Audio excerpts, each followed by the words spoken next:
A symphony of police sirens cut through the silence of the cold night, accompanied by the barking of K-9 units and bursts of gunfire. All this noise is for just one man, a man on the run. He runs through the trees, clutching a handgun with a sweaty, shaking hand, gritting his bloody teeth. He wheezes, exhausted from the chase. His hair is messy and matted with dirt and grease, his stolen clothes stained with mud. A rivulet of blood runs down his forehead from a deep gash just below his hairline, the place where his head collided with the steering wheel. He'd planned the breakout so well. How did it all fall apart? Someone must have ratted him out. That's the only thing that could have happened. No honor among thieves is more than just a phrase, it's a fact. Searchlights pierce the darkness. Shouts of, "He went that way!" and "Get him!" abound, as do more barks of angry dogs. He grumbles under his breath and hides behind a tree, trying to collect his hurricane of thoughts. There's no doubt about it. The convict is a bad man. He's taken plenty of lives, and he doesn't regret any of them, not one bit. The only thing he regrets is that he was caught. 3 hours ago, he was crawling out of a secret tunnel and escaping from Angola, a place known on paper as the Louisiana State Penitentiary, but better known as the Farm, the Angola Plantation, or most evocatively of all, as the Alcatraz of the South. A maximum security prison, complete with a death row and a reputation every bit as fearsome as its inmates. And the convict had certainly earned his place there. A long resume written in blood had gotten him locked up and sentenced to death after a speedy trial. Things had already gotten violent. During escapes like this, the first hours are the most crucial. A contact on the outside had left him a handgun, ready to be collected from a hidden spot inside of a tree near the roadside. That gun also functioned as his vehicle, or at least his ticket to getting one. He'd flagged down the first car naive enough to stop for him, and shoved the gun into the driver's face and demanded he exit the vehicle and hand over both the car keys and his wallet. He'd driven for almost 2 hours when the heat finally started to rise. The convict had just passed through the borders of St. Landry Parish, Louisiana, when the classic rock station he was enjoying on his victim's radio was interrupted by a sudden report on his own escape. They knew he'd gotten out. They knew he was armed. They even knew the type of car he was driving. It wouldn't be long before the telltale blue and red flashing lights of a police cruiser would appear in his rearview mirror.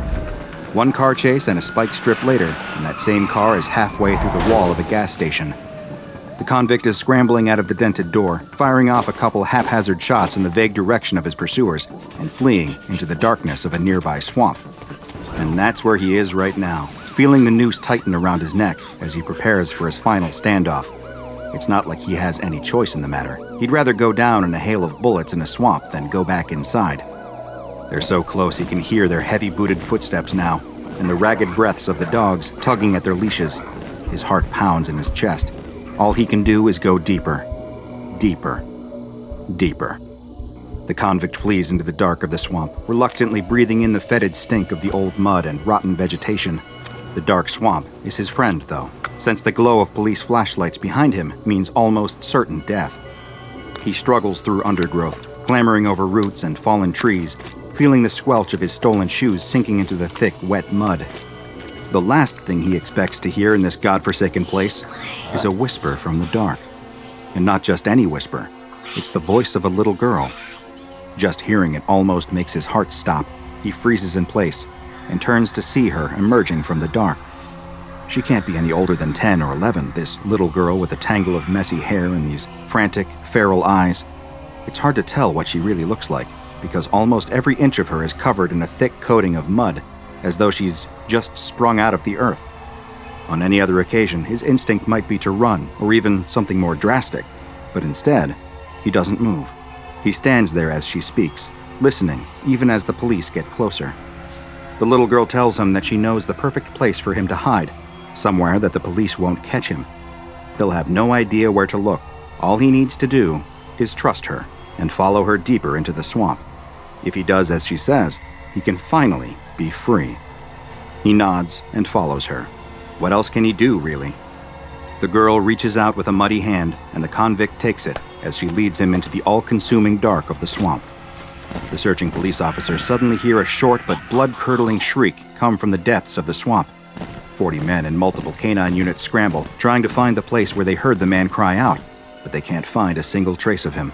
They set up a perimeter around the swamp, trying to guard every possible exit, placing checkpoints on every road he might be traveling. And when daylight finally dawns, they search again and again and again, but they're unable to find him. For all intents and purposes, the man is a ghost now, at least for a few months. The authorities don't give up, though.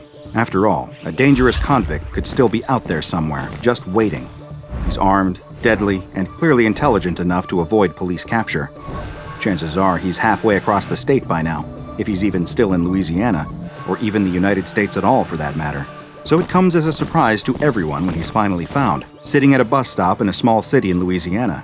The man isn't moving. He's just staring off vacantly into space, a translucent rope of drool hanging from his bottom lip. There's something very wrong with the convict. That much is clear even from a glance. His face seems a little longer, as though the shape of his skull has changed. He has heterochromia now, with his left eye changed to a completely different color from before. And when his shirt is finally removed, a crisscross of extensive surgical scarring is mapped out along his back. Far from the sharp, lethal criminal portrayed by the media in the aftermath of his escape, this man is borderline catatonic. He talks in short, simple sentences like a very young child, and his attention seems to drift easily when being spoken to. This same man who had mounted such a daring escape from prison and then managed to evade all his pursuers does nothing to resist the men who come to arrest him at the bus stop. He's returned to the prison and held in the medical bay for evaluation. However, a mere 10 hours after first being admitted, and after giving little to no useful information during questioning, his health begins to take a sharp decline. He complains about his insides burning and asks for something cold to drink. When he's given water, he spits it back out soon after, and begins to sob. He says he wants his mother, though he can't recall her name. There's very little he can recall about anything. The next morning, he breaks into a series of severe seizures before passing away.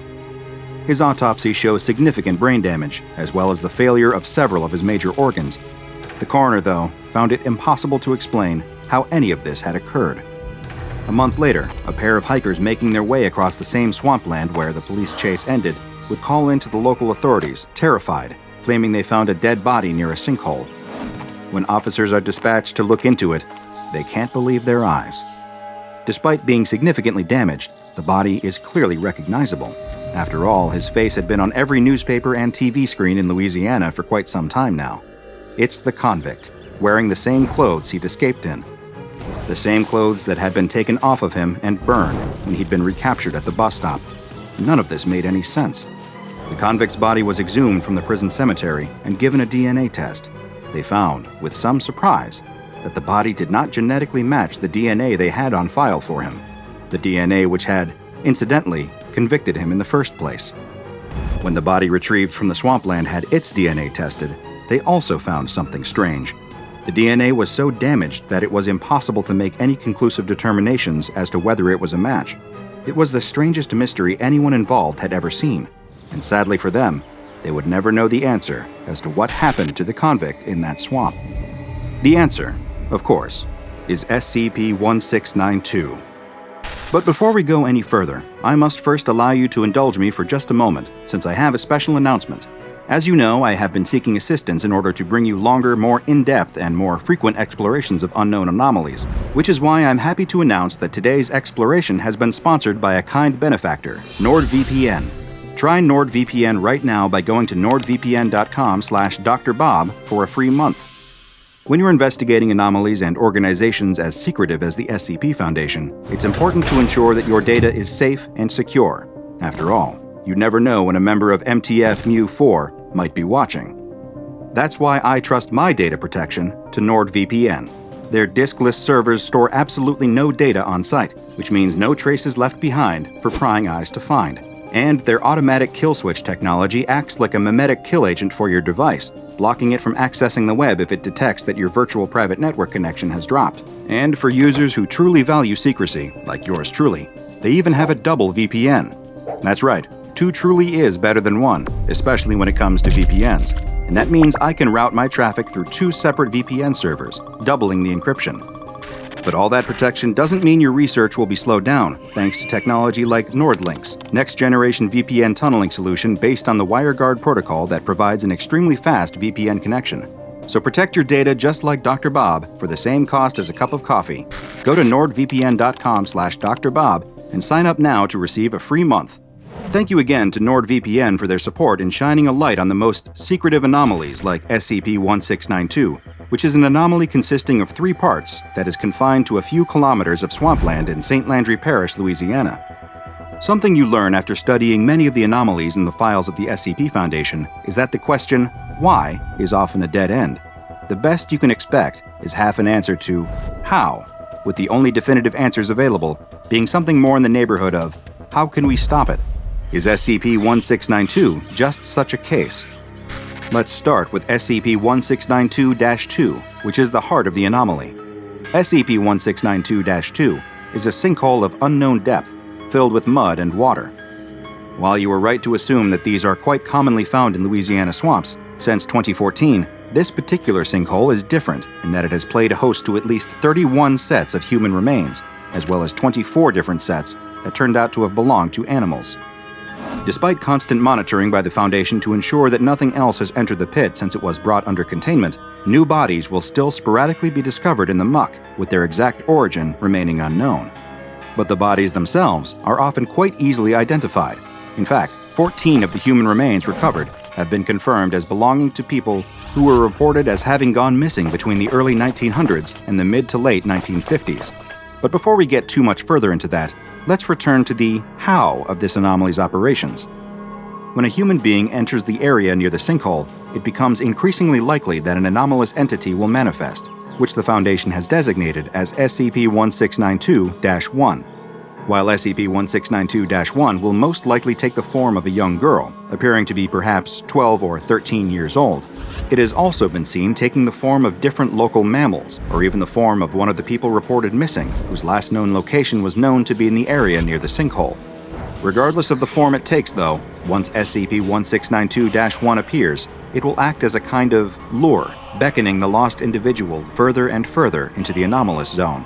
It is unknown how they are able to convince the victim to follow them deeper into the swamp, and it is suspected by Foundation researchers that there may be some mimetic influence at play. Though it is also just as probable that SCP-1692-1 is simply capable of utilizing strong, non-anomalous psychological persuasion to entice them. Once the person being led into the swamp crosses beyond a certain point, they will completely disappear, leaving no trace whatsoever. Any clothing or other objects they dropped or left behind will dematerialize, and even their footprints will vanish. In the hours, days, or even sometimes weeks that follow, the third component of the anomaly finally activates. Known as SCP-1692-3, this new entity will manifest in the area and attempt to leave, if leaving is even possible based on their modified physiology. That's because while SCP-1692-3 is a copy of the latest individual to go missing, crucially, it is always an imperfect copy. It will appear altered, deformed, or mutilated in some fashion, and certain elements seem to be recurring. For example, SCP-1692-3 will often now be missing some or even all of their limbs or organs, but there will be no sign of an amputation having been performed. They will also often be observed to be suffering from hydrocephalus, the dangerous condition where fluid builds up in cavities within the brain. 84% of all recorded SCP-1692-3 instances have displayed other major physiological differences from their original counterparts, such as having different hair, skin, or eye colors, or different blood types. And the changes present in these entities are not limited to just physical ones. Dissociative amnesia is always a foregone conclusion for SCP-1692-3 specimens, which means they have no knowledge of their recent history, and they will often also experience depersonalization, reporting the feeling of being in a dreamlike or unreal state of being. They will also possess knowledge that the original had no way of knowing, such as being able to speak in foreign languages the original had no previous fluency in, and there will often be improvements or impairments of the general mental faculties of the original. To put it in layman's terms, the SCP-1692-3 specimens come back wrong. And save for 2 notable exceptions, which we'll get to in just a moment, the severity of the alterations often cause these specimens to die shortly after they leave the St. Landry Parish anomalous zone. The Foundation's knowledge of SCP-1692 began all the way back in 1938, after they were alerted to a string of child disappearances in the St. Landry Parish area. Thankfully for the local parents, all of these children eventually returned home. However, They all came back different. Some were missing fingers, while one somehow had an extra finger. Others returned with different hair and eye colors. A number of local police officers were sent to search the local swampland in search of a perpetrator.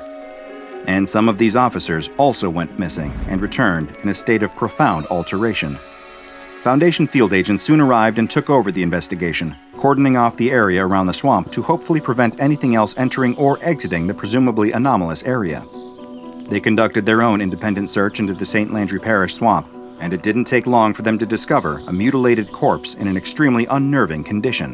The body appeared to belong to a small child, but it was difficult to identify, since most of the head above the jaw was missing. Both legs were also gone, though strangely, it appeared as though skin had grown over the wounds, leaving no sign of a removal, either pre- or post-mortem. A search into the local police files revealed that both the body and clothes perfectly matched those described in a missing persons report for one Bobby Dunbar, a child who had gone missing 25 years prior. But there was something strange about this file. The case had been closed, since Bobby had actually returned to his parents shortly after he disappeared. This meant that, by all rights, this corpse had no reason to exist. How could Bobby Dunbar both be alive and a corpse in a swamp? The Foundation needed to find out, so they placed the body into cold storage and continued the investigation, seeking out the now-adult Bobby Dunbar for questioning. Naturally, this was a frightening ordeal for Mr. Dunbar. He had already lived through the traumatic experience of going missing as a child and then returning home with no memory of the event. Left to constantly wonder about just what had happened to him out in that swamp as he tried his best to move on with his life. But now, here he was, being approached by strange men in dark suits who were telling him that a corpse had been discovered in that same swamp where he had gone missing, and that it appeared to belong to him. Bobby Dunbar, of course, had very little to offer on the possible nature of the body, other than vaguely recalling, quote, the other boy on the wagon. Unfortunately, he was unable to provide any further details on the matter other than this cryptic phrase. The Foundation peered further into the rabbit hole of the Dunbar case and soon learned that after Bobby had returned home, there had been a rather strange custody battle. Investigations into the local court archive revealed that the case had been between the Dunbar family and another local man named William Cantwell Walters. Walters claimed that the boy believed to be Bobby Dunbar wasn't Bobby Dunbar at all, but was in fact actually a different boy named Charles B. Anderson, the son of a woman who worked for Walters. Walters pursued every legal avenue available to him, but after the boy himself identified Mrs. Dunbar as his mother, the court ruled that he really was Bobby Dunbar and granted full custody to the Dunbar family. This put an end to the whole matter, at least in the legal sense, and the boy lived out the rest of life as Bobby Dunbar, eventually passing away in 1966. But that wasn't the end of Bobby's story. Decades later, in 2004, the SCP Foundation took another look at the strange case of Bobby Dunbar. Equipped now with the technology to perform accurate DNA tests, the Foundation discovered that the man who lived his life as Bobby Dunbar actually bore no relation to the Dunbar family at all. But if this wasn't Bobby Dunbar, then who was it? And was that his body that had been discovered in the swamp all the way back in 1938? Unfortunately, the DNA from the corpse in Foundation custody had been severely mutated by a process known as hydrolytic deanimation, and results were inconclusive. Which means that the actual fate of both the real Bobby and the child known as Charles B. Anderson remains unknown. By 1939, enough incidents like the Bobby Dunbar case had transpired that the Foundation saw fit to fully quarantine the area. But they still continued to find new instances of SCP-1693-3 within the swamp. Among those collected by the Foundation was a woman missing her left eye and exhibiting extensive stitching across the left side of her jawline.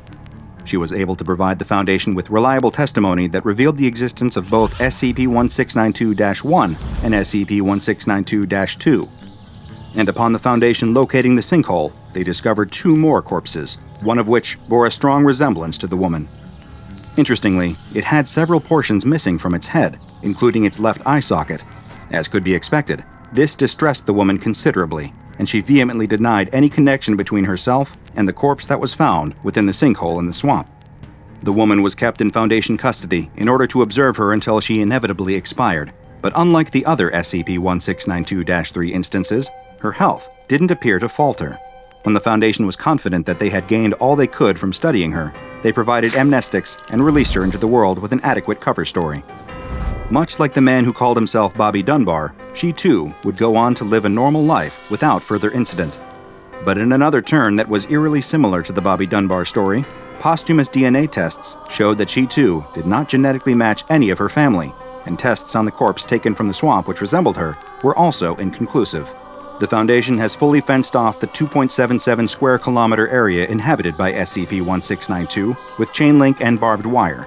Outposts observing the area are positioned at 500-meter intervals, with Foundation guards posing as park employees frequently patrolling the area in groups. If ever civilians infiltrate, the guards are instructed to prevent them from venturing in further through non-lethal means and turn them back around. Thankfully, containment of this particular anomaly has become more effective as technology has advanced. Reliable live video surveillance was established in the anomalous swampland of St. Landry Parish, and this has led to anomalous activity declining significantly, especially with regards to new human SCP-1692-3 specimens. The majority of SCP-1692-3 entities discovered as of late have instead been slightly mutated animals. Due to the strange and unpredictable nature of SCP-1692, its containment needs have been a consistent work in progress, earning it the Euclid Object Class. Any member of Foundation personnel at Level 2 clearance or above is privy to knowledge about this anomaly, and that's excellent, because this is one that should stir up a few important questions in all of us. After all, life is a long and winding road. How well can you remember your childhood? And perhaps even more importantly, how can you be sure that those memories really belong to you? The old house has been abandoned for going on 2 decades. And as with any place that's been left uninhabited for this long, rumors tend to spiral. Of course, there are the more mundane explanations for why the 2-story, 4-bedroom home on the end of a nice street lays in semi-ruin. Black mold, asbestos, rising house prices. But those weren't the stories that most people told. Everyone in the neighborhood knew what really happened. All those years ago, the family that lived there had been murdered, and their killer was never caught. The 3 young paranormal investigators, with EMF readers in their hands and GoPro cameras mounted on their hard hats, know all about this. They approach the house in the dead of night, mumbling commentary for the recordings. If the old house really is as haunted as everyone says it is, then they could be in for something really good here. Their subscribers always loved brand new paranormal content. They use a crowbar to breach the front door and head inside. It's everything you can expect from a house that had been abandoned for 17 years. Dust, cobwebs, and graffiti abound, broken bottles scattered across the floor. Someone has scrawled, "Welcome to Hell," above the door in faded Sharpie. It all plays perfectly for the cameras. Paranormal content gold. All of them turn on their flashlights, generously provided to them by one of their sponsors, of course. But in this particular situation, they have no idea just how valuable their product really is. After all, there are some frightening things that hide in the dark. The leader of the trio begins ascending the stairs, narrating into his helmet cam, giving the more popular version of the house's legend. The perfect suburban family, torn apart, literally, by a killer hiding in their home. The family had all been brutally murdered by someone in their home, but the police never found any sign of unlawful entrance or exit. There were no clues to the killer's presence whatsoever, in fact. It was as if they were a ghost, a vapor. It was almost as though whoever killed the family had always been in that house, and even after the murders were committed, they never left the place either. As he tells the story, the lead investigator starts to feel a little nervous. Even though he himself doesn't really believe in the supernatural, he just plays up reactions for the views, he still can't help but wonder, should I really be here? Am I making a terrible mistake? Is there a chance that whatever did this all those years ago could still be in the house, waiting for me? But he pushes those thoughts from his mind. This gig is too valuable for him to wimp out now, and really, what are the chances that something actually dangerous would be lurking in the house? The other 2 investigators are still looking around downstairs, sticking together, their flashlight beams slicing through the darkness. Their boss always insists on going upstairs first. He demands the glory shot, after all. That leaves the rest of them searching the downstairs living room, dining room, and kitchen, where the best they can hope for is maybe a particularly haunted-looking dishwasher. It's why the younger of the 2 is so surprised when they suddenly feel something happening to their body that they've never experienced before. In an instant, their whole body convulses with an involuntary shudder. They feel the temperature drop, and the world gets just that little bit darker. The best way they can describe the feeling is impending doom. like any moment now something terrible is going to happen. But almost as soon as the feeling begins, it's gone. Intensity dropping, the dread starting to dissipate, as though whoever or whatever caused this feeling literally passed right through them. Their fellow investigator asks them if they're okay. Of course, they nod and force a smile. They're fine. It's just a spooky place is all. Atmosphere like this would get to anyone. Meanwhile, the lead investigator is exactly where he wants to be, ascending a rickety stepladder up into the attic, the very same attic where, all those years ago, the police had found what was left of the family. And from everything he'd read on the subject, their remains weren't a pretty sight, even by true crime enthusiast standards. He enters the attic and shines his flashlight around, capturing all the dusty old boxes left to rot in the cold. He's engrossed in the macabre spectacle of what had once been the worst and final moments of a group of strangers' very real lives. The attic is full of spider webs and shadows. They're so ubiquitous that as the lead investigator pauses to tell his camera the next chapter of the grisly tale, he doesn't even notice one of the shadows peeling off of the wall behind him. It wafts silently towards him like a gust of midnight air. Little by little, the blob of shadow starts to take on a vaguely human shape. It leans forward in the investigator's direction, arms extended like a classic movie monster. Long, dark claws slide out of its shadowy hands. Downstairs, the other two investigators hear the most terrible scream. For a moment, the more fantastical thought crosses their minds. Could this be one of the tormented souls of the departed family, longing to be heard after years of silence? Then it occurs to them that they recognize the scream. It belongs to their boss. The two of them charge up the stairs, flashlights in hand, as the screaming starts to become more desperate and pained, like that of a wounded animal with its leg caught in a trap. Those terrible wails are echoing down from the open hatch leading into the attic. It's so dark up there, something must have broken his flashlight. That's when they notice something else. Red, dripping from the open hatch. For a moment, they hesitate, wondering what could be going on up there. Could they really help, or would they just be running into the danger themselves? But soon, their desire to save their boss's life overpowers their fear. They grab the ladder and start climbing, feeling the dripping blood on the worn wooden rungs. When they finally get up into the attic, it feels like the scream is coming from everywhere, bouncing off the walls in a terrible, echoing cacophony of pain. They turn in all directions, hovering their flashlight beams around the room in wide, sweeping arcs, until both fall on the source of all this terror. And when they see it, they can't help but scream too. The lead investigator's body is floating about a foot off the ground, his screams now fading into pained gurgles. Something huge and dark is lifting him up with one hand and sinking the long, dark claws of its other into his neck. The second the twin flashlight beams concentrate on the creature, it drops the lead investigator's bleeding body down onto the ground. His skin slate gray, his feeble twitching slowing to a halt as the last of his life drains from him. Two glowing red pinpricks open up in the face of the dark figure, eyes like terrible, burning coals etching themselves into their memory. Like smoke, it continues to glide backwards further, seeking refuge in the dark, a safe haven amongst the other shadows.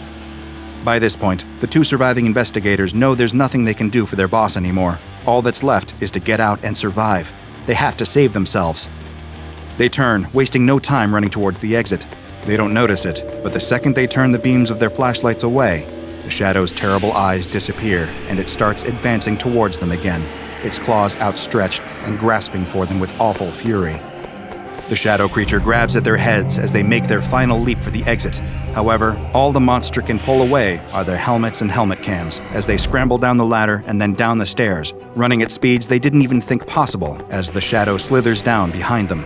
It doesn't give up. It wants their lives. It wants their warm human blood on its claws. They clear the threshold of the accursed house and keep running to their car. One looks over their shoulder and sees the shadow leave the house, gaining on them, both claws outstretched and ready to rend their flesh. The two climb into their car. They see the shadow coming towards their window. It's moving so quickly, only a few feet away now. It's getting closer and closer and closer. Ignition. The car starts up and the driver smashes the pedal down. They take off, quickly accelerating up to illegal speeds as the shadow continues to chase, slowly getting smaller and smaller in the rearview mirror. A distant nightmare. A terrible, dark ghost. As it finally disappears, they feel a moment of safety. But really, only a moment. Because it occurs to them then that they cannot say, with any confidence, that this monster won't just be waiting for them when they get home. SCP-280, also known as Eyes in the Dark, is one of the more frightening and dangerous anomalies contained by the SCP Foundation. Of course, it likely won't be causing an XK-class end-of-the-world scenario anytime soon, but if you happen to run into this nocturnal monster, it's likely to cause an end-of-you scenario and remove you from the world with extreme prejudice. There's no way of telling just how many lives it claimed before the SCP Foundation finally got it into containment, and perhaps it's best to just not think about that. SCP-280 is a black wraith-like apparition that floats at roughly average human height, with no visible legs or feet, as the lower portion of its body simply fades away before it reaches the ground. In its dormant state, the entity may appear to be little more than a shadow, easily dismissed, especially in dark environments. This comes as a natural result of the being's frightening ability to become intangible at will, and only become physical when it enters a state of active aggression toward a human target. In this intangible state, victims have even been known to walk through the shadowy mass by accident. While this doesn't lead to any detrimental physical effects, victims report that being inside the creature can lead to heightened states of anxiety, fear, and dread. Despite its body being wholly composed of an unidentifiable black matter, when exposed to light, the creature does begin to express a pair of glowing dots on its head similar to eyes, hence its frightening nickname. However, all tests indicate that these eyes aren't actually functional. Instead, they appear to be a kind of defensive measure, like false eyes on the carapace of an insect. These eyes are never shown when SCP-280 is advancing towards a victim, only when it is in retreat, though this is only one of the entity's several defensive responses. If an area where the creature is residing becomes fully illuminated, or a sudden flash of extremely bright light is directed against it, then it will immediately dematerialize and appear in a different area. The one positive thing that can be said about the hunting patterns of SCP-280 is that they're relatively predictable. The entity, it seems, only has an interest in human beings. When it selects a target, it will pursue them relentlessly, approaching in its intangible form with its arms extended in what many describe as a sleepwalker pose. In this state, you may finally notice 280's claws, long, thin, and razor-sharp. It may silently approach while the victim is turned the other way, or while they sleep soundly in bed, or even when they're paralyzed in fear at the very sight of it. When SCP-280 closes the distance, it will begin to rip and tear at its victims with its claws, causing massive physical trauma and, in some cases, death. Attacks range from 1 to 5 minutes of being relentlessly clawed at by the beast. When the attack is over, it will simply expose its eyes, become intangible once more, and escape. You will not be able to overpower the creature. Foundation tests have shown that it has extreme physical strength, and it's capable of tearing apart solid steel with little effort. If it can't find any humans to victimize, then it will simply remain dormant, pressing itself up against a wall, in a dark corner, or within some other structure. Which is why, if ever you feel nervous about a certain dark corner in a room near you, it is best to remove yourself from the situation as quickly as possible and remain in a brightly lit area. It would perhaps be comforting to believe that SCP-280 is acting on some twisted form of animal instinct. After all, while the results may seem horrific to us, every organism has to eat, right? Well, sadly, that isn't the case here. SCP-280 does not appear to eat, sleep, or breathe to survive, and it never consumes any of the matter torn from its victims.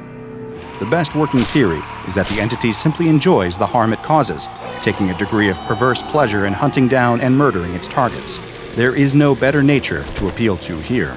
The SCP Foundation's ability to study the creature's biology has also been stunted, in part due to the creature's highly aggressive nature, and also the fact that its selective intangibility makes gaining physical samples almost impossible. Even capturing and containing the creature in the first place came partially out of blind luck. It first came to Foundation attention after a series of mysterious locked-door murders in a small Mississippi township. In the most recent case, an entire family had been brutally murdered in their home, leaving only one survivor.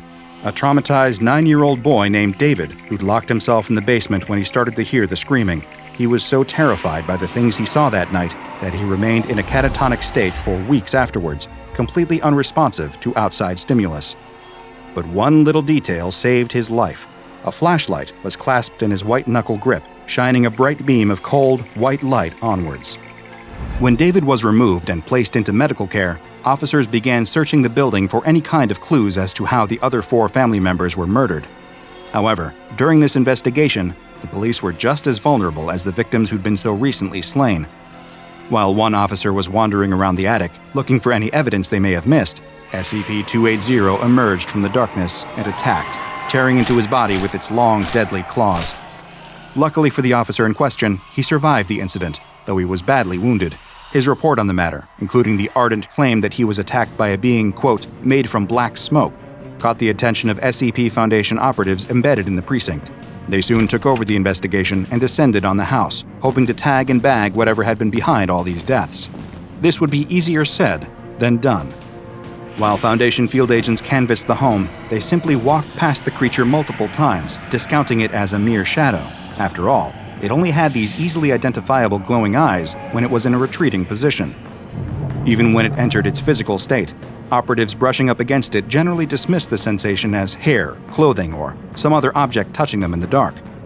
This already bungled investigation got even worse when the Foundation decided to introduce high-intensity lights into the equation, hopefully flushing the creature out. This, of course, only caused it to dematerialize and appear elsewhere. The chase ended in an almost farcical fashion, a cavalcade of Foundation agents chasing a cloud of sneering black smoke across a Mississippi field at 2:30 a.m. Thankfully for the human race, the entity was, at the very least, eventually secured and contained. However, this wouldn't be the last time it was out of containment. During a series of tests with different types of illumination, intending to test SCP-280's reflexes, it disappeared from its chamber. It seemed almost to sink through the different levels of the illuminated site before coming to rest at the containment chamber holding SCP-1591. This made for a fascinating accidental cross-test. You see, SCP-1591, to put it simply, is a unique sculpture of a star that emits an incredibly bright light, and this light will slowly make any being subject to its glow intangible before disappearing completely. When SCP-280 came before SCP-1591, it displayed its eyes, but did not retreat. In fact, it assumed a kneeling position and simply remained before the anomalous sculpture until it faded from existence. It then remanifested in its own containment chamber several hours later without incident. All things considered, it went pretty well as far as containment breaches involving deadly, human-hating monsters go. Because of its ability to demanifest and phase through solid objects, SCP-280 is incredibly difficult to contain, earning it the dreaded Keter object class. In order to avoid the risk of demanifestation, SCP-280 is contained in a 5x5 meter cell that is perpetually left in a state of total darkness. No equipment is to be left in the cell unsupervised at any time, and any items brought into the cell for testing must be removed when the testing is complete. Any staff members entering the chamber for tests must be equipped with infrared goggles, an infrared ID strobe, and also a strong flashlight to ward the creature off in the case that it becomes aggressive. If SCP-280 does attempt to attack anyone in the chamber, all attending staff are instructed to turn on their flashlights and turn the beams against the creature. No aggressive action is permitted, and staff members must remain at least 1 meter away from SCP-280 at all times for their own safety. And if you suddenly feel yourself getting a little nervous in an eerily dark room, I'd like you to remember this. The one thing more frightening than seeing eyes in the dark is not seeing them. A hand clasps around your throat, cutting off your scream. You try to move, but the hands of the two people restraining you won't allow it. You're being dragged towards something monstrous and terrible in the corner, something hiding under a white sheet. You will die a painful death, and the ones dragging you towards it are your parents. As the dewy green of summer begins to fade, the grass drying, the air chilling, and the leaves turning shades of fire and gold, most children's thoughts turn to Halloween.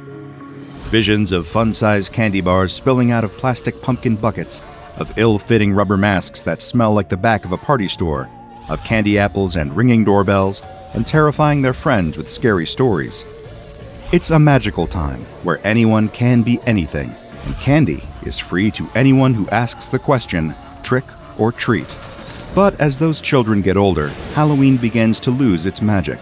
They age out of trick-or-treating and no longer find themselves amused by carving pumpkins or screaming at plastic skeletons in their neighbors' yards. They age out of the sense of wonder, and they find that their neighbors aren't as keen to give away candy to someone with a driver's license. But some children hold on to that love of Halloween into adulthood, transforming the childlike joy into an appreciation for parties, more mature scary stories with blood and guts aplenty, and yes, themed baked goods. You're never too old to enjoy a Rice Krispie treat shaped like a ghost. At least that's what the sorority girl planning the biggest Halloween party on campus at her small university believes.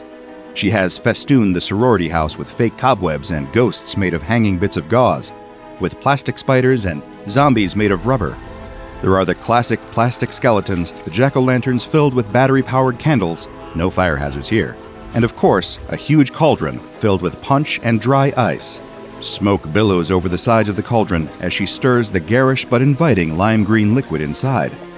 She has the lights rigged up to give the place an eerie red glow, and has the perfect playlist of Halloween music put together. Now she just needs to wait for the guests to arrive. At first, she worries that no one will come. The first few people to ring the doorbell turn out to be trick-or-treaters, and she sends them away with a fistful of candy bars and a smile. But each time, she is secretly a little disappointed. About an hour after she finished setting up, guests begin to arrive. Even if not everyone at school is into Halloween, there are very few college students who will pass up an opportunity for a party, and before long, the house is filled with dancing pirates, vampires sipping cups of punch, werewolves digging into bowls of chips, and cats flirting with dogs. Everyone is dressed up and embracing the Halloween spirit, and the girl couldn't be happier. She's been so busy playing hostess that she almost forgot to dress up, but she takes a moment to steal away upstairs and put on her costume. A classic witch costume, black dress, black shoes, and complete with a pointy black hat. As she heads back downstairs, dressed up and ready to have a great time, she takes a moment to survey the crowd. It seems like everyone on campus decided to come to her party. The girl is going to get herself a drink and settle in to enjoy her party when she hears the doorbell ring. Someone else is here. But as she walks toward the door, she pauses for a moment, an icy chill of dread washing over her. The party guests know that they can just walk right in. That's what they've been doing all night. And it's almost midnight, much too late for trick-or-treaters. Who's out there? She peers through the peephole and sees someone in a rudimentary ghost costume, covered head to toe in a white sheet. Even if it's someone she knows, she wouldn't be able to recognize them like that. She can't explain why, but she has a bad feeling about this person. She doesn't want to be rude, but she wants to let them in even less. She turns back away from the door, ready to let the stranger stand on her porch all night, and finds all of her party guests standing still, staring at the door, staring at her. She tries to laugh it off and get everyone to return to the party, but the energy in the room has shifted. Everyone's focus is on the person on the other side of the door. She walks to the punch bowl, pours herself a cup, and encourages everyone to get back to the party. Instead, a pirate and a mermaid walk to the door, turning the knob even as the girl asks them to stop. They open it, letting the stranger in the sheet inside. The figure glides through the door, moving in a way that seems just a little bit off. The girl is struck with a feeling that she hasn't experienced since she was a little girl, the sense, deep down in her gut, that something could really be a monster. Whatever she does, she can't let the thing in the sheet get close to her. She doesn't know what will happen. The thought of it turns her stomach with a primal sense of danger. She starts to run, but a girl dressed as a tiger grabs hold of her arm, wrenching her back. The girl struggles to free herself, but a man in a vampire costume grabs her other arm, gripping her so tight his knuckles turn white, and she can feel the flesh bruising. She pleads with her friends, trying to get them to see reason and release her, but they won't budge. The tiger girl apologizes through tears, but won't let go. As the girl thrashes, pulling so hard to free herself that she worries her arm will break, the figure in the sheet inches closer and closer. She shouts at it, demanding to know who it is, what it wants, why it's hiding behind that sheet. But it doesn't say a word, doesn't give a clue. There's no expression to read, only the blank white fabric. When it reaches the girl, her feet fly out from under her, and she collapses to the ground, yanked forward by an unseen force. Something is pulling her under the sheet. She claws at the floor, trying to drag herself away from the force, but she can't. The party guests watch, helpless, as their hostess disappears under the sheet, until the only thing left is her writhing silhouette and her screams. Then, the screams go quiet. Nothing left of the girl but her witch's hat lying on the floor. The figure gathers its sheet around itself and calmly walks out of the party. Those unfortunate guests watched their even more unfortunate friend encounter the creature known as SCP-6096. SCP-6096 is a humanoid entity that spends all of its time hidden beneath a large cotton sheet. A vague sense of its shape can be garnered by observing the entity, but its body is hidden at all times, preventing a complete physical description from being recorded. However, Foundation researchers have determined via a cursory examination that the entity is 1.55 meters tall and that it weighs approximately 48 kilograms. The sheet itself is larger than SCP-6096's body, trailing on the ground behind it by at least a meter whenever the entity moves. All attempts to remove the sheet in order to get a proper look at the thing have been unsuccessful. One of the most unusual properties of SCP-6096 is that it cannot be harmed. I don't mean that it is impervious to damage, but rather that any living being that attempts to engage in a behavior that would harm the entity finds themselves unable to do so. This includes, but is presumably not limited to, actions such as attempting to attack SCP-6096, attempting to order others to attack SCP-6096, attempting to trick others into attacking SCP-6096 without their knowledge, laying a trap for SCP-6096, ordering others to lay a trap for SCP-6096, creating an autonomous device that would harm SCP-6096, attempting to leave SCP-6096 unsupervised and in harm's way, and attempting to remove SCP-6096's sheet. Most of the time, SCP-6096's behavior is described as peaceful and docile. As long as there is no danger present, it allows itself to be led into containment and remains there with seemingly no objections. However, every so often, the entity becomes active and will attempt to leave its location. It does so at a steady pace with single-minded persistence as it pursues one specific target at a time.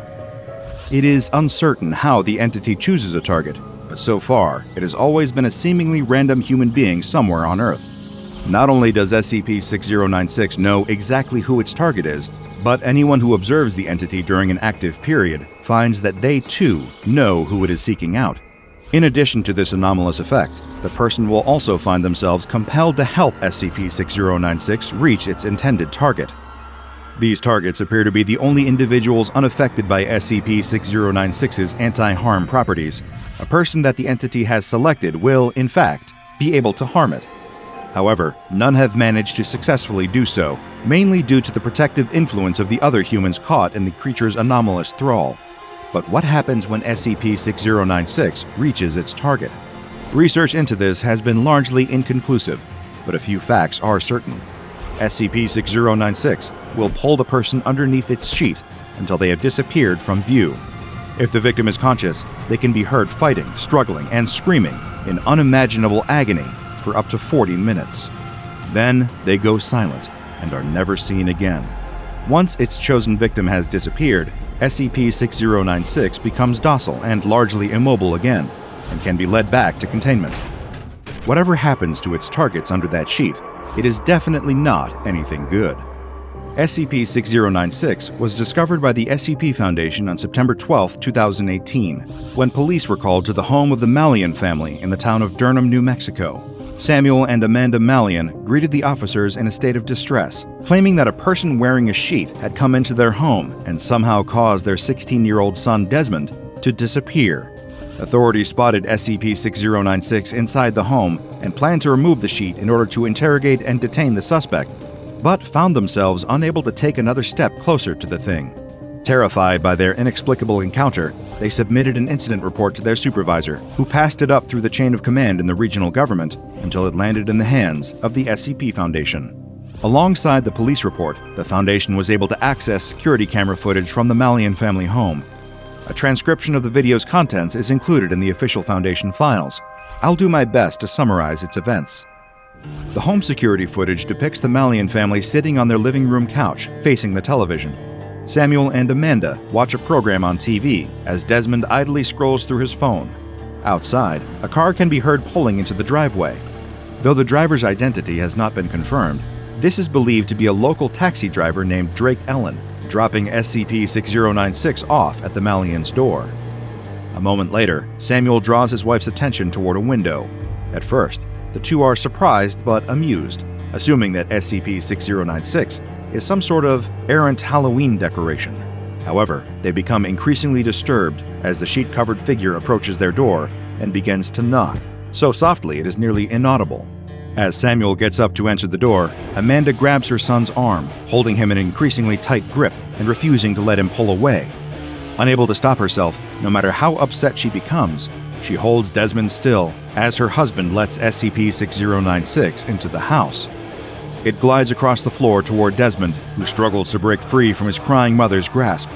Amanda can be heard reassuring him, saying, "You just stay still, honey. You just close your eyes. It won't hurt if you just close your eyes. I love you." Desmond struggles harder, but finds himself unable to break his mother's hold. He kicks his legs, knocking his phone to the ground as the sheet-covered entity draws closer and closer. He begs his mother to let him go, but she doesn't budge. His father, through tears, says, "Just stay still, son. Just stay still. It won't hurt for long. It can't hurt for long. Stay strong. Stay strong for me." Starting with his feet, the entity begins to cover Desmond with its sheet, pulling him out of sight. Amanda and Samuel watch in wordless, open-mouthed horror, silent screams stretching their faces into masks of terror and grief. Desmond can be heard screaming, thrashing violently beneath the sheet, though what exactly is happening to him under there cannot be seen. This continues for the next 36 minutes, until Desmond has completely vanished. At this point, SCP-6096 wraps itself in its sheet and sits down on the floor, watching the television without a care in the world. Amanda and Samuel, on the other hand, find themselves able to move on their own again, and must reckon with what they just saw, what they just participated in. Samuel collapses to the ground, curling up in the fetal position and rocking back and forth in shock. Amanda stumbles backward, keeping her eyes locked on SCP-6096, and dials 911 on her cell phone. They stay right there until the police arrive. At this point, the video log cuts out. After the SCP Foundation was notified of the incident at the Malian family home, Foundation officers administered Class A amnestics to Amanda and Samuel, as well as to all responding officers who encountered SCP-6096. It is uncertain how long SCP-6096 was operating before this incident, or where it could have come from. SCP-6096's containment is strictly under the jurisdiction of Mobile Task Force Zeta-29, Blood Brothers. The anomaly is kept in a standard humanoid containment chamber, located on the grounds of Site-19, where it is monitored by on-site personnel via video and audio recording devices. If any changes in its behavior are noted, they are to be promptly logged and reported. Unlike most anomalies at the SCP Foundation, SCP-6096 is permitted to leave its containment area whenever it chooses. Whenever it does choose to leave, SCP-6096 must be escorted to its intended destination by MTF Zeta-29. Task Force members may use whatever method of transportation is most convenient at the time. While this group is escorting the entity, a secondary team will travel to its intended target, dosing them with a high-grade tranquilizer to render them unconscious. Once the entity has disposed of its target, it will be accompanied back to its containment chamber. There are no easy jobs at the SCP Foundation, aside from the lucky few who get to spend their days playing with SCP-999. But staff assigned to the containment, if you can even call it that, of SCP-6096 report some of the lowest morale levels at the organization. A welcome notice from Charlie Szymanski, commander of Mobile Task Force Zeta-29, Blood Brothers, is included in the official file, presumably for Task Force member eyes only.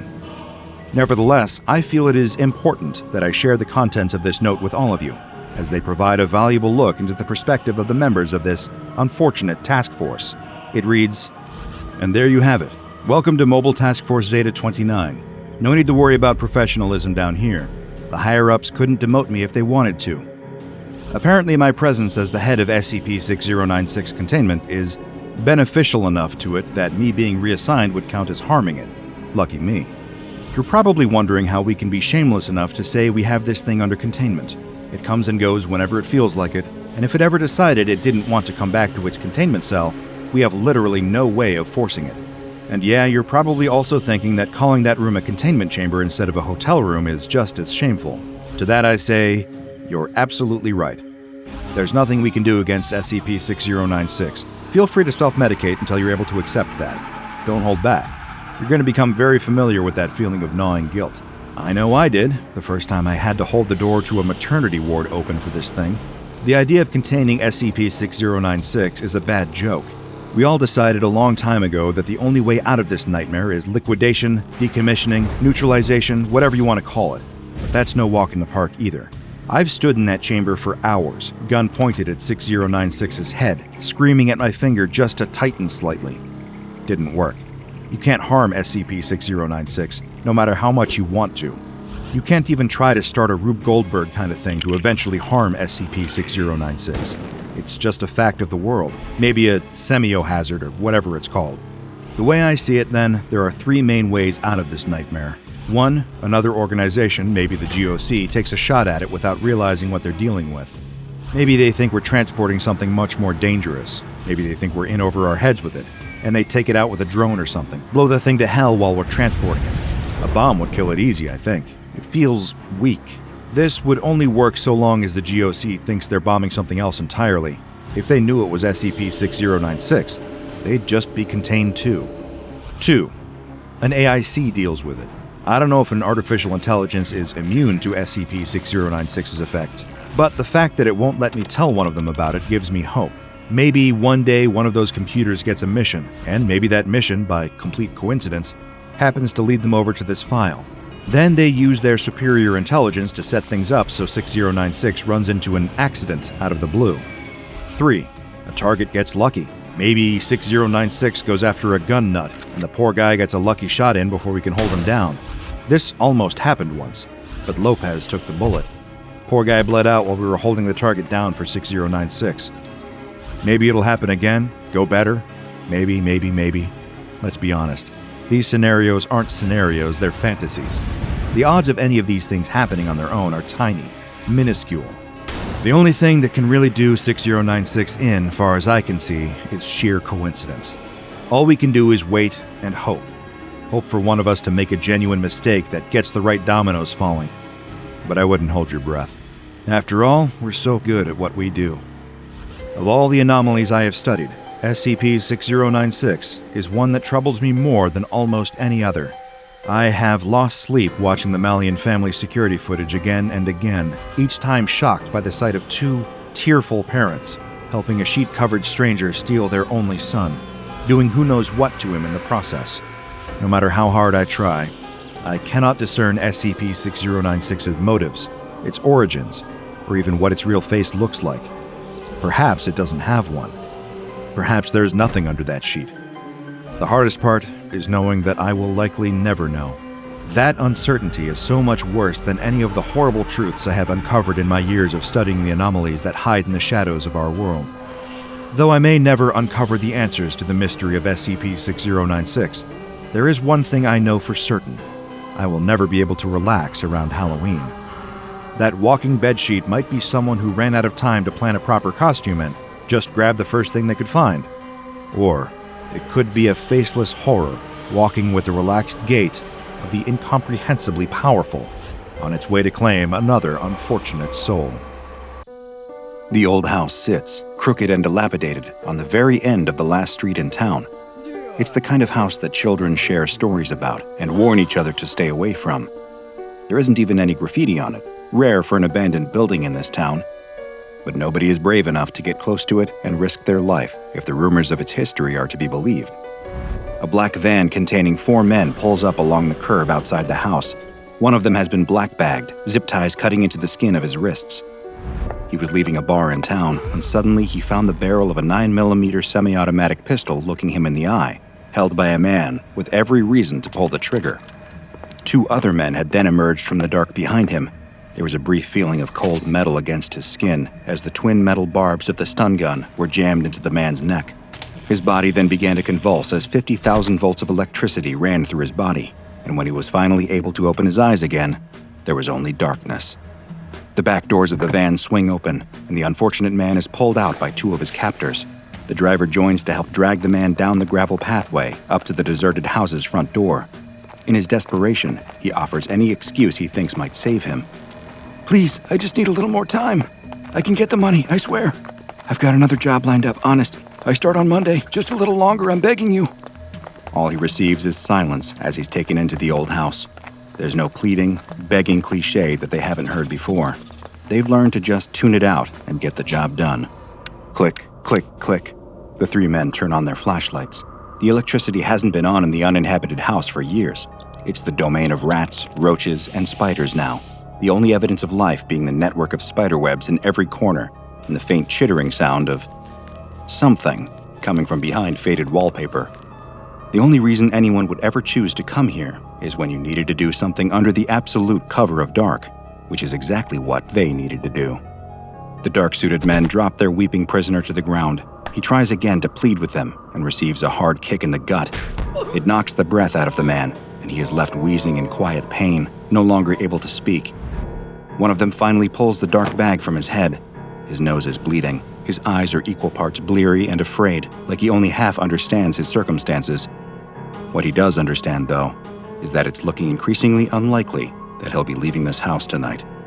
The three men look down at the pathetic figure huddled on the floorboards. None of them really want to be here, but this is the job they've been paid to do. They are unaware, though, that they aren't the only ones watching. Somewhere in the dark is someone else who watches them with a detached, almost amused curiosity. Taking in the deep dark of the house, one of the men wonders aloud whether it might be haunted. The man with the gun laughs as he pulls back the hammer on his gun and tells him that there's about to be one more ghost here. But just as he is about to pull the trigger and put an end to their captor's terrified blubbering, he suddenly hears something that gives him pause. Something from above them, upstairs. Is he imagining it? Or are those particles of dust floating down from the ceiling, accompanied by the sound of footsteps?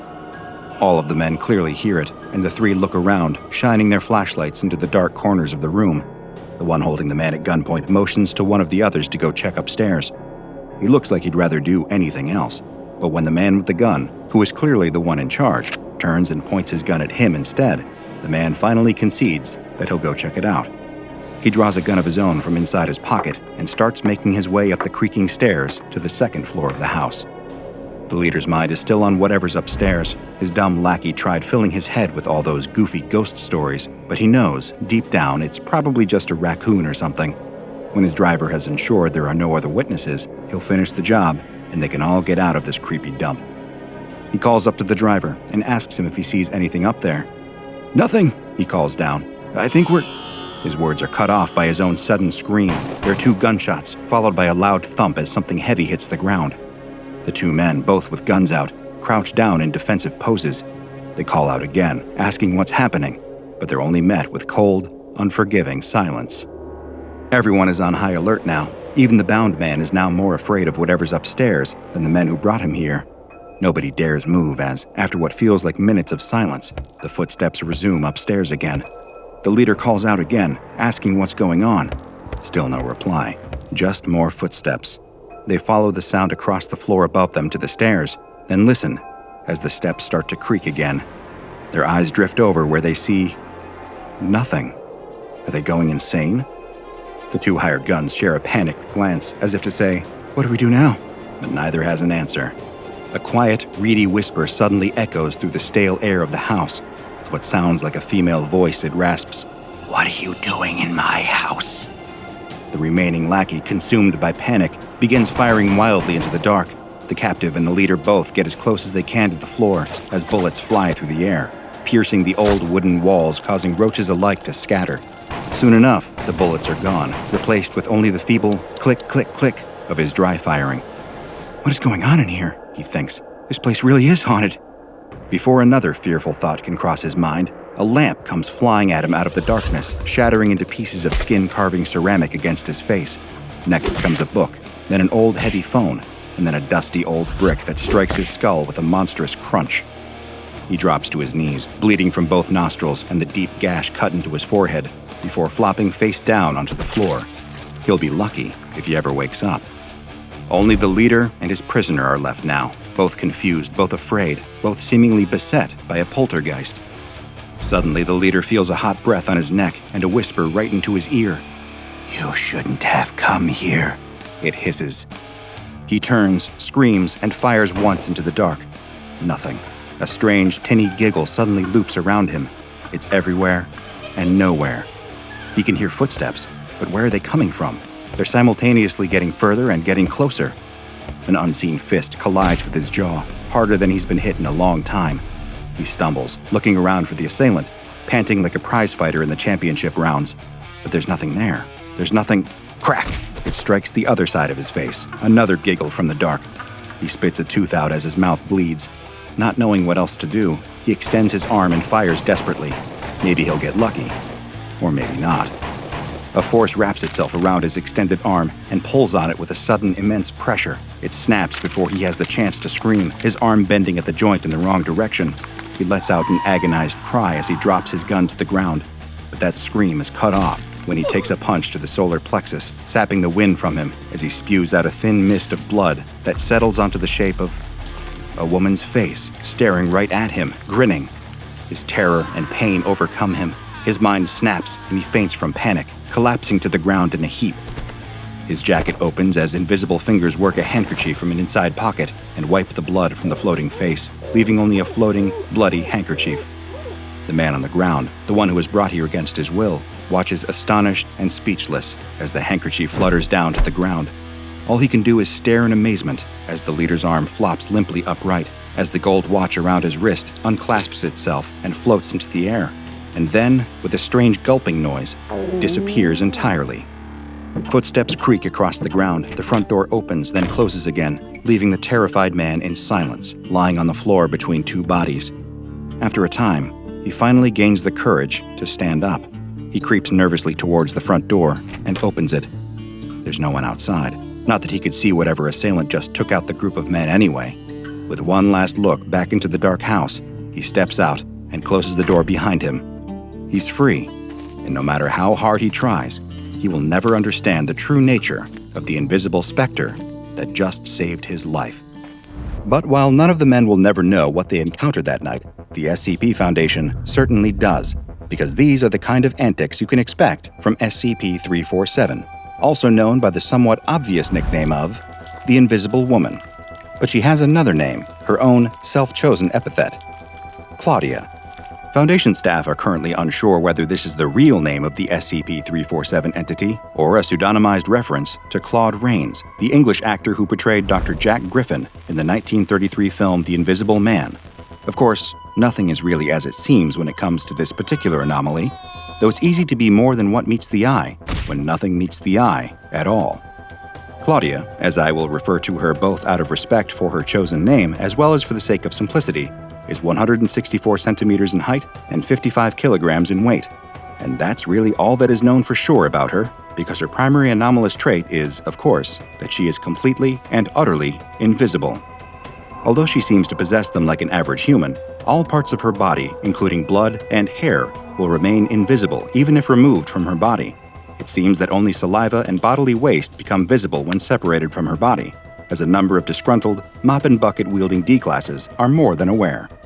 Claudia is able to see through what also must be anomalous means, since in typical humans, the cones and rods of the eyes must be visible for them to receive light and thus see. Research is ongoing as to how exactly this is possible, as well as what it could potentially provide for active camouflage technology. By her own description, which due to her skittish and crafty personality must be taken with a grain of salt, Claudia is a mixed-race woman between the ages of 19 and 25, with brown eyes and wavy black hair. She appears to have no anomalous traits other than her invisibility, no super strength or speed, no ability to fly. However, what she does have is a very particular set of skills that make her a nightmare to anyone wishing to keep her under lock and key, like, for example, the SCP Foundation. The Foundation quickly learned that Claudia is an accomplished escape and infiltration artist, with the lock-picking skills of a veteran thief. She's able to move while making very little noise, which complements her natural stealth advantages perfectly, allowing her to get in and out of secured areas easily. These are skills she's developed not only to survive, but to support certain psychological dependencies she suffers from. While Foundation psychologists have posited a number of mental conditions that could be affecting Claudia, two seem to have risen to prominence: kleptomania and pica. Claudia appears to be compulsively driven to steal as a kind of psychological crutch. Being invisible, naturally, makes her an impeccable thief. However, when she has obtained the item of her desire, said item floating through the air is likely to draw unwanted attention. That is where her second strange habit comes in. Pica is an eating disorder that causes sufferers to consume items that are not food, sometimes damaging themselves in the process. Claudia has developed the unhealthy habit of swallowing some of the smaller items she steals, causing them to seemingly disappear until she later vomits the items back up. When interviewed on the matter, Claudia stated that she'd gotten the idea from watching Stevie Starr perform on a late-night television show. Star is a Scottish performer known for his ability to swallow and regurgitate items, though Star's ability doesn't extend far enough to meet the Foundation's threshold for anomalous. Before she was brought into containment, Claudia had a preference for abandoned houses. The home where Foundation agents finally discovered her was one with a long history of reported poltergeist activity. As is standard in instances where spectral phenomena were suspected, the Foundation moved in with infrared cameras, allowing them to quickly detect the humanoid shape of Claudia and move in to intercept her. Without the advantage of her invisibility, she had no chance of either evading or besting trained Foundation operatives in combat. Thankfully, it didn't need to come to that, and after a brief period of deliberation, Claudia gave herself up to the Foundation willingly in exchange for shelter and warm meals, both of which would be provided for her in containment. Prior to this, it's believed that she was effectively homeless for years and had been making ends meet in any way she could. She refuses to discuss her past directly, though a long string of ghost activity across the area and at least 2 deaths have been solidly linked to her activities. Being unseen for years of her life has taken an undeniable mental toll on Claudia, the isolation leading to instability and even violent outbursts on occasion. Thankfully, she has responded well to treatment from Foundation counselors and psychiatrists, which has reduced the frequency of these violent outbursts significantly.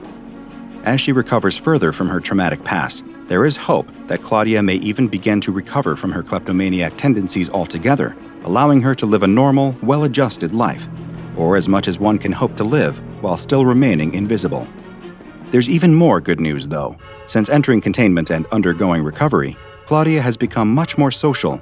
She enjoys interacting with other people, especially when they treat her as though she's an average person, and some of her actions have even been described as bordering on flirtatious. She enjoys interacting physically with people, and often plays impish pranks on the unsuspecting people sent into her chamber, such as rearranging or taking items to confuse them.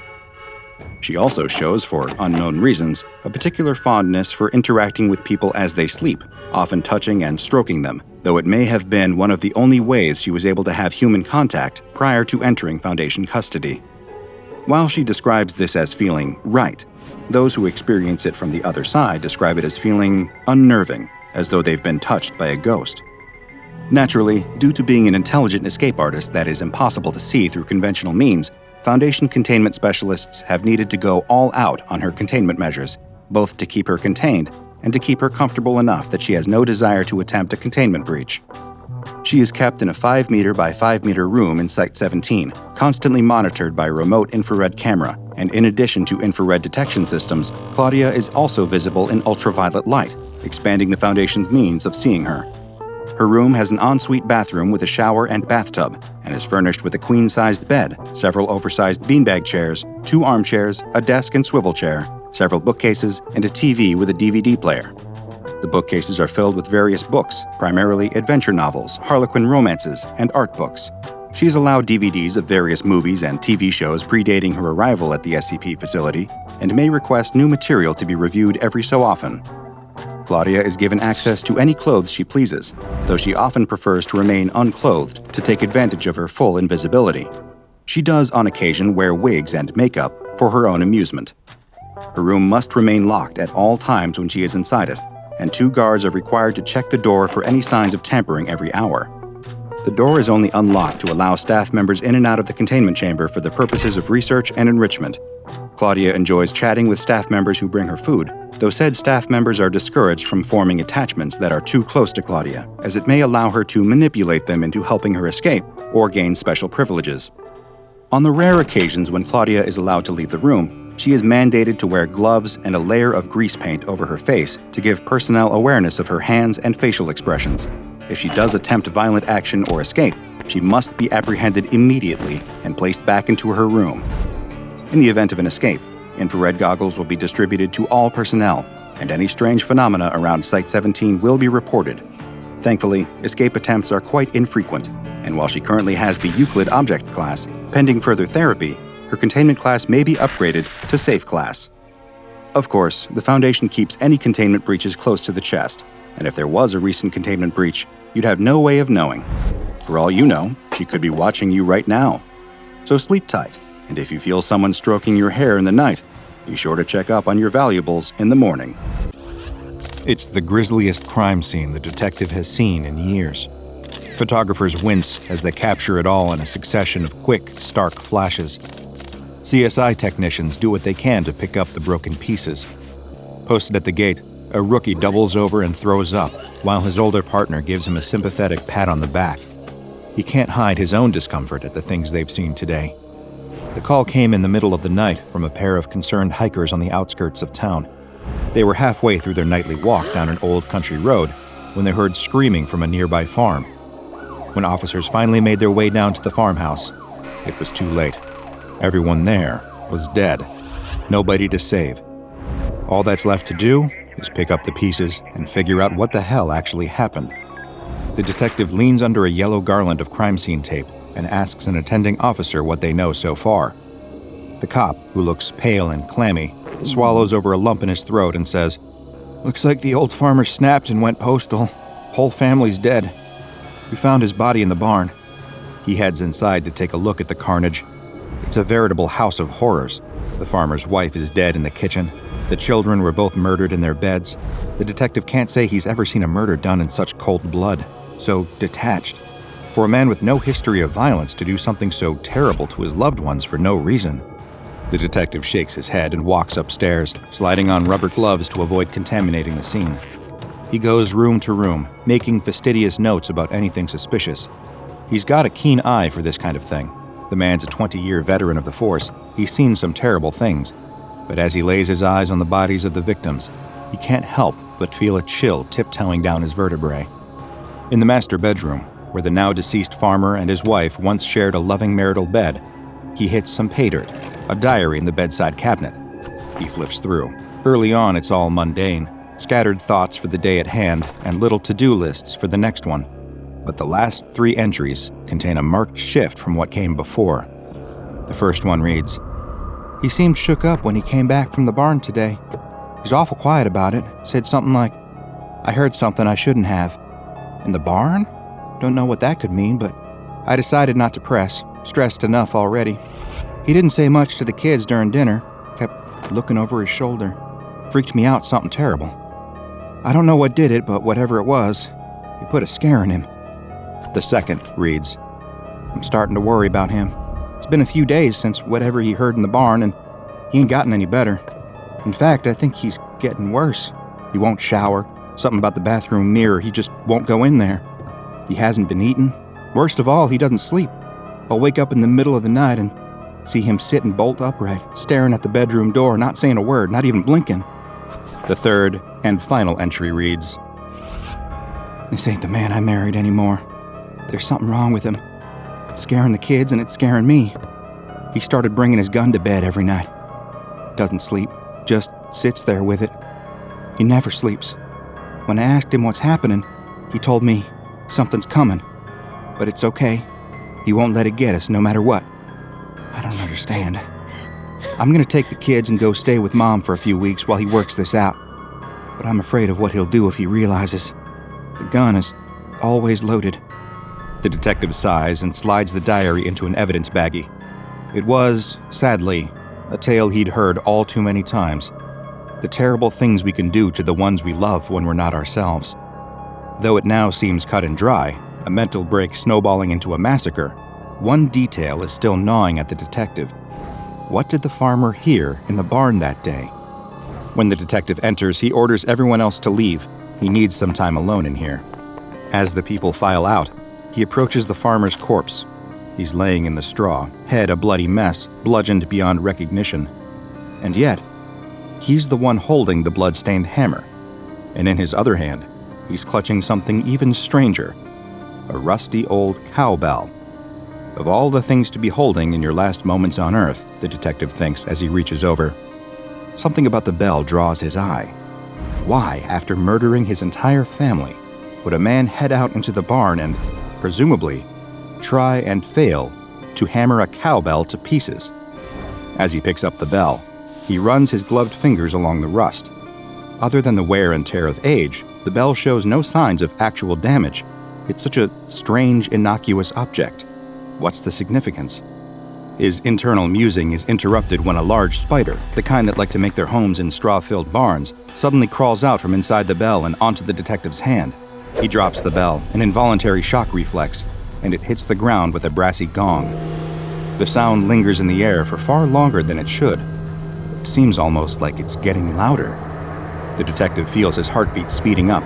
His breath's getting heavy and labored. The sound gets louder. It feels like someone is sitting on his chest. He falls to his knees, scratching at his swelling throat. His heart pounds. Is he having a heart attack? He claws at the dirt and straw beneath him, trying desperately to get a handle on things as the world around him seems to go dark.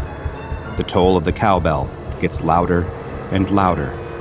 Eventually, he's able to force out a scream, then collapses to the ground. When his eyes open, he's being carted away on a stretcher to a nearby ambulance, parked just outside the crime scene. When a paramedic asks him if he's okay, the only thing he can stutter out through his dry mouth is, "Don't touch the bell. Don't let anyone touch the bell." The doctor who treats him will later tell him there are no signs of any physical ailment. In all likelihood, the detective had experienced a severe anxiety attack. When the detective tells the doctor that he has no history of anxiety attacks and that this is far from the first violent crime scene he's encountered, the doctor purses his lips and knits his brow in concentration. "Very strange," the doctor says.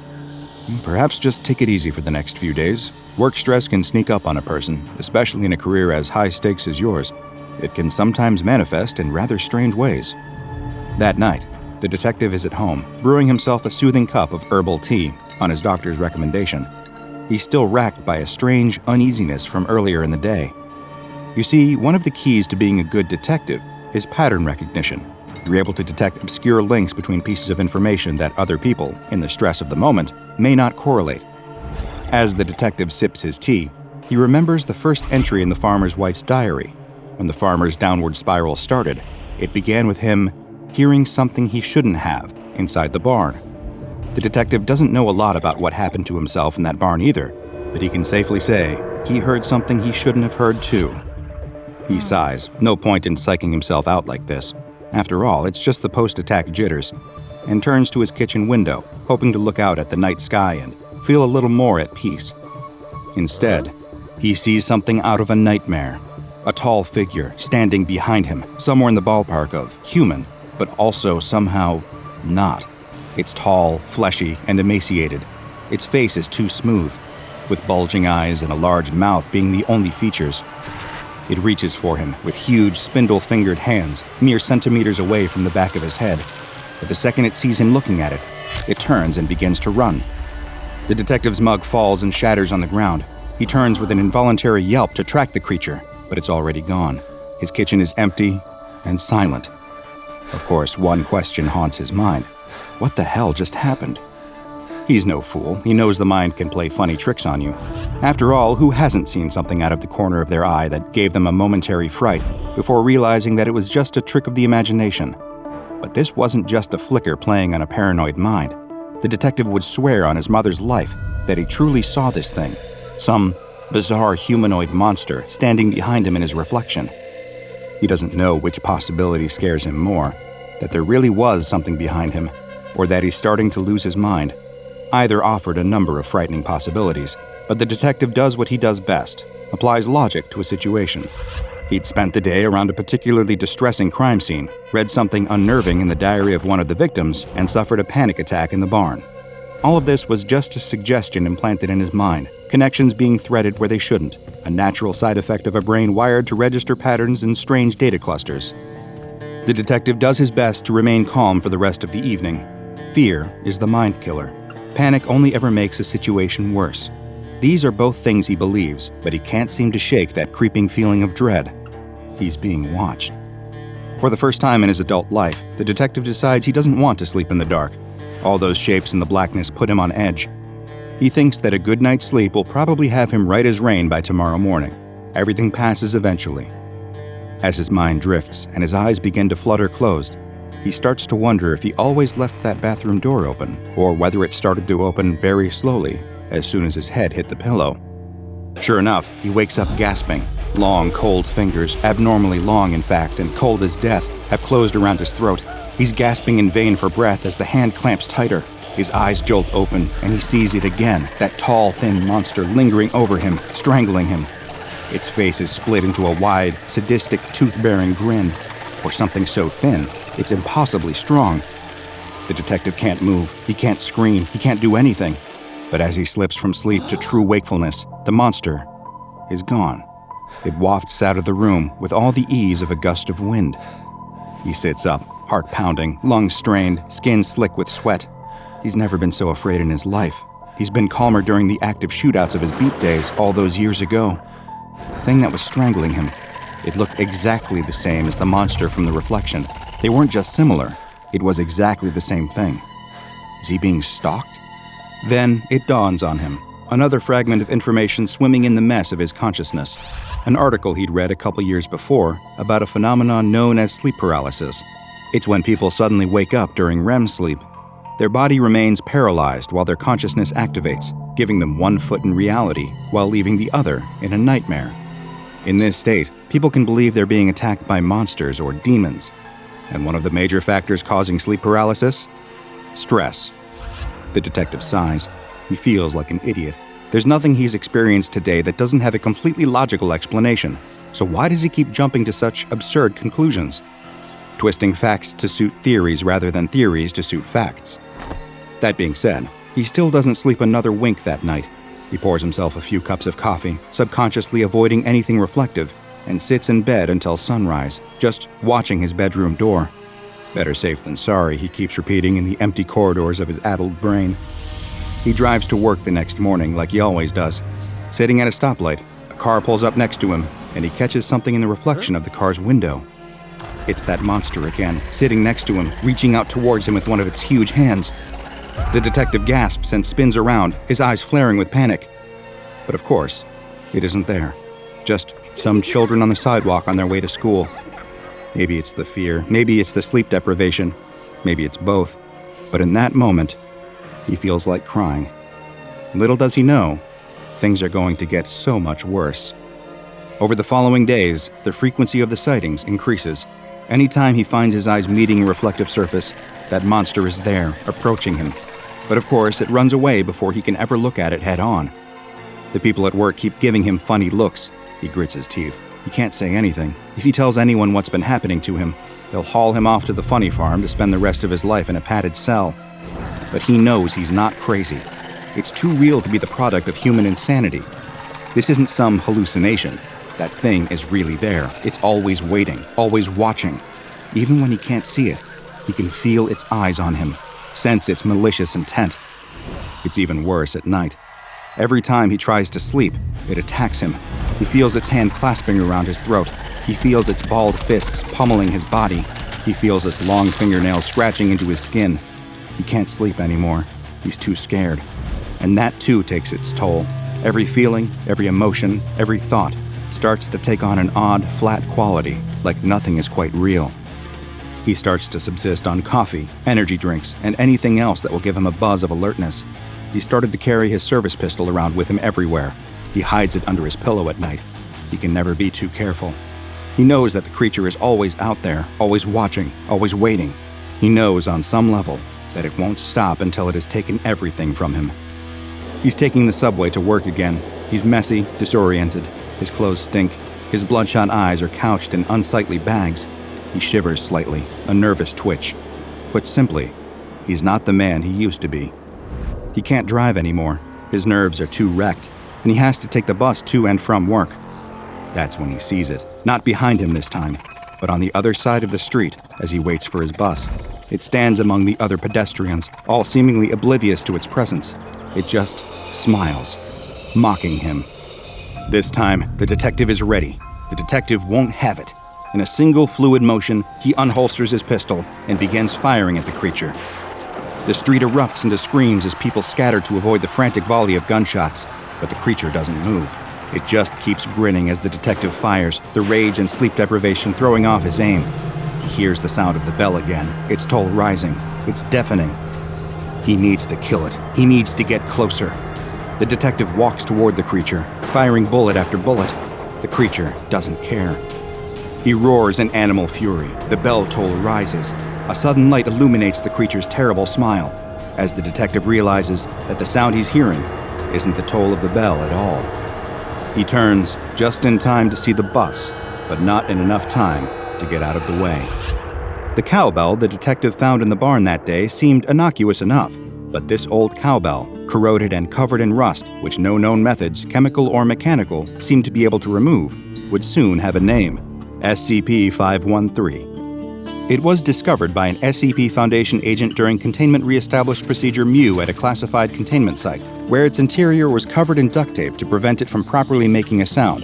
There was also a paper note attached reading, "You've seen it, now he can hear you. You've touched it, now he can see you. Never ring it. If you hear it, he can touch you." And this is a warning worth heeding, because ringing SCP-513 invariably results in death. The question is just how much mental and physical anguish it puts its victim through before that endpoint. When the bell is first rung, anyone within earshot will begin to experience extreme anxiety, including physical symptoms such as heightened heart rate and raised blood pressure. They will also report feelings of dread and may claim that they can feel themselves being watched. Within about an hour, this worry is confirmed. SCP-513-1 is the less than charming creature hounding the unfortunate bell ringer, and will begin to stalk the affected individuals. It will appear to approach individuals from behind, but quickly disappear if ever the subject attempts direct visual contact. It will also stage non-lethal physical attacks on its victims during their sleep in order to induce greater levels of psychological terror, though it disappears quickly upon waking. The stalking threat will only elevate over time, leading to increased psychological disarray for the victim. SCP-513-1 will eventually induce paranoia, aggression, hypervigilance, and depression, ending in a distressing and violent death. Because of the immense danger posed to anyone who hears the sound of this cowbell tolling, SCP-513 has been given extensive containment precautions, extensive enough to warrant giving it the Euclid Containment Class, a classification reserved for things that are often unpredictable in containment. SCP-513 is suspended in a 1 cubic meter block of gelatin and contained within a soundproofed, climate-controlled cell. The gelatin is inspected daily for any degradation or loss of integrity. An emergency inspection is carried out immediately following any earthquake, explosion, or sonic event grade 2 or higher. Personnel performing the inspection wear earplugs and active noise-canceling earmuffs at all times while inside SCP-513's cell to avoid any kind of accidental exposure. If the gelatin cube shows any signs of degradation, such as rips, tears, splits, liquefaction, or mold, SCP-513 will be immediately removed and suspended within a replacement cube by a team of surgically deafened Class D personnel. No other personnel are to enter the cell during this procedure. Any sentient beings exposed to SCP-513 are to be monitored by at least 2 security personnel at all times. Under absolutely no circumstances may exposure victims be administered sedatives or allowed to fall unconscious. Any victim who does fall unconscious is to be terminated immediately. Class D personnel are to be terminated at the first sign of mental degradation. All other exposure victims may be terminated at their request. If possible, SCP-513-1 is to be apprehended on site, but sadly, the Foundation hasn't managed to get their hands on this unpleasant creature yet. But be careful ringing any mysterious old bells you find, or else he might just get his hands on you. It is November of 1966 in Point Pleasant, West Virginia. It's a crisp, clear night, the kind of natural beauty only autumn in Appalachia can bring. The lush green mountainsides have gone fiery as the season changed from summer to fall, vivid oranges, reds, and yellows flooding the landscape and turning the hills into a sunset. Now, in the dim light of the moon, the colors are muted but still glorious, dancing in a silvery blue glow. The spooky fun of Halloween has come and gone, leaving the warm, cozy feelings of the harvest, of fresh-pressed apple cider, corn mazes filled with happy families, cuddling up around a fire with a flannel blanket and a mug of something hot and sweet. Some people think Christmas is the most romantic time of the year, or Valentine's Day, or spring, when the wildflowers bloom and the breeze carries their perfume through the town. But to at least one happy couple, this is the most romantic thing they could possibly imagine. They're a young man and a young woman, driving down the winding country road. They're so in love, and they feel like the only 2 people in the entire world. At this moment, life is good. They're driving just to drive, to crank up the radio and enjoy being alone together. But after a long stretch of road with nothing much in sight, they decide to drive a little bit further away from town, over toward an area nicknamed the TNT area, for its former life as a World War II munitions plant site. Now, of course, it's just mostly wildlife out there, but it'll look beautiful at night, and it should be completely private. As the car winds around a curve in the road, the woman thinks she sees something out of the corner of her eye, and her heart skips a beat, taking her back to long-forgotten childhood fears. As a little kid, she always used to get nervous driving at night, imagining a monster running alongside the car as it went, trying to catch her. She used to picture long, pale limbs and big eyes, something loping along on all fours, dipping in and out of sight between the moonlight and the shadows. She would have nightmares about what the creature might do if it ever caught up to the car, if it ever reached through the window and pulled her out into the darkness. But of course, that was just a flight of fancy, the sort of thing a bored child's mind cooks up on a long drive. Imagining monsters where there are just dead tree branches or nocturnal animals. But now, seeing motion in the forest out the window, she feels that same breathless terror she felt as a little girl. She doesn't even realize she's squeezing her boyfriend's hand too tight until he pulls it away with a wince. "Easy, before you crush me." He laughs, but there's worry in his eyes. "You okay?" She nods, shaking off the feeling. "Sure, I'm fine." She privately chides herself for being so silly, for letting her own imagination get the better of her. She's lived in Point Pleasant all her life. She's no stranger to wildlife. Animals come out at night sometimes. It's just as much their world to live in as it is hers, she reminds herself. She's just starting to settle in, to let herself relax, when she sees it again. A fluttering motion, like great big dark wings, flapping at the edge of the area illuminated by the headlights. Something about it, the way it moves, the way it shimmers in the light, that seems to shine right through it like black mist. It feels deeply wrong. Like the old stories her grandfather used to tell her about the things you see in the mountains late at night, things you never want to come close to. He'd once told her about a mountain lion with the face of a woman, or a deer he watched stand up on its hind legs. She'd never seen anything quite like that, but the feeling he described, the deep sense of the unnatural, the way her mind and body recoil instinctively from this sight, feels the same. "Did you see that?" she asks, her throat so tight that her voice comes out in a whisper. Her boyfriend shakes his head. "See what? There deer out there? You know, a deer completely wrecked my last car, ran right into me. He was fine, got up and walked off like nothing happened. Me, on the other hand, no, it wasn't a deer." She shakes her head. "Never mind, it's silly." But the little break in her voice makes him pause. He turns the wheel, pulling the car over by the side of the road, and parks there. "Hey, look at me. What's got you so shaken up?" He puts a hand on her shoulder, giving it a comforting squeeze. I thought I saw something," she sighs, feeling absurd as she says it out loud. "Well, you probably did. All kinds of animals out here. But it's fine, they're more scared of us than we are of them," he reassures her. She shakes her head, frowning. "No, I know that. It wasn't an animal, I think. I couldn't quite see it, but I got this awful feeling. All the hairs on the back of my neck stood up. Whatever I got a glimpse of, I can't explain it. I just feel like there was something wrong, like it wasn't supposed to be here." She rests her face in her hands, struggling to find the words. He rubs her back, unsure what else to do, what else to say. They sit like that for a long while, before she finally sits back up. "Want to go home?" he asks. She nods weakly. "I'm sorry, I know you wanted to go driving more, it's a new car." He cuts her off. "I want to do what you want to do. Come on, let's go by the diner and get a couple burgers, see if they've got any cherry pie left. Sound good?" She nods. "Sounds great." The young man is just about to put the car back in drive when there is a sudden fluttering motion, something moving through the headlight's beam. This time, they both see it, and they can only watch wide-eyed as it settles to a stop directly in front of their car. There, the size of a grown man with a 10-foot wingspan, is something unlike anything they have ever seen before. It's massive, dark gray, its face shielded from view by the limited light, with one notable exception. Boring into them are a pair of glowing red eyes, wide and piercing. Then, with a flap of its wings, as quickly as it appeared, the strange thing is gone again. The couple sit in complete silence for a long time before they turn to look at each other.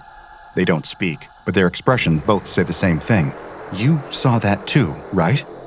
Still too shocked to speak, the young man cranks the engine with trembling hands, and the two speed off back down the deserted road toward town. They have to get back. They have to call the police and tell them... What? That they saw a monster, a flying man with glowing eyes? Will anyone even believe them? Suddenly, the young woman's voice breaks through the tense quiet in the car. "Behind us!" she cries out. The man glances in the rearview mirror and sees what he would assume were red headlights if he didn't already recognize them. Sure enough, the massive thing is flying behind their car, following them along the road. The car takes a turn, and so does the creature. The car speeds up, and it flaps its wings to catch up to them.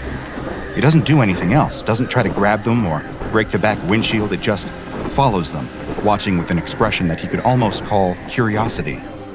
Then, after 5 tense miles, it just disappears again, and they're alone. Truly alone. That chill on the back of their necks is gone, and they know that wherever that creature came from, it's gone back there, at least for now. When they make it back to town, they pull into the police station and rush inside. They can hardly get their words out as they try to tell the officer on duty what exactly they saw. He's skeptical, of course. 2 scared kids seeing things that aren't there, he assumes. But they insist again and again that they know what they saw. He humors them, listens to their story, and suggests that it was some sort of large wild bird. Animals' eyes reflect light, he reminds them, and everything looks worse at night, especially when someone is already all worked up. Realizing they won't be believed, the couple head home and get ready for bed. But they don't sleep. They can't. All they can think about is that massive figure landing right in front of their car and staring directly at them. Its unbelievable wingspan, its speed, the strange interest it had shown in following them home until it disappeared without a trace. What did it want? Will it ever come back? As they lie in bed, staring up at the ceiling and replaying the events of the night again and again in their minds, they wonder if they'll ever get the answers to those questions. One thing is for certain, though. They'll never forget those eyes as long as they live. Contrary to what the police officer thought about their story, this pair of young lovers were not the only ones to see the strange, winged creature around Point Pleasant. Over the next month, others reported seeing similar things, and soon, eyewitness accounts were pouring in on a regular basis. A pair of volunteer firemen saw it while on duty, describing a massive bird with bright red eyes. A police officer reported seeing an unusually large bird-like animal with eyes that reflected the glow from his flashlight. A group of gravediggers doing their work looked up from their shovels to see something large, dark, and winged fly through the sky overhead, temporarily blotting out the moon. It soared overhead and landed in a far-off tree. All over town, people reported sightings of the creature, and the story grew and grew. The sheriff tried to calm the townspeople down, positing that it was just a sandhill crane, a large bird with a 7-foot wingspan and reddish coloring around its eyes. But the reports kept coming in, and they only got more bizarre. Some said it could fly over 100 miles per hour. Others said it could appear and disappear at will. A man in Salem, West Virginia blamed the creature for strange patterns appearing on the screen of his television set, and for strange noises he heard outside of his home at night. Then came the strange being's most infamous appearance. Eyewitnesses saw it, a massive, shadowy winged figure, on the night of December 15th, flying over the Silver Bridge, a suspension bridge over the Ohio River. Soon after this sighting, the bridge collapsed, and 46 people lost their lives. Though a fracture in the suspension chain was the culprit, people whispered around town that this mysterious creature was somehow responsible. If not responsible, then the monster was at least connected. It had to be. How could it be a coincidence? This mysterious apparition grew to be known as the Mothman, or simply Mothman. But to the SCP Foundation, it had a different name, SCP-2901, and according to their findings, there wasn't just one Mothman, but an entire species. SCP-2901 refers to a species of carnivorous scavenger creatures that, thus far, have demonstrated limited intelligence.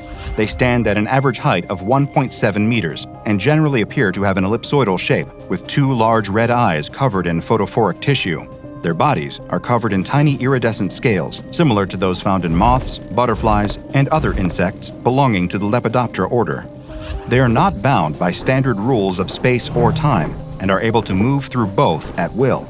This gives them seemingly impossible abilities such as levitation, flight, teleportation, and the emission of an acoustic cancellation effect thought to help them avoid detection. In spite of these talents, they are still impervious to some ordinary forces, such as standard firearms. Due to their unique abilities making them especially elusive, these creatures have proven difficult to contain using conventional methods. Not only that, but it has become increasingly difficult over time to keep the general public from discussing the possibility of their existence. The first appearance of SCP-2901 on record occurred in West Virginia in 1967, shortly before the catastrophic collapse of the Silver Bridge. Since then, SCP-2901 instances have gone out of their way to avoid humans, keeping to themselves as much as possible and vanishing from sight when approached. However, They have continued to manifest near the sites of various disasters, appearing to a handful of eyewitnesses in the location approximately a week to a month before something terrible occurs there. Somehow, through a predictive ability compared by some researchers to a sense of smell, they are able to detect when an event resulting in multiple fatalities will occur. Once they have first appeared in an area, the creatures will remain there and guard it until the disaster comes to pass. They are extremely territorial, fighting with each other for dominance over the area, and even changing their shapes to frighten humans that wander into their territory. Once the disaster has occurred, the instances of SCP-2901 in the area will scavenge the dead until there is no more food left for them. Then, they will disappear once and for all, leaving no trace behind. Because SCP-2901 cannot be physically contained, the SCP Foundation has instead put guidelines in place for managing the creature's appearances, as well as what to do if an agent encounters one of these ethereal beings in the field.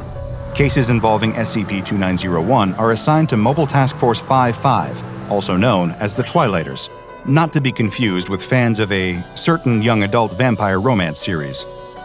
Any civilian encounters with SCP-2901 should be addressed with standard amnestic procedures, and any media leaks regarding the creatures such as social media posts, YouTube videos, or local news reports will be deleted or otherwise countered by the Information Detraction, Censorship, and Rescission Division.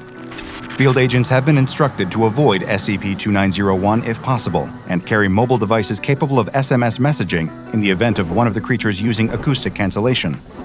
If an operative comes face-to-face with an instance of SCP-2901 and there is no way to avoid a direct confrontation, there are specific steps that they must follow in order to minimize casualties. First, do not attempt to run away from the creature, lest it be provoked to chase after you. Second, hold your ground and maintain eye contact. Do not show weakness. Third, make a threat display, similar to the display the creatures use to frighten civilians away. Use your clothing to make yourself look bigger, stand on your tiptoes, and spread your arms wide.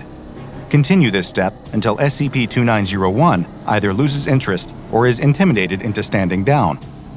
If the creature approaches, do whatever you can to keep from touching it. Throw objects or brandish a makeshift weapon if you must. Though they do not tend to deliberately harm living humans, the fluctuating nature of the creature's position in space and time causes direct physical contact between them and a human to result in a dermal fusion. Essentially, they become stuck together. But the creature does not realize this. When they then attempt to flee and leave the human behind, the results are painful, to say the least. Imagine the feeling of ripping off a large Band-Aid. Now multiply that by 1,000, and multiply again. One more time? That's what it feels like. Though these guidelines were put together with Foundation field operatives in mind, they may come in handy for any civilian who accidentally crosses paths with SCP-2901.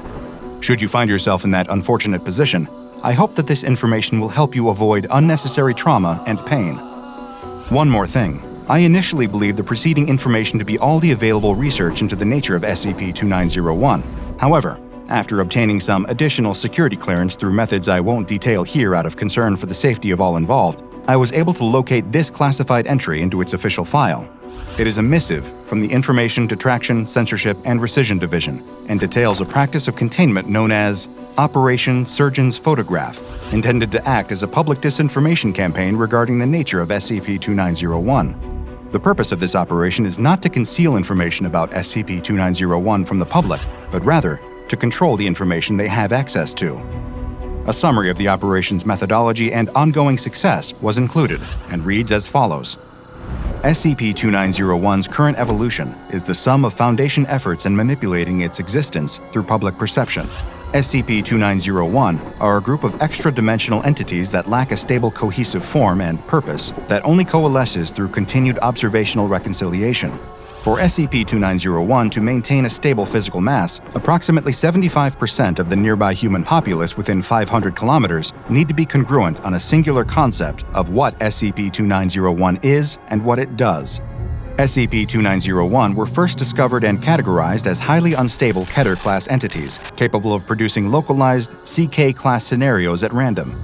Further research into SCP-2901's unstable manifestations proved to be futile, as, unbeknownst to Foundation scientists at the time, SCP-2901 would involuntarily change during each subsequent observation. During a containment breach into the civilian-populated areas within the Appalachian region of the southern United States, SCP-2901 began gradually condensing into a singular manifestation the more it was exposed to humans. Civilians began conceding to the idea that SCP-2901 was a dark, winged-like humanoid with large red eyes, which corresponded to pre-existing local folklore. SCP-2901 also began to evolve predatory-like behaviors and anomalous acoustic effects that conceptualized due to the mass fear generated within the surrounding communities. Foundation researchers recognized the effects and began isolating SCP-2901 as much as possible. However, deprived of regular perceptual input, SCP-2901 began to devolve into its initial highly unstable manifestations once again. The decision was made to maintain SCP-2901 in a functioning, manageable state through continued exposure to human perceptual belief that SCP-2901 is a tangible creature of local folklore, another Bigfoot or Loch Ness Monster. The nearby Silver Bridge collapse of 1967 and the SCP-2901 Appalachian incursion, in reality, have no connection with one another. However, public opinion strongly disagreed, and henceforth SCP-2901 began to appear at other future disaster events. This was the precursor of the precognitive scavenging animal-like behavior that is observed today. Efforts are to continue gradually introducing notions developed by the Foundation as to further SCP-2901's evolution into a more docile and manageable concept. I'm not sure I appreciate the implication that Bigfoot and the Loch Ness Monster don't exist. I, for one, am still holding out hope. But this finding still does compel me. Belief is a powerful thing. It can shape the world around us in unexpected ways, and apparently can even shift the nature of an entire race of creatures that otherwise refuse to abide by our rules and our understanding. Who knows what these beings will look like, how they will behave a few years down the line. For now, they are shadowy, precognitive scavengers, waiting in the wings for humanity to encounter disaster, then picking up the leftovers for themselves. They may not mean us any harm, but the sight of them can and should still strike terror into the heart. If you're ever out on your own and you spot a wide pair of glowing red eyes in the darkness, hear the rustle of leaves, of something floating through the trees like a cloud of black mist, you should probably leave that place immediately. You won't want to be there for what's coming next, because whether it takes a day or a month, SCP-2901 only goes where it knows it will be fed. Team 2 moves towards the Red House, weapons at the ready. Their comms crackle with information, being relayed to them from the drone overhead. One heat signature inside. The target is definitely home. The squad leader motions to the soldiers, gesturing for them to cover the team's flank. Two of his men understand immediately, their rifles raised. The rest of Team 2 form up, waiting for the order to breach the door. But before the words can leave his mouth, one of the men, T2-2, notices the door handle move. He calls out, alerting the others. Their formation tightens. So too does the pressure on the grips of their rifles, just as the target appears from behind the door. The squad leader steadies himself. He knows the target looks like an ordinary woman, or at least she used to. The live feed playing through the goggles affixed to his helmet showed the truth. Huge splotches of red cover most of her face, trailing down her neck and arms, all the way to the fingers that are wrapped around a kitchen knife. The target sweetly, innocently even, welcomes the armed men at her door, inviting them in. The squad leader barks at her to get down on the ground, to drop her weapon. But still, the target insists that the team of heavily armed men in tactical gear just stop being silly, and tells them to come on inside and stay for a while. She takes a half step out of the doorway towards Team 2, knife still firmly in her hand, despite the squad leader's warnings to stay where she is. None of his orders to drop the knife and stay put seem to deter her. T2-4, the closest team member to her, reaches for his belt and slowly unclips a thermite grenade. The Foundation already cleared its use. The target needs to be burned. Then she says something that makes a chill run down the whole team's spines. We just want to have some guests. Please, come in. As far as any of the team can see, there is no we, just the target standing there alone. unless she means we, as in the things growing on her face. The squad leader barks at her again, louder than ever, demanding that she drop the knife. The target lunges for T2-4 before he can properly prime the incendiary weapon in his hands. The kitchen knife in her hands is plunged into the gap between where his protective plate carrier ends, carving through his uniform and his flesh underneath. Team 2 opens fire. Scarezilla braces for the shudders traveling up his leg as he kicks hard against the glass. It's old and shatters on impact.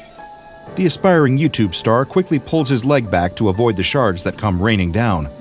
He takes care to avoid the edges and any leftover pieces of glass that are still clinging to the frame as he makes his way inside. Urban exploration. That's long been the name of the game for Scarezilla.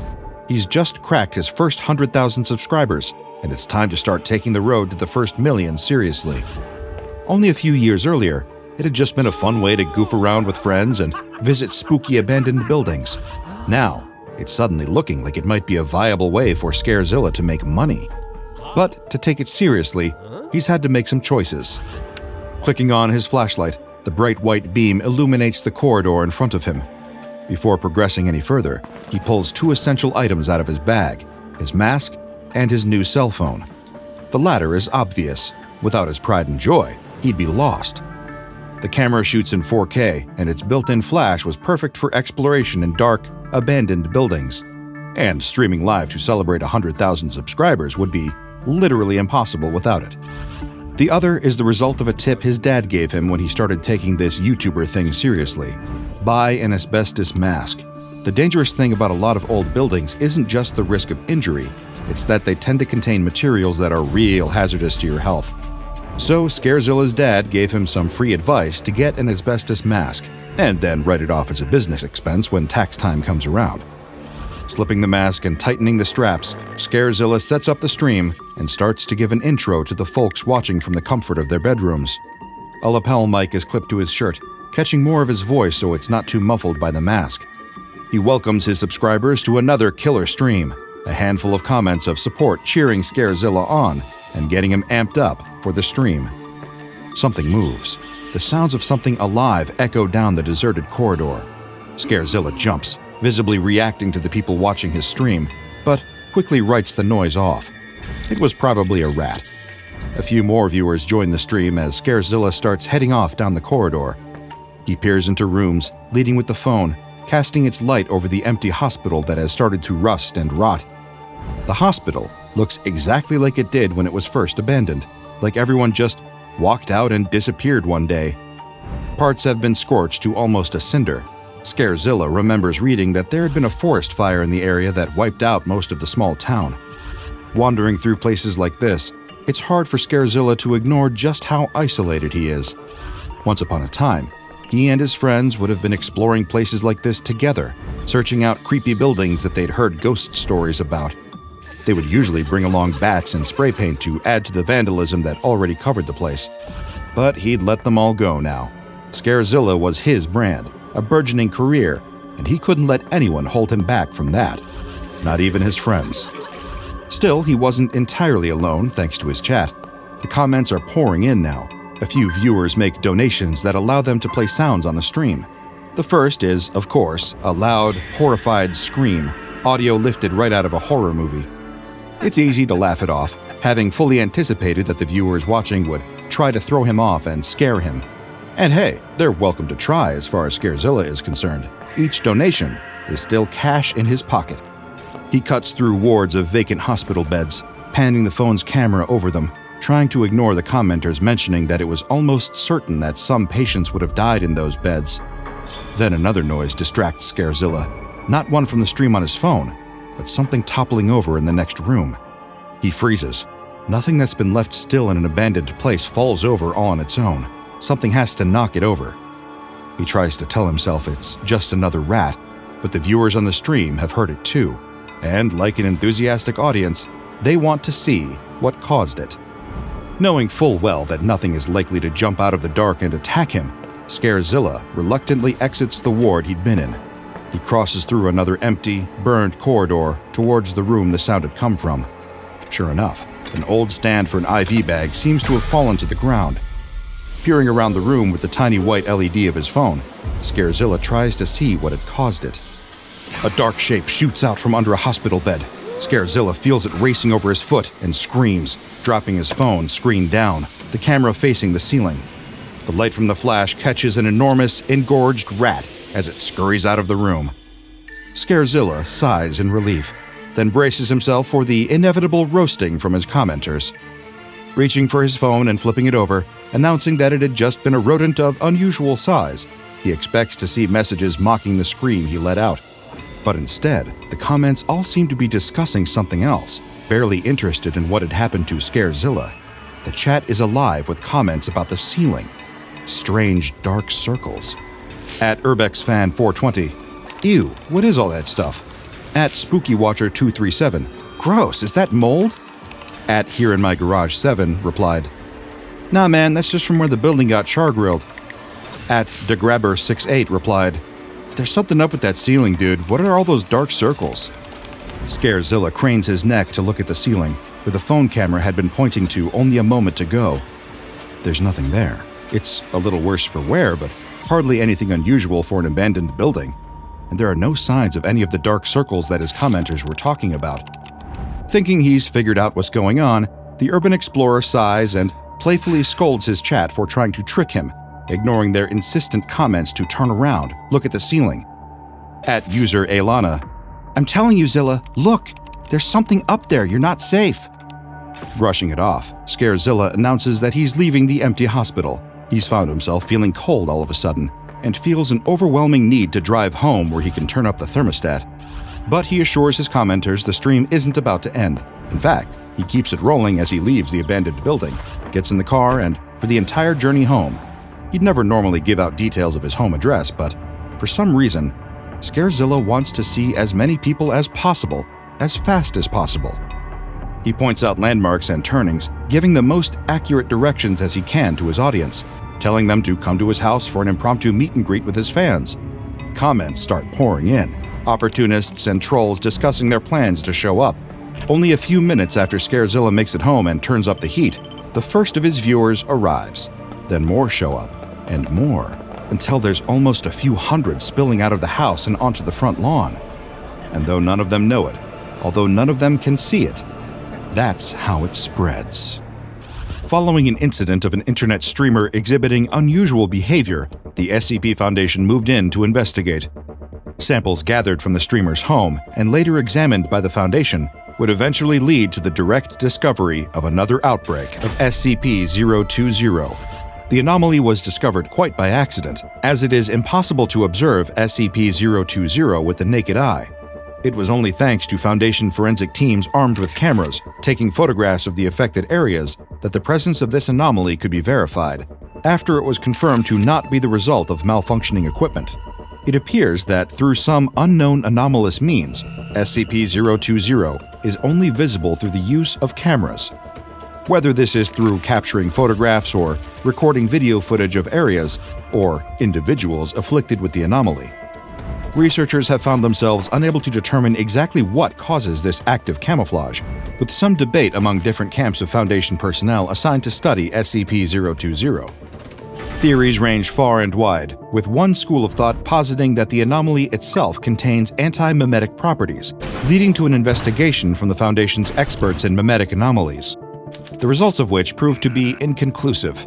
Spectral analysts have instead insisted that SCP-020 is somehow able to shield itself from view by reflecting all forms of light away from it, or at least those that are on the spectrum visible to human beings. Once again, there seems to be little evidence supporting this claim. The idea is, however, at least more plausible than some of the further outlandish claims made about SCP-020, including one researcher proposing that the anomaly was actually a series of beings that originated from an entirely flat alternate universe lacking three-dimensional space. This claim has been widely discredited by the SCP Foundation and dismissed as likely caused by the influence of psychoactive drugs, the discovery of which caused the dismissal of the researcher who proposed the theory. They were, however, right about one thing. SCP-020 most certainly is alive. SCP-020 is an anomalous fungus, an organism that is not only capable of spreading at a concerningly rapid pace, but that can affect both inorganic and organic matter. Traces of the fungus, and even samples of entire colonies, have been found on surfaces like walls and ceilings, as well as growing on or in living organisms. As well as the aforementioned innate anomalous effect that renders it invisible to direct observation, the fungus has also been known to directly affect the other senses. It even has a degree of influence over behavior to the living organisms that come into contact with it. SCP-020 is not only capable of small-scale growth within a human residence, its development is not impeded by the varying interior temperatures or levels of light found inside houses, apartments, and other similar locations. This has been regarded by botanical experts within the Foundation Anomalous Horticulture Research Department as atypical for a fungus. Most forms of fungi are known to develop better in low light conditions, as well places that are particularly damp and warm, as colder temperatures render them inert. The way that SCP-020 is seemingly unaffected by the level of light present in a human home lends some credibility to the theory that this fungus is unaffected by light on the visible spectrum. While the exact cause of this invisibility has still not been determined, it has lent itself to the colloquial name for among researchers, the unseen mold. Once a colony of this anomalous mold has formed within a person's home, the next stage of its life cycle will commence. Spores are released from the fungus, which are similarly impossible to perceive with the naked eye. However, during testing and observation with video surveillance of SCP-020 samples, Foundation researchers have been able to determine that there is a pattern to how these spores behave once released, and how those affected by them behave. Whether the spores make direct contact with skin or are unknowingly inhaled, they will cause a rapid change in the affected person's frontal lobe, the part of the brain responsible for being the behavioral and emotional control center. The specific change that is triggered by the spores is universally the same, regardless of the human subject that is affected by SCP-020. An affected subject will find themselves starting to feel cold, suggesting that the spores are able to directly affect a specific area of the brain's parietal lobe, the somatosensory cortex. Any Foundation neurology expert will tell you that this is the area of the brain that assesses and processes touch-based sensations from all over the body, including position, pressure, pain, and, crucially, temperature. Being told by their somatosensory cortex that they are experiencing heightened cold, the SCP-020 spores are able to compel the affected subject to increase the levels of heat and humidity within their home. This is usually achieved with the aid of thermostats and other home heating technology, but the Foundation is aware of several cases of SCP-020 colonies forming in rented accommodations without adequate heating facilities. Researchers are still impressed and a little alarmed at the methods employed by spore-affected individuals who are able to successfully raise temperature and humidity levels in these environments. Now, raising the temperature of a room due to feeling cold is hardly considered to be an abnormal behavior, even if it's triggered by the presence of anomalous fungal spores. In the case of those affected with SCP-020, however, their compulsion to make their living space warmer and more humid isn't done just to keep the cold at bay. While they might believe that their actions are their own, and that they're raising the temperature as they normally would, in actuality, the affected individuals are turning their homes into a more suitable habitat for the unseen mold, and turning themselves into a more suitable habitat.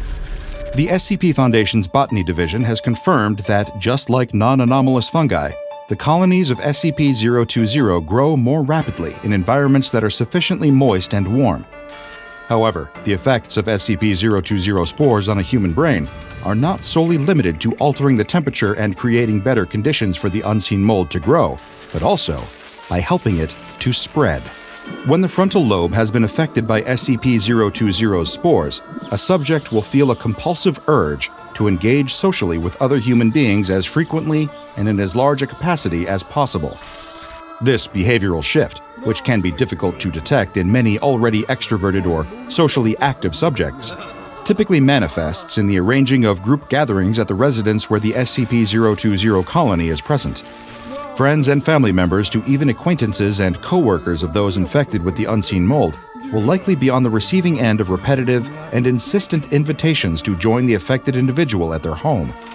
attending any of these proposed gatherings, these people will be unaware of the infestation of SCP-020 thanks to them being unable to perceive it. However, unbeknownst to them, their attendance will allow the invisible, anomalous fungus to spread, as spores from the mold colonies from around the affected person's residence affix to guests' clothes. In some cases, camera imagery has revealed that the spores can land on these attendees' skin, and new colonies of SCP-020 will develop and grow directly on their bodies. This is usually characterized by severe reddish, almost beetroot-colored splotches appearing on the skin. However, these are, as mentioned, only visible through photographs or video footage. Even with the spores now spread to new locations through new carriers, the SCP-020 colonies at the original residence will not stop producing spores. This will continue at an exorbitant rate until the amount of spores and colonies of unseen mold present at a location reaches a critical level of concentration. When this happens, the spores' effects on the initial infected subject will rapidly become more extreme. Their overall health will begin to deteriorate, resulting in death after a short period of time. However, once the affected subject has expired, they still pose a risk of spreading an SCP-020 infection. The mold will continue to grow, remaining invisible on a deceased body, allowing it to spread to any emergency responders, paramedics, healthcare agents, or whoever else might make contact with the affected cadaver. This has also, in numerous cases, led to several colonies of SCP-020 being discovered in morgues and mortuaries, as well as inside vehicles used in the transportation of affected bodies.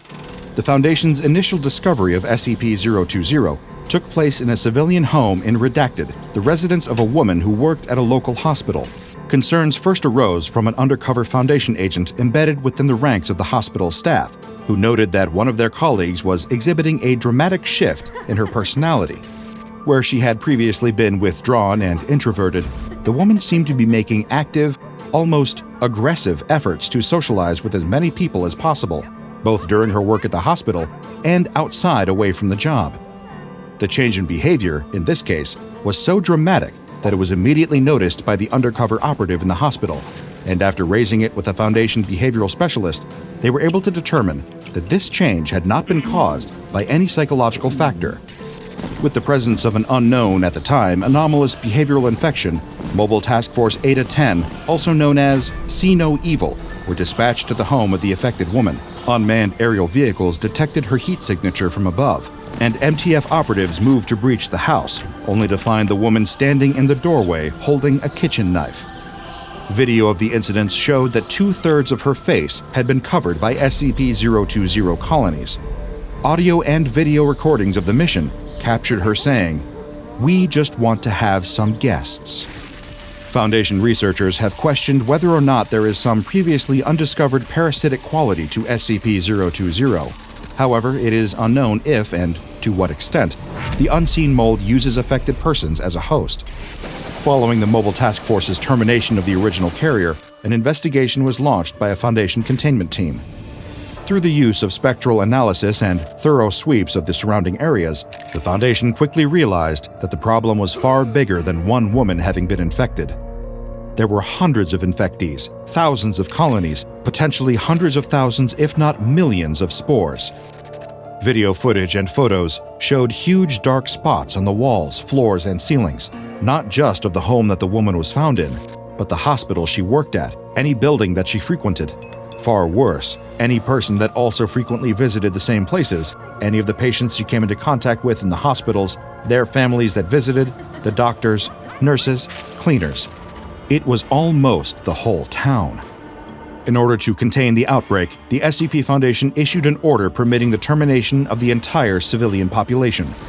The town itself was incinerated, with the cover story of a catastrophic forest fire in place.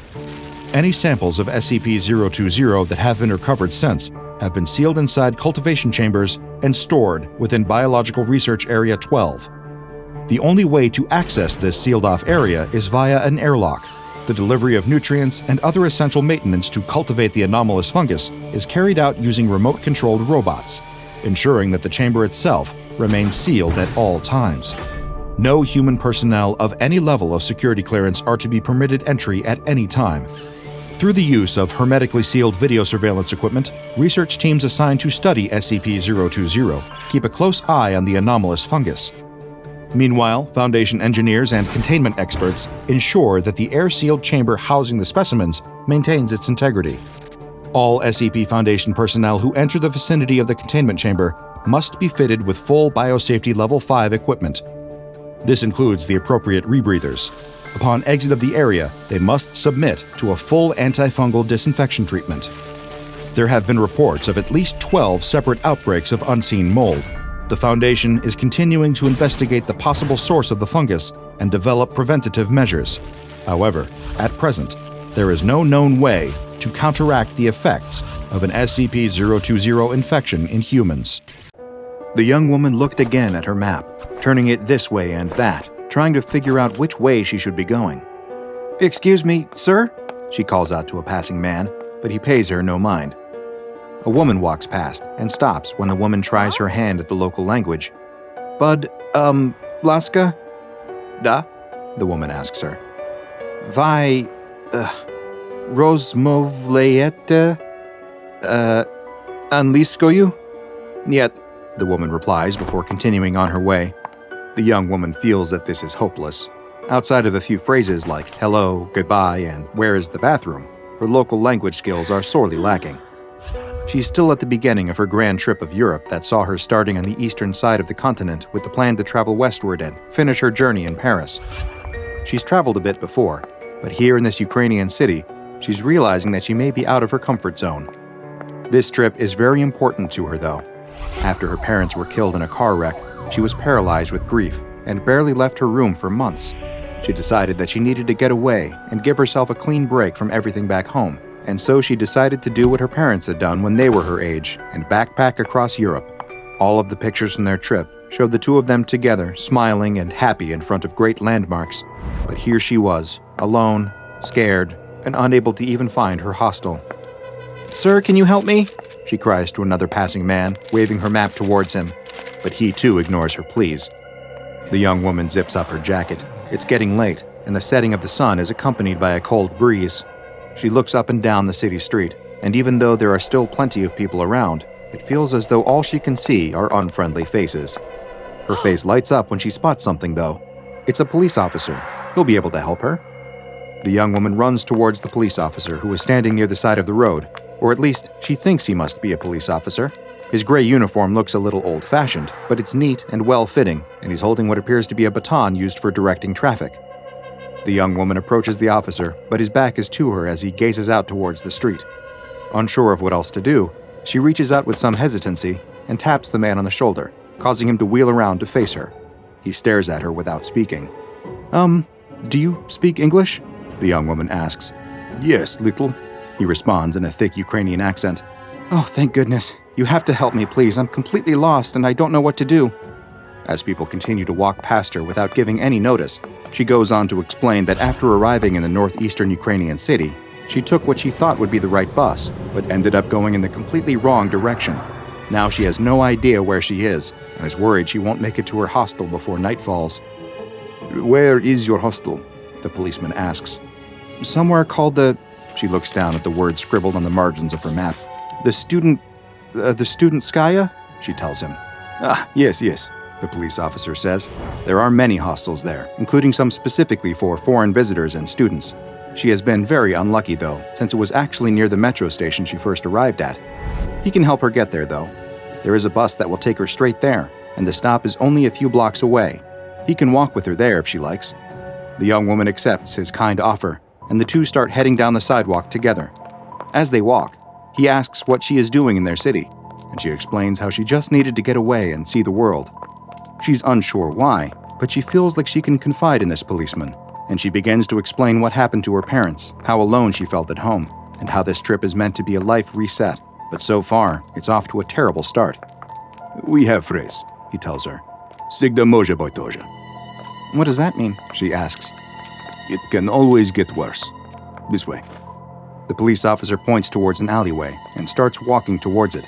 He can tell the young woman is feeling apprehensive about entering the dark space between the buildings, and he assures her that it is a shortcut. There's nothing to be afraid of. The two walk into the alley together, The young woman again starts telling him about her life back in the United States, what she plans to do when she gets back, how she hopes the trip will be a turning point for her. As she talks, she fails to notice that the police officer has begun to slow. She does notice, though, that the shadow of the police officer has suddenly started to stretch out on the ground in front of her. She stops and watches as the shadow keeps moving, growing larger and larger. It stretches and lengthens, even as hers stays the same. She also realizes that the sound of the policeman's footsteps have also stopped. She slowly turns to see it standing in the place where the police officer should be. A grotesque, horrible sight. A massively tall creature with long, disgusting limbs. She's too scared to scream as she continues looking up its gigantic body before finally looking at its face, or what's left of it. Half of its jaw hangs unhinged, as if it has been torn from its joint, and it has no ears or nose. She trembles in fear as she wonders if whatever this thing is can see her, since it also has no eyes. The last thing she sees before she turns to run is the creature lifting up one of its arms, where its hand has been replaced by a black and white metal rod that it brings down with terrifying speed and crushes her skull. Привет! Today's file exploration has taken us to Ukraine, though the anomaly known as SCP-1366-RU has been known to appear in a number of other countries as well. SCP-1366-RU is a humanoid creature that, from what the SCP Foundation has been able to observe, appears to be sapient and resembles a police officer, or militia, from the 1970s Soviet Union. It wears a long, dark gray coat, tall black leather boots, and a cap, and holds a black and white baton reminiscent of the type used by police officers in Russia and many Eastern European countries to direct traffic. When an individual begins interacting with SCP-1366-RU, they will find that they feel as if they are talking to a regular police officer and having a completely normal conversation. It is capable of exerting a mental influence over the person speaking with them, allowing it to easily mislead and deceive them, which explains why they ignore the fact that the officer is wearing a uniform that is several decades out of date. Those who pass by will not seem to notice the anachronistic clothing either, and they will pay no mind to what is happening. This same effect extends to those viewing SCP-1366-RU on a live feed, and it is only when recordings are viewed that its true form is revealed. SCP-1366-RU's actual appearance is that of a mummified human corpse, though it is taller than any human at over 5 meters in height, with arms and legs that are disproportionately long, with the legs alone making up 2/3 of its total height. SCP-1366-RU is also extremely skinny, even for a desiccated cadaver, and its limbs and head look as though they are nothing more than brown, dry skin stretched directly over bones, with no muscle at all underneath. Its left hand appears to be missing, and in its place, the creature has a black and white rod fused directly into its arm. 1366-RU's face appears as though it has suffered tremendous injuries. Its eyes, nose, and ears all look as if they have been removed from its face, and the left half of its lower jaw hangs freely in its joint as though it were torn away. Despite this damage to its face, it is still quite capable of speech, at least when people are perceiving it in its human form. It's currently unknown why, but SCP-1366-RU appears to be primarily interested in kidnapping and killing people who are in countries that once belonged to the former Soviet Union. So far, there has been no commonalities between the victims except for one thing: all of their parents were dead at the time of their abduction. Once the Foundation realized this uniting factor, they were able to create a scenario in which the anomaly appeared, though so far, this has only been successful one time. Foundation researchers located a member of Class D personnel who was an orphan, D-1935, and equipped them with a radio headset, a video camera, and a microphone, and instructed them to walk the streets of a city located in a country which was once part of the USSR. The D-Class was observed on location by members of MTF Eta 10, nicknamed See No Evil, and they watched as D-1935 suddenly stopped on the sidewalk. He was approached by a police officer with an out-of-date uniform who saluted the D-Class with his right hand. Eta 10 appeared to not see the police officer and reminded the D-Class to stay sharp and continue looking for 1366-RU. The police officer spoke to the D-Class, though only in mumbled, broken words, as if something had rendered him unable to speak. The recording equipment captured the D-Class seeming to have a one-sided conversation with the policeman, where he insisted that he wasn't lost, and that he was actually out walking with his mother. Or rather, he thought he was out with his mother. It seemed to the D-Class that she had just left, and he requested the police officer's help in finding her again. The officer then took the D-Class's hand and began leading him away, eventually taking him into a dark alley. All the while, ETA 10 seemed completely oblivious to what was going on. They didn't even realize that D-1935 had left until the two disappeared into the alleyway. They began searching the area, but they were unable to locate the D-Class anywhere. It was as if he had been there one moment and then simply disappeared. Luckily, D-1935 had also been equipped with a GPS tracking beacon, but when ETA 10 looked at their locator, they were convinced something was wrong, since it showed that the D-Class was now over 5,000 kilometers away. A nearby containment team was sent to the location being broadcast from D-1935's tracker, and they arrived roughly 2 hours after his disappearance. When they got to the location, they discovered that it was coming from a very strange place, a cemetery. The team cautiously entered the cemetery and began making their way in the direction of the beacon, unaware of what they would find. When the GPS locator finally signaled that they were in the correct position, they realized that they were standing directly over a grave. Specifically, a grave belonging to the mother of D-1935, who had been dead for over 50 years. There was no question, though, this was the location the beacon was broadcasting from, and after receiving permission from the Foundation, the containment team began to dig. When the coffin was finally revealed, the team readied their weapons, unsure of what they might find inside. But when they opened its lid, they saw that their guns weren't necessary. All that was found within was the mummified body of a woman. That and the body of D-1935, who was curled up in the fetal position, tightly hugging the remains of his mother. Following this event, the parents of other suspected SCP-1366-RU victims were exhumed as well, and in each case, the missing person's body was found inside, alongside their deceased mother or father. SCP-1366-RU, which has been given the nickname Uncle Styopa, a play on a popular Russian children's character who is an extremely tall policeman, has so far eluded all containment attempts, and it has been classified as Euclid.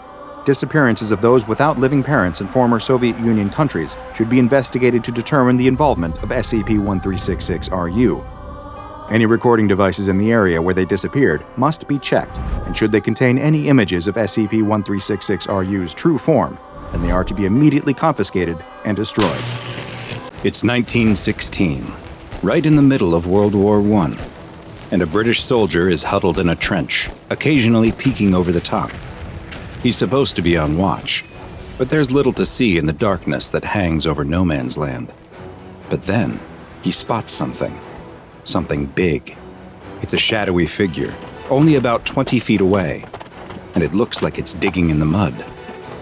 It's too dark to make out what he's looking at, so the soldier shoots a flare into the sky, lighting up the battlefield with a dull red light.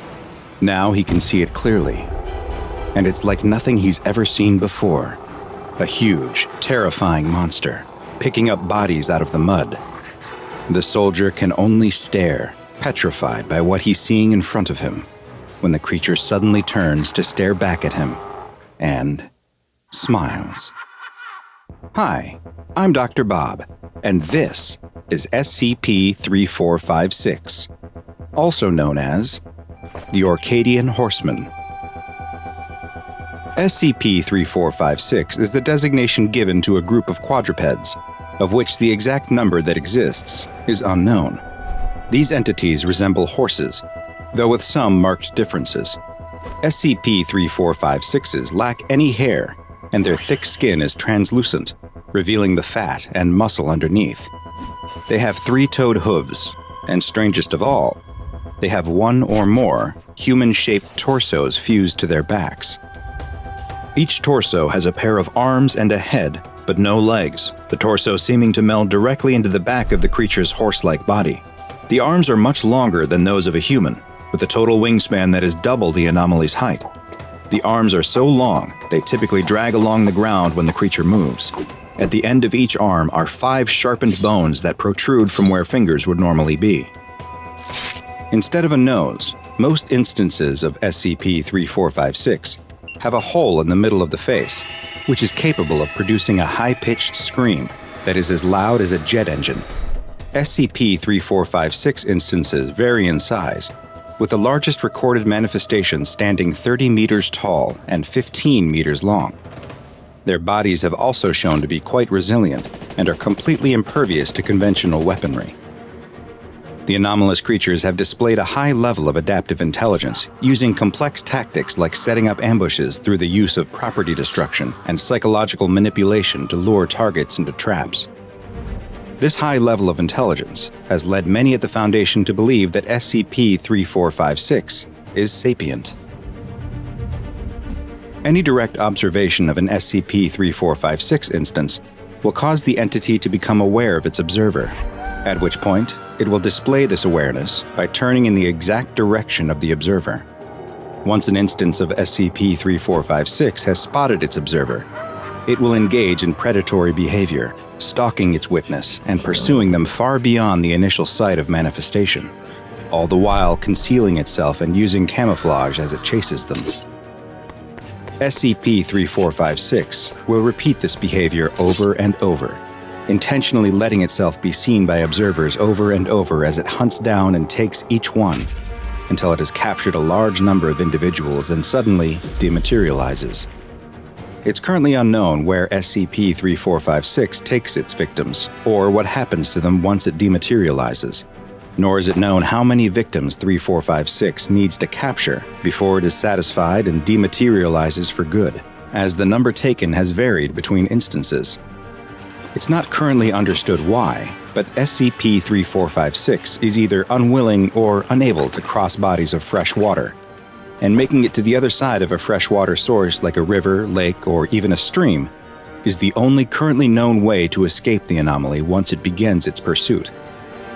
Instances of SCP-3456 typically appear near sites of mass human suffering, such as battlefields and natural or man-made disasters, and there have been numerous reports and sightings of 3456s at historical events throughout the 19th, 20th, and 21st centuries, with multiple manifestations often appearing at the same event. One Foundation report contains an account of an SCP-3456 instance appearing during the First World War at the Battle of the Somme. Rumors spread through the British troops in their trenches of the appearance of a mythical creature many believed to be the Nukkalavi, a horse-like demon with origins in Orcadian mythology. Like many SCPs, this ancient folktale turned out to have very real origins. British infantryman Dave Harkand kept a journal which described giant hoofprints appearing in the battlefield mud, and soldiers disappearing under mysterious circumstances, appearing to be killed by forces even more terrifying than what the war could produce. Harkand describes one soldier who was firing on advancing Germans when the mud beneath his feet started boiling.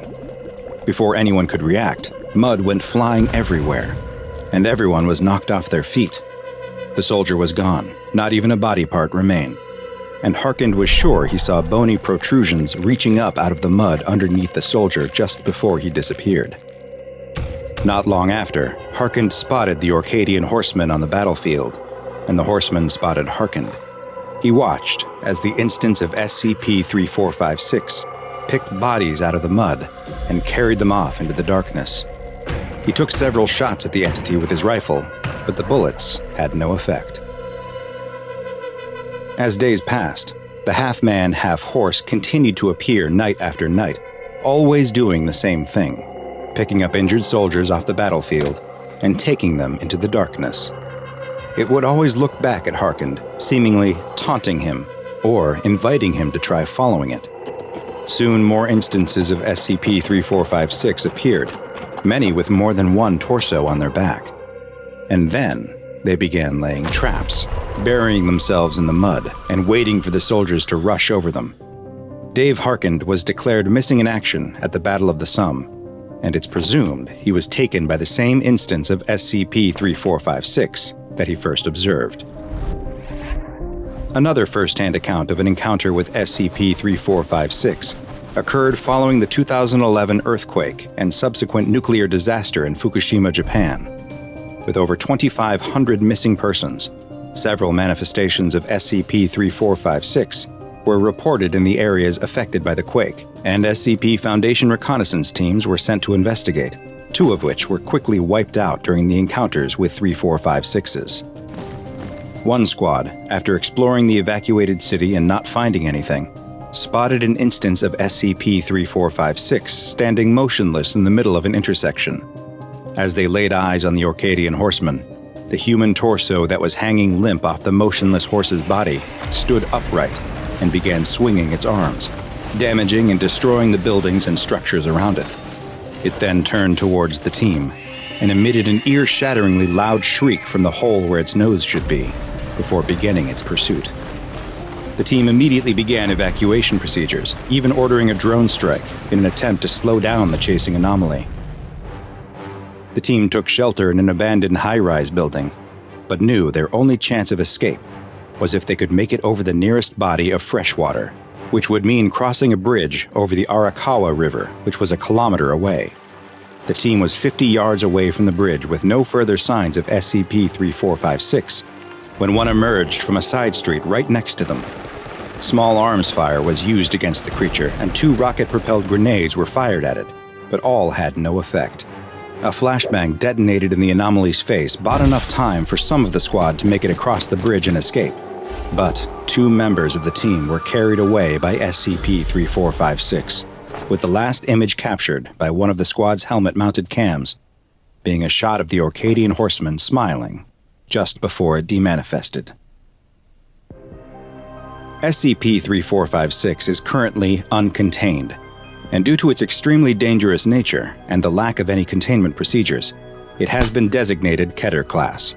Any personnel who observe the entity are to be treated with Class G amnestics, and their assigned treatment facility must be located within 1 kilometer of a body of fresh water. The Foundation has an ongoing project to attribute any historical references to SCP-3456 to myth, shell shock, hysteria, or PTSD, and any reports of loss of life or property damage involving the anomaly are to be replaced with explanations that attribute the cause to other natural or man-made events. Regions where SCP-3456 is more likely to appear are to be closely monitored with personnel ready to assist in evacuation efforts. But above all else, direct observation of SCP-3456 must be avoided, since once that has happened, there's very little even the SCP Foundation can do to protect you. Just a little further, your friend says. They're leading your group, and as you all emerge from the woods, your flashlight illuminates a tall chain-link fence with barbed wire strung across the top. How are you supposed to get over that? Another of your friends asks, and the group's leader has just the answer. They point their flashlight several yards down, where you see a large pine tree that has fallen over onto the fence, creating a bridge that you should be able to shimmy along to get over the barrier. You and your group of friends take turns climbing over the toppled tree before dropping down on the other side of the tall fence.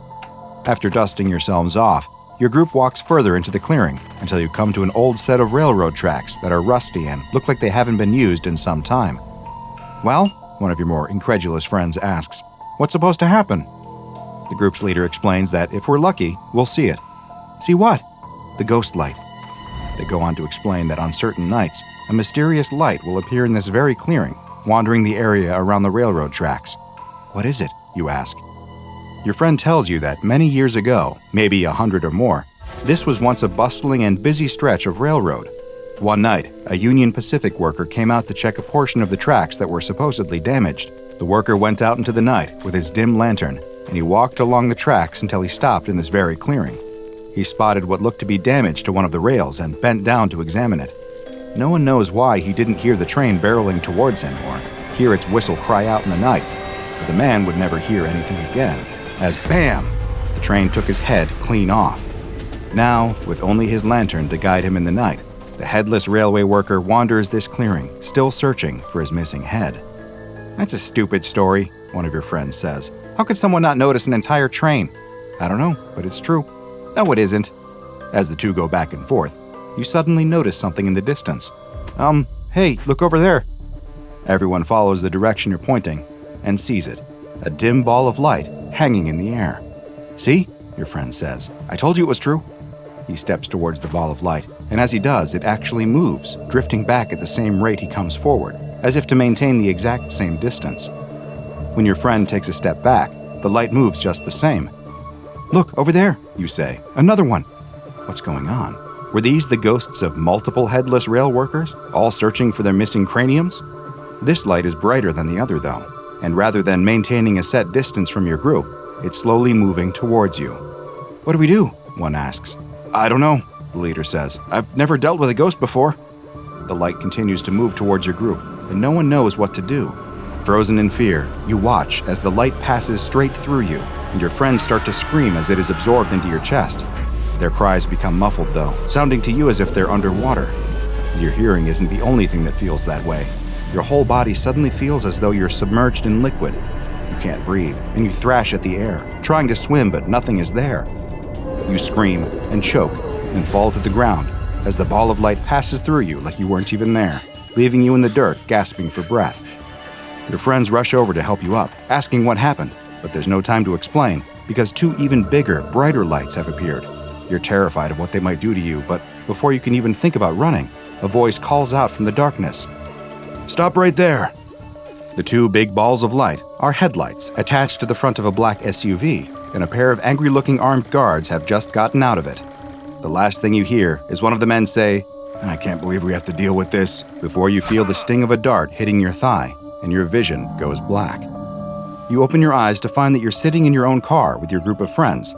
They too appear to have been asleep and are just waking. You're parked on the side of the road next to a thick forest of pine trees, and the sun is just starting to rise. "What were we supposed to do again?" one of your friends asks from the back seat. "I don't remember," you say, "but the sun's coming up. Let's get out of here." And you drive your group of friends back home with no memory of the previous night's events. This group of teens was quite lucky. What they thought was little more than an urban legend known as the Gurdon Lights was actually a mysterious and dangerous anomaly which the SCP Foundation knows much better as SCP-2640.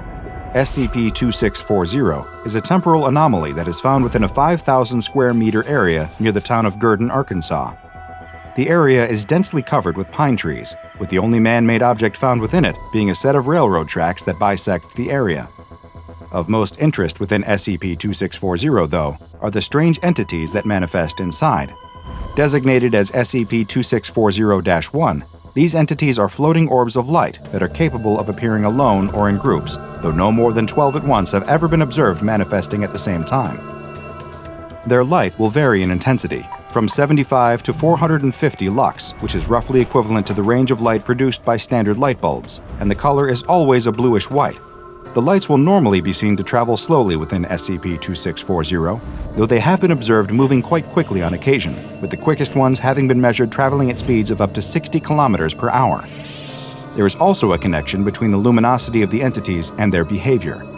Those measured at less than 150 lux will not interact with humans, instead maintaining a distance of at least 20 meters from the nearest observer at all times.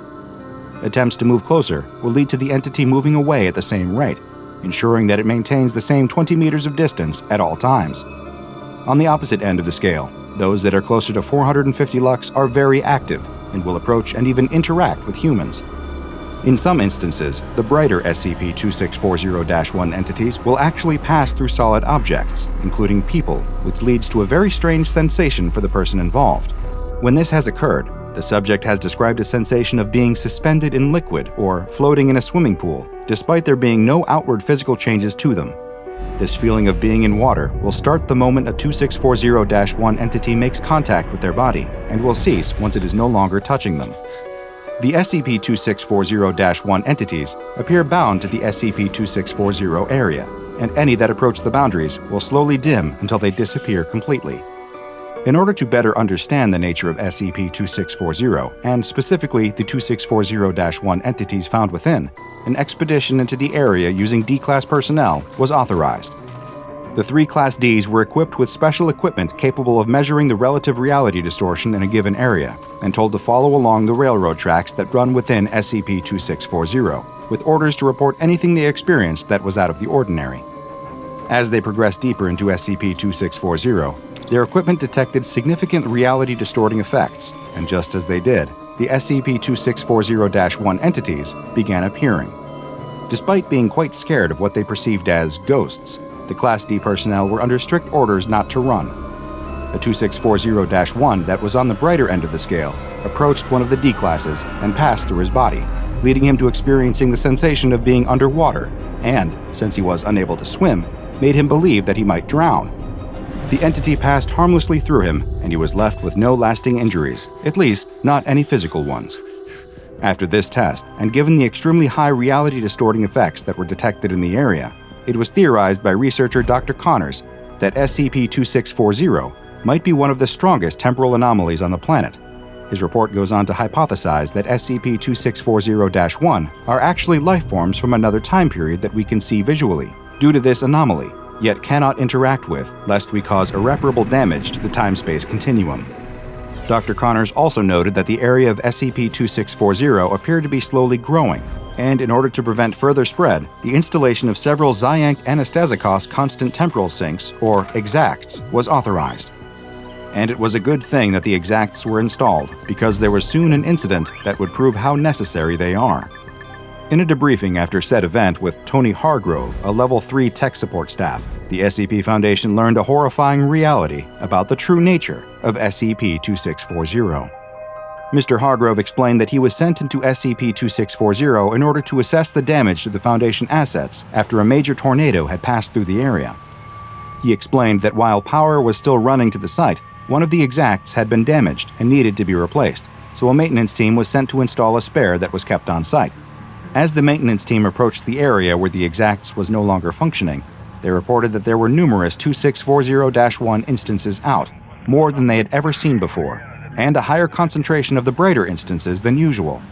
Soon after they reported this, Hargrove lost contact with the maintenance team and decided to go investigate himself. As he entered the SCP-2640 area, he saw something that he had never seen before. There weren't just a few more instances of 2640-1s than normal, but hundreds, maybe even thousands, floating all around him. There were so many that they lit up the sky to the point where he didn't even need a flashlight. Hargrove followed the same railroad tracks that the maintenance team had, and after walking several hundred meters, he spotted something in the mud next to the tracks. It was the replacement temporal sink that they were supposed to be installing, and there was blood on it. He realized that there wasn't just blood on the machine, but it was everywhere, covering the ground all around him. Then he saw something else. An SCP-2640-1 instance near him, but different somehow. "I can't remember how I first saw it," he said. "Right behind the orbs, there was this spot where the rain just wasn't. Like it was bending around some invisible mass, some great thing behind each orb. And once I saw it, I couldn't unsee it." Hargrove tried to step back away from the creature and fell into a ditch next to the tracks, clutching the exacts in his arms as the creature seemed to swim towards him. As he lay as still as he could in the ditch, he got the sense that this 2640-1 instance wasn't just randomly moving towards him. It was looking for him. As the void where the rain ceased to be swam over him through the air, he attempted to lie as still as he could, still holding tightly to the exacts. The SCP-2640-1 instance turned and circled over him, like a shark searching for its prey in a cloud of blood, before gliding away into the trees. At that moment, Hargrove knew that the SCP-2640-1 entities weren't what the Foundation thought they were. These weren't just beautiful balls of light that danced and played in the darkness. They were something else, something horrible, something dangerous. He knew that his maintenance team would never be found, and that the ditch he was lying in that was slowly filling with rainwater was mixed with their blood. The SCP-2640-1s were hunting them, and they never had any idea. Hargrove knew what he had to do.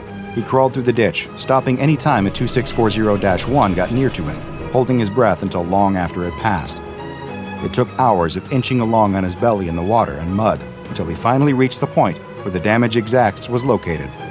He managed to get the new temporal sink online, and as it powered on, he watched as the 2640-1 lights around him slowly started to fade and then disappear once again. The deaths of the 4 Foundation personnel who were on the maintenance team, as well as 6 other civilians who were killed, were attributed to the tornado, and Mr. Hargrove requested that he be administered a Class B amnestic and reassigned to a new location, both of which are pending approval. The rail line that runs into SCP-2640 has been decommissioned, and a 3-meter-tall electrified fence has been erected around the entirety of the area in order to prevent civilians from approaching. No fewer than 8 Zyank Anastasicos constant temporal sinks are placed in the surrounding area in order to prevent the further spread of SCP-2640, and a subterranean miniaturized pressurized water reactor has been installed on site in order to provide constant, uninterrupted power.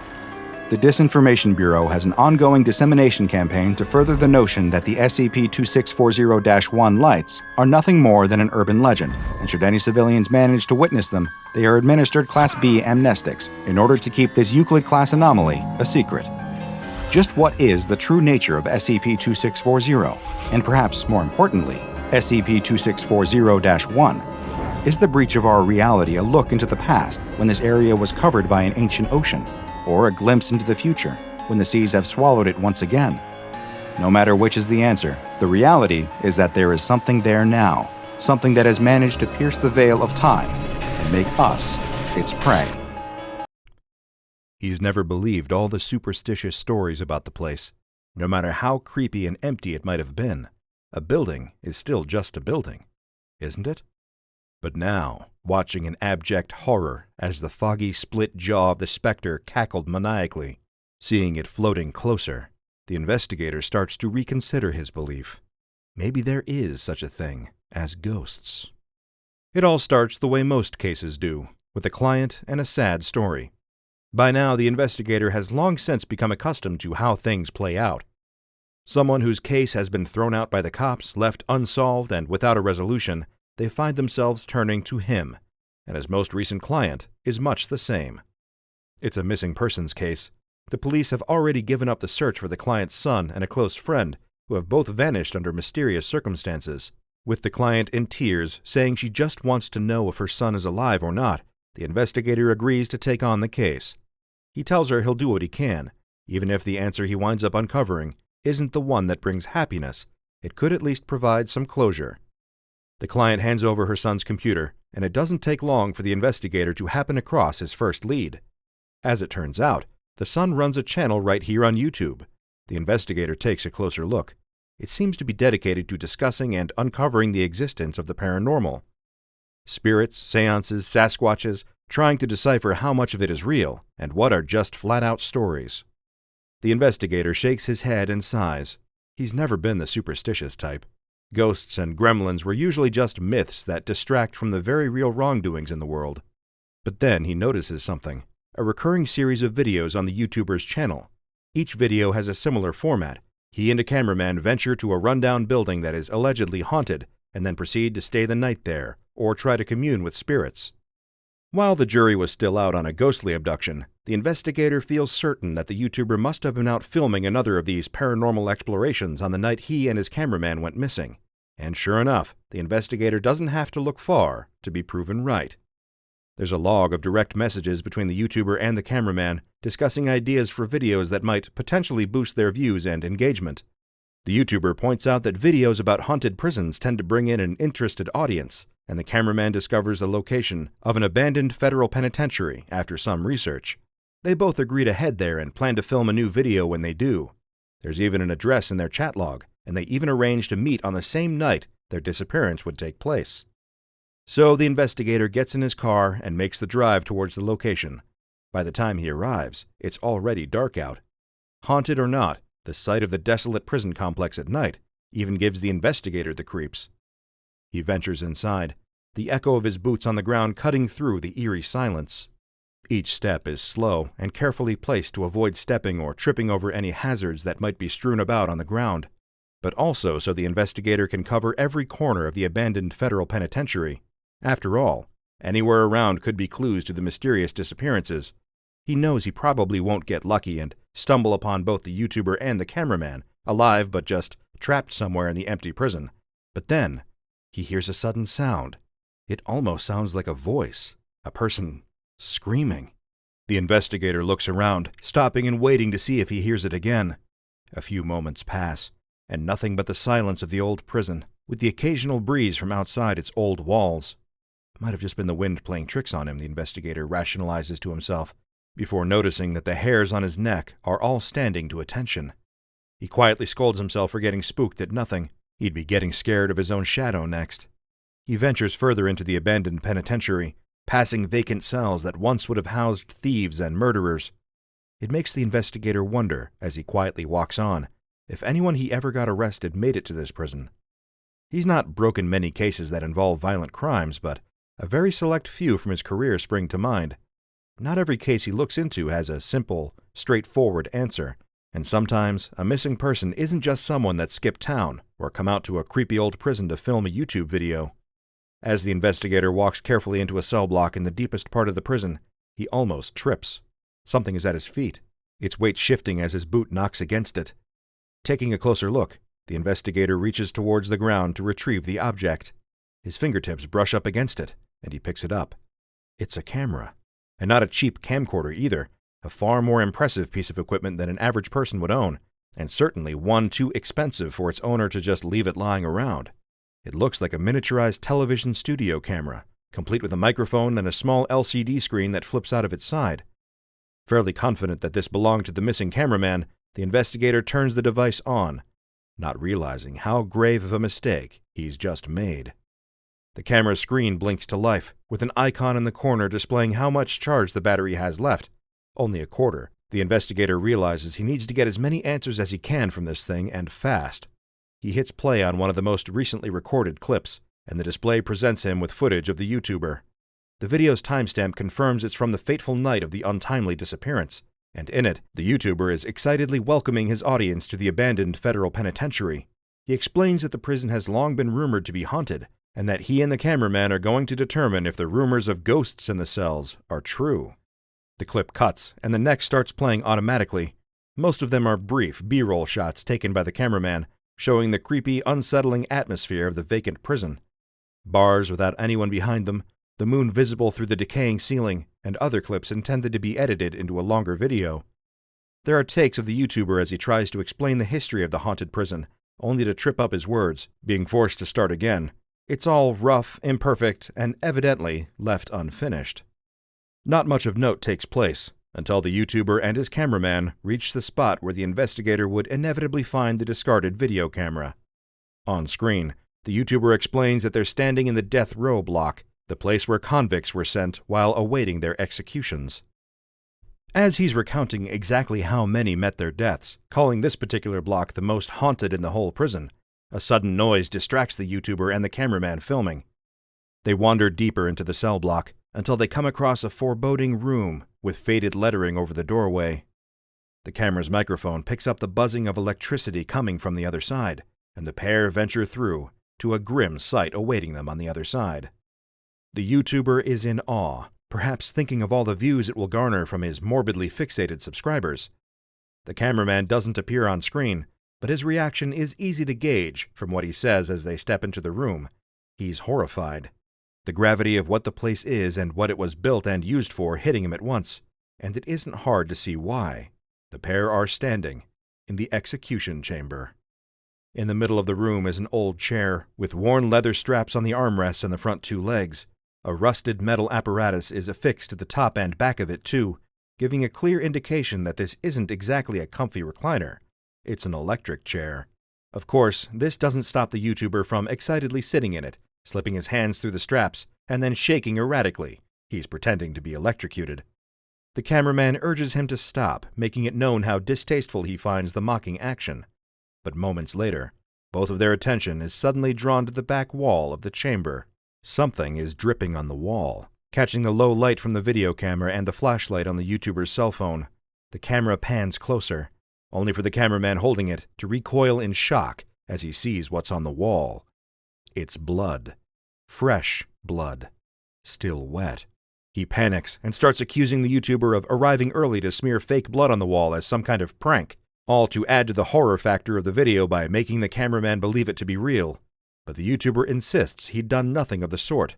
They take another look at the bloody mess on the wall. It looks like a diagram of some kind that someone has put great effort into painting on the back wall of the execution chamber. Immediately next comes a flood of frightened questions from the cameraman. If it's real, then whose blood is it? Why would someone do something like this? And were they even safe anymore? The YouTuber doesn't answer. The color has drained from his face as he stares up at where the ceiling meets the top of the wall. He's frozen to the spot. All of his bravado and exaggerated, ostentatious presenter persona has fallen away, leaving only one real thing: fear. The cameraman whips the video camera's lens to the spot where the YouTuber is looking. Then he sees it for himself. The seam, where the highest point of the wall connects to the ceiling, is bleeding. Long crimson drops start to rapidly spill from the wall and cause the pair to turn heel and run out of the execution chamber. Back out in the death row block of the abandoned federal penitentiary, the YouTuber and the cameraman go into a full-blown panic. Neither one of them can believe what they've seen. The idea that someone else was pranking them is quickly thrown out. Nobody else knows they were coming here, and the blood seems too authentic. The YouTuber is familiar with using fake blood for cheap scares and videos. It's hard to fake the metallic smell of the real thing. Suddenly, a loud cacophony erupts from nearby. It's deafening, the clanging of metal on metal. The cameraman whips the lens over to the cells. Despite being abandoned, Death Row worryingly seems more alive than ever. The rusted doors to the cells are swinging open and shut rapidly, crashing as they slam completely of their own accord. The pair begin to run back the way they came, towards the entrance of the cell block. The YouTuber trips, but as the cameraman turns back to look at him, something inexplicable is happening. He's being dragged back across the floor, like someone is pulling him by the ankle, his hands desperately clawing for something to grip onto in order to save himself. In a second, the YouTuber is gone, dragged screaming into the shadows. The cameraman turns to run again, when something causes the camera to tumble to the ground. Through the tiny screen, the investigator hears the dying screams of the cameraman, while only his shoes are in frame. He hits pause on the footage and notices the timestamp, just over 20 minutes. Combined with the duration of the previous clips, he deduces that the pair were only inside the prison for around half an hour. As to what happened to them, that question still perplexes him. A wild animal attack seems possible, but that doesn't explain the bizarre bleeding walls in the execution chamber. A troubled thought suddenly causes the investigator to check his watch. He's been there for just over 25 minutes himself. A figure has appeared in front of him while he's been distracted. The investigator thinks it's a trick of the light, until he sees, or rather, doesn't see, the legs. The figure is hovering off the ground, missing their legs. It can't be. Surely it couldn't be an actual... It floats closer, and that's when he sees the same grotesque face he's seen before. He still remembers the day they caught the killer. His mugshot was printed in every newspaper. His scarred, twisted jaw reminds the world of his crimes, and now, so does his ghost. There's something sharp and pointed in its hand as it gets closer, a rudimentary blade, and it's the only thing the investigator sees as the killer claims yet another victim. Exploring any abandoned building in the pursuit of internet virality is usually not an advisable course of action. Even less so when that building happens to be SCP-513, the abandoned federal penitentiary. Now, you might be forgiven for thinking that there's nothing inherently dangerous about a building. Naturally, after so many years of neglect, it has seen better days. Much of the now empty prison is in a pretty dire state of disrepair, and collapsing masonry to the head can prove to be fatal if you're standing in the wrong place at the wrong time. However, we all know it wasn't designed to fall into such disuse. Things often decay with time, left to rot like a prisoner in a cell. Structural hazards aside, it might seem on the surface like there's nothing unusual about the penitentiary itself. Naturally, any empty building becomes a little creepy when it's been abandoned for so long, particularly after dark, and especially in a place that was once designed to be filled with inmates and guards. And while it might be true that the empty building itself doesn't pose much of a threat, nobody said SCP-450 was empty. Some of the prisoners that were remanded there during its heyday were no doubt made to serve life sentences for heinous crimes, and some of them are still serving their sentences from beyond the grave. The SCP Foundation's extensive exploration into the abandoned federal penitentiary has determined a number of factors relating to its anomalous properties.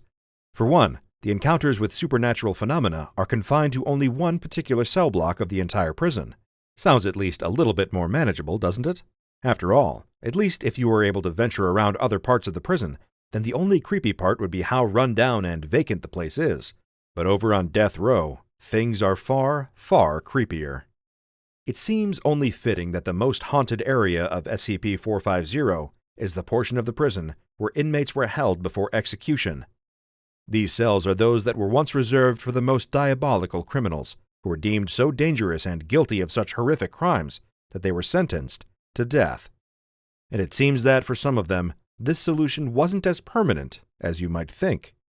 Traversing from the entrance of SCP-450 into the cell block, one will reach the execution chamber just over 160 meters away. Much like the rest of the place, this too hasn't seen much use in a long time, although the sounds you might hear inside might fool you into thinking otherwise. Occasionally, the sounds of crackling sparks, deadly voltages of electricity will ring out, along with the long-forgotten screams of those condemned to death by the electric chair. Upon closer inspection, those brave or foolish enough to venture into the abandoned federal penitentiary will notice a pattern on the wall, directly behind the old electric chair. What might look like just a complex inscription is, in actuality, a map of the entire prison, and it's drawn in blood. SCP Foundation researchers have discovered that this map has a tendency to degrade over time, thanks to the amount of natural wear and tear SCP-450 has undergone. For that reason, and perhaps so the inmates can find their way around, the bloody diagram is regularly maintained and repainted when needed. Speaking of the inmates, you can surely imagine what they must have been like while they were still alive in order to be held on death row. Now try to picture how much worse they are after having been executed. Descriptions of the numerous entities inhabiting SCP-450 are scarce, and perhaps that's for the better if you happen to be faint of heart. However, one thing the Foundation knows for sure is that they are all hostile. An encounter with any one of the spectral prisoners is inevitably fatal. The Foundation is able to determine a few specific criteria that will cause one of the ghostly convicts to appear. If one or more of these is not followed, then it will lead to a much quicker death sentence than those once served at SCP-450. First, using any other entrance to gain access to the haunted cell block other than the main door. That means no trying to get there by doubling back through empty corridors and taking shortcuts up stairwells. And while you're at it, it's best to keep your movements slow and steady.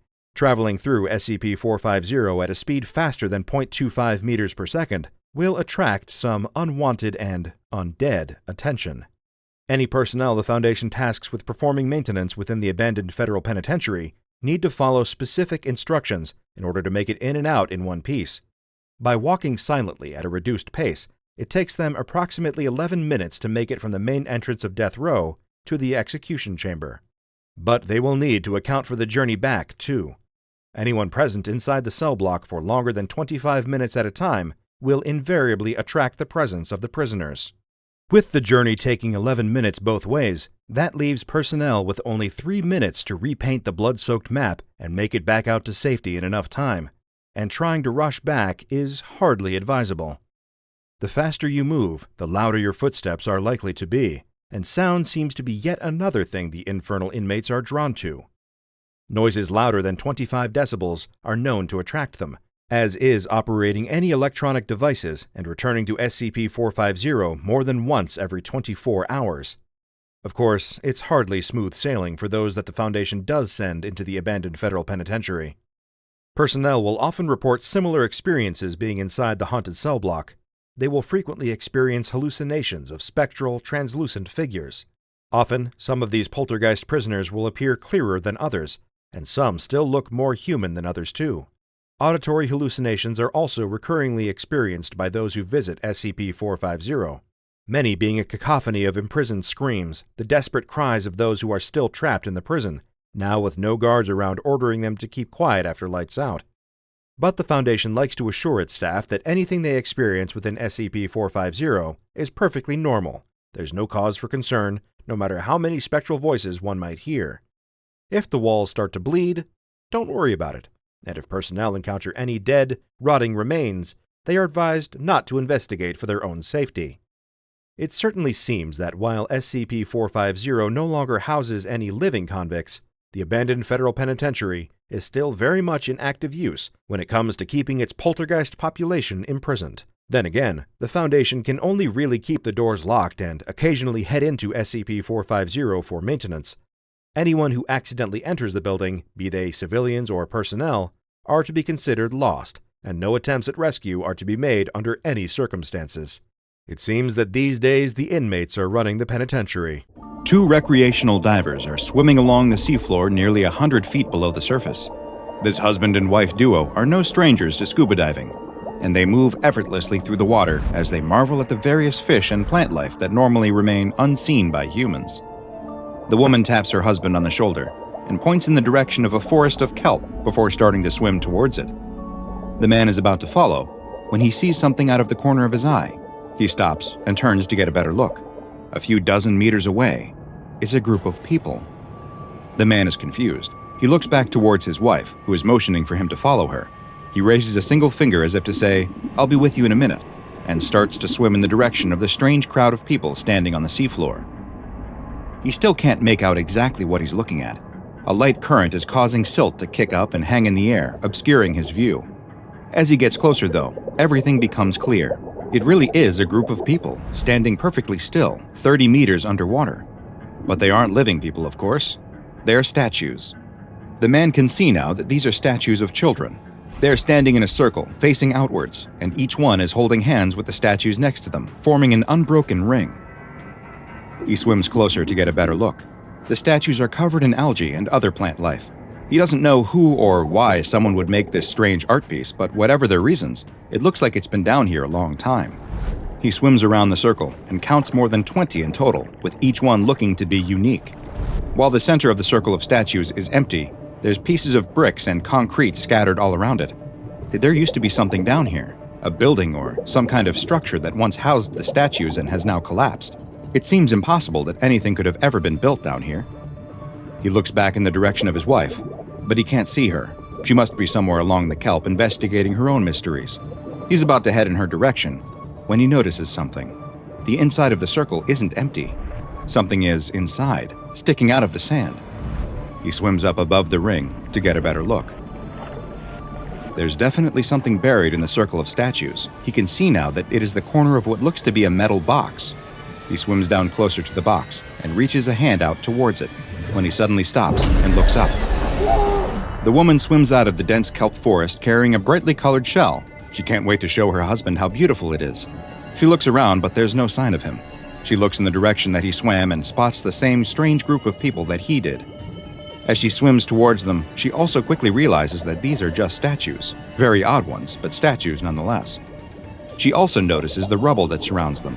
The broken chunks of concrete, bricks, some bones. Wait, bones? That's when she spots something else lying on the ocean floor just outside the ring of statues. It's her husband's scuba tank, with his shattered mask resting on top.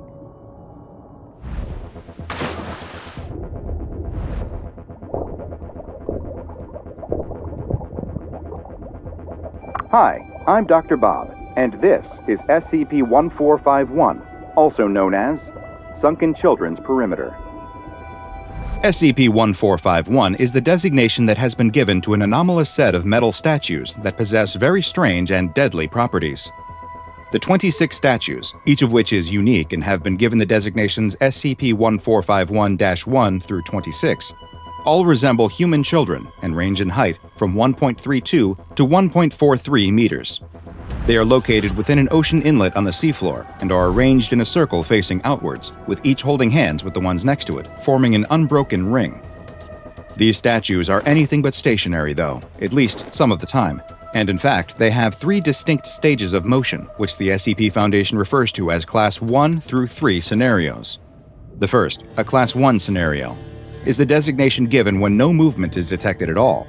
This is the state that the statues appear to spend the majority of their time in.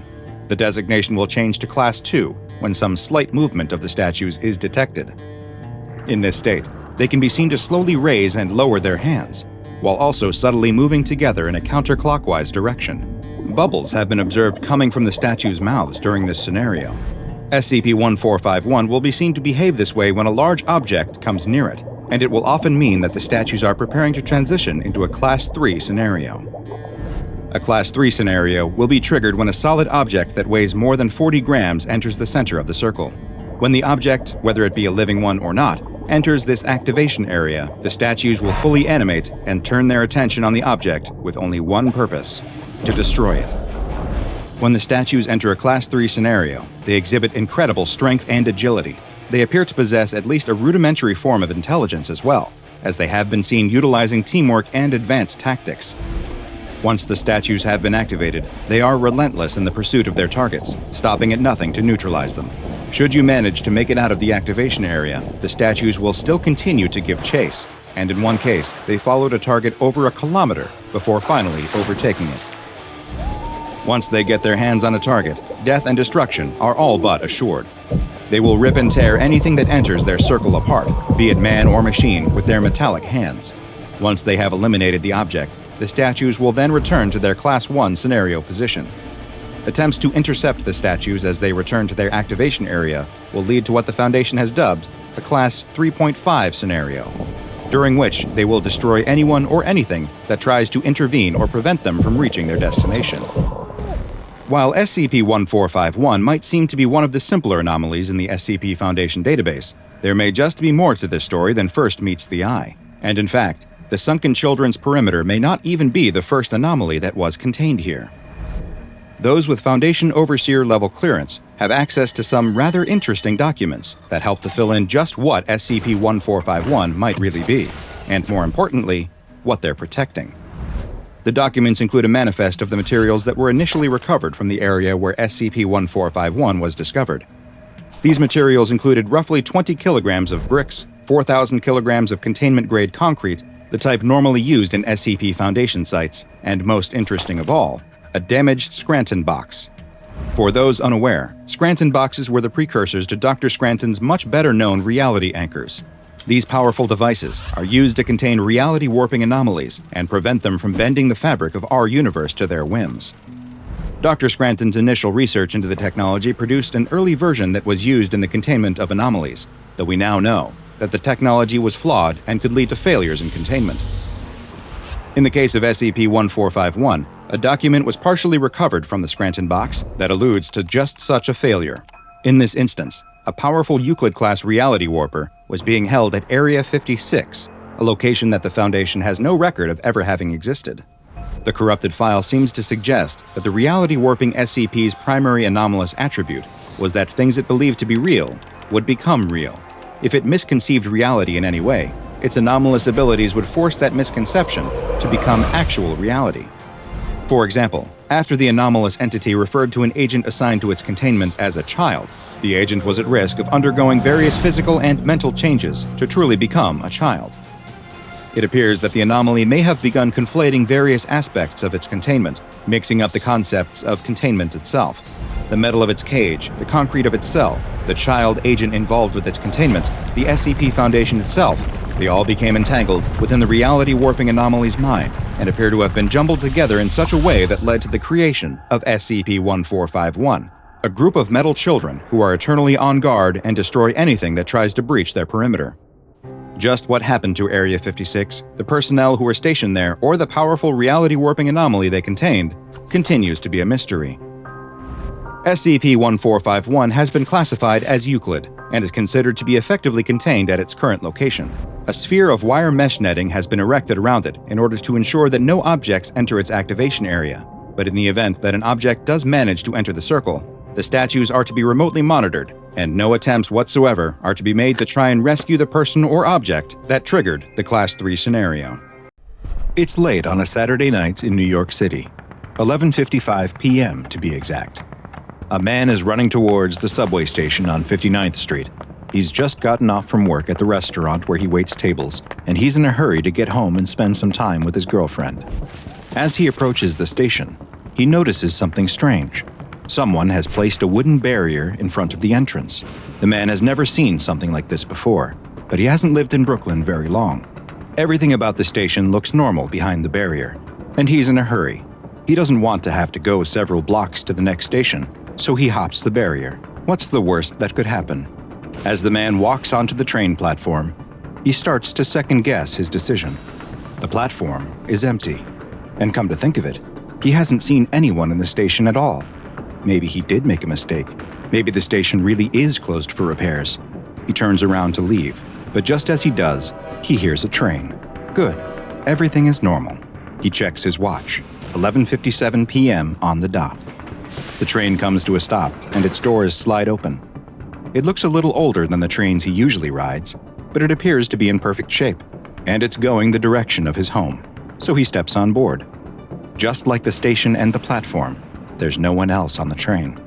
Strange, but he's ridden nearly empty trains before, especially late at night.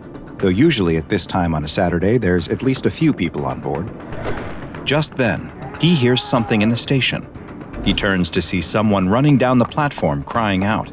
"Stop! Stop!" the man in the Mass Transit Authority vest cries, dropping what looks to be his dinner on the platform as he runs. While the MTA worker is still several feet away, the doors snap shut and the train begins to move. The MTA worker cries out again to stop, but he knows there's no point. He watches as the train heads down the tracks and disappears into the darkness. With a sigh, he takes out a walkie-talkie and it squawks to life. "We've lost another one," he says. "Hi, I'm Dr. Bob, and this is SCP-052, also known as the Time-Traveling Train." SCP-052 appears to be a standard-looking Type R4 New York City subway train. Official city records state that the train was built in 1932 and decommissioned for scrap in 1975. Despite the fact that it should no longer exist, SCP-052 continues to appear on the Uptown AD track at the 59th Street and 8th Avenue station at exactly 11:57 p.m. every Saturday night. The train appears to be in perfect condition, just the same as when it was built over 80 years ago, and it is marked as an A train. Each Saturday, the train arrives at exactly the same time, opens its doors to accept or discharge passengers for precisely 5 minutes, then closes its doors and disappears until the next week. Where did the train come from? And where does it go in between the weekly appearances? These are questions the SCP Foundation is trying to answer.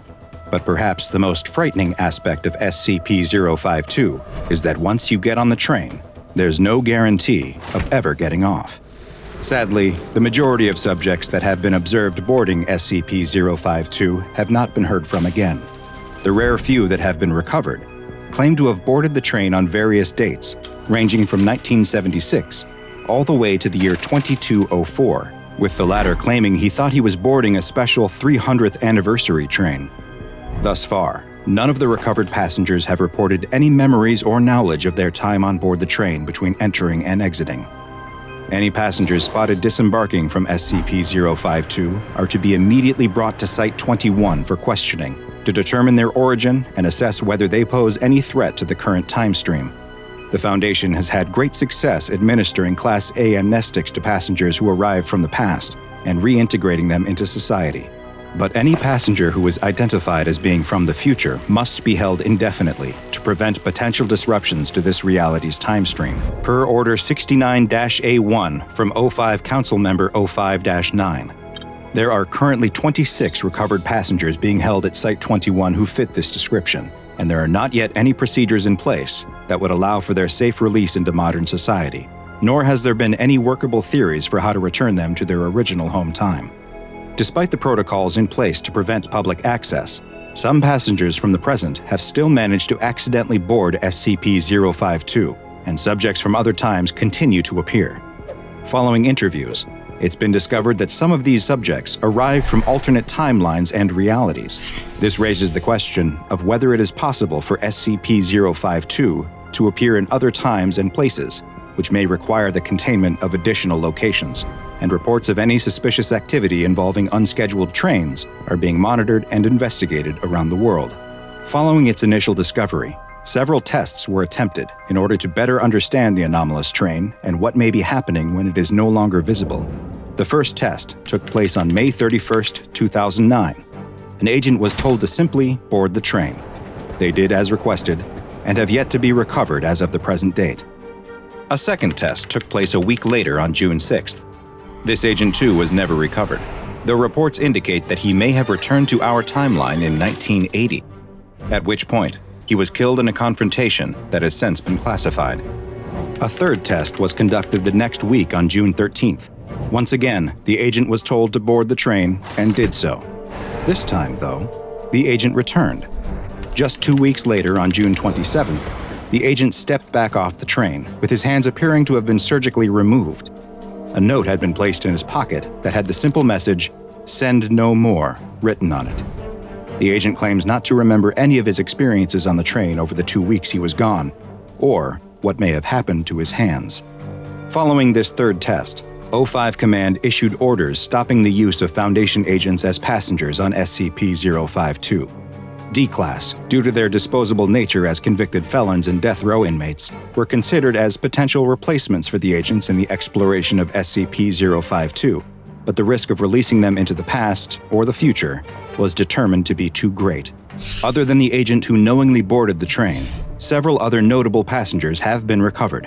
One case involved the recovery of a woman who entered the train on July 14, 2012, but was recovered 4 years earlier, on March 8, 2008.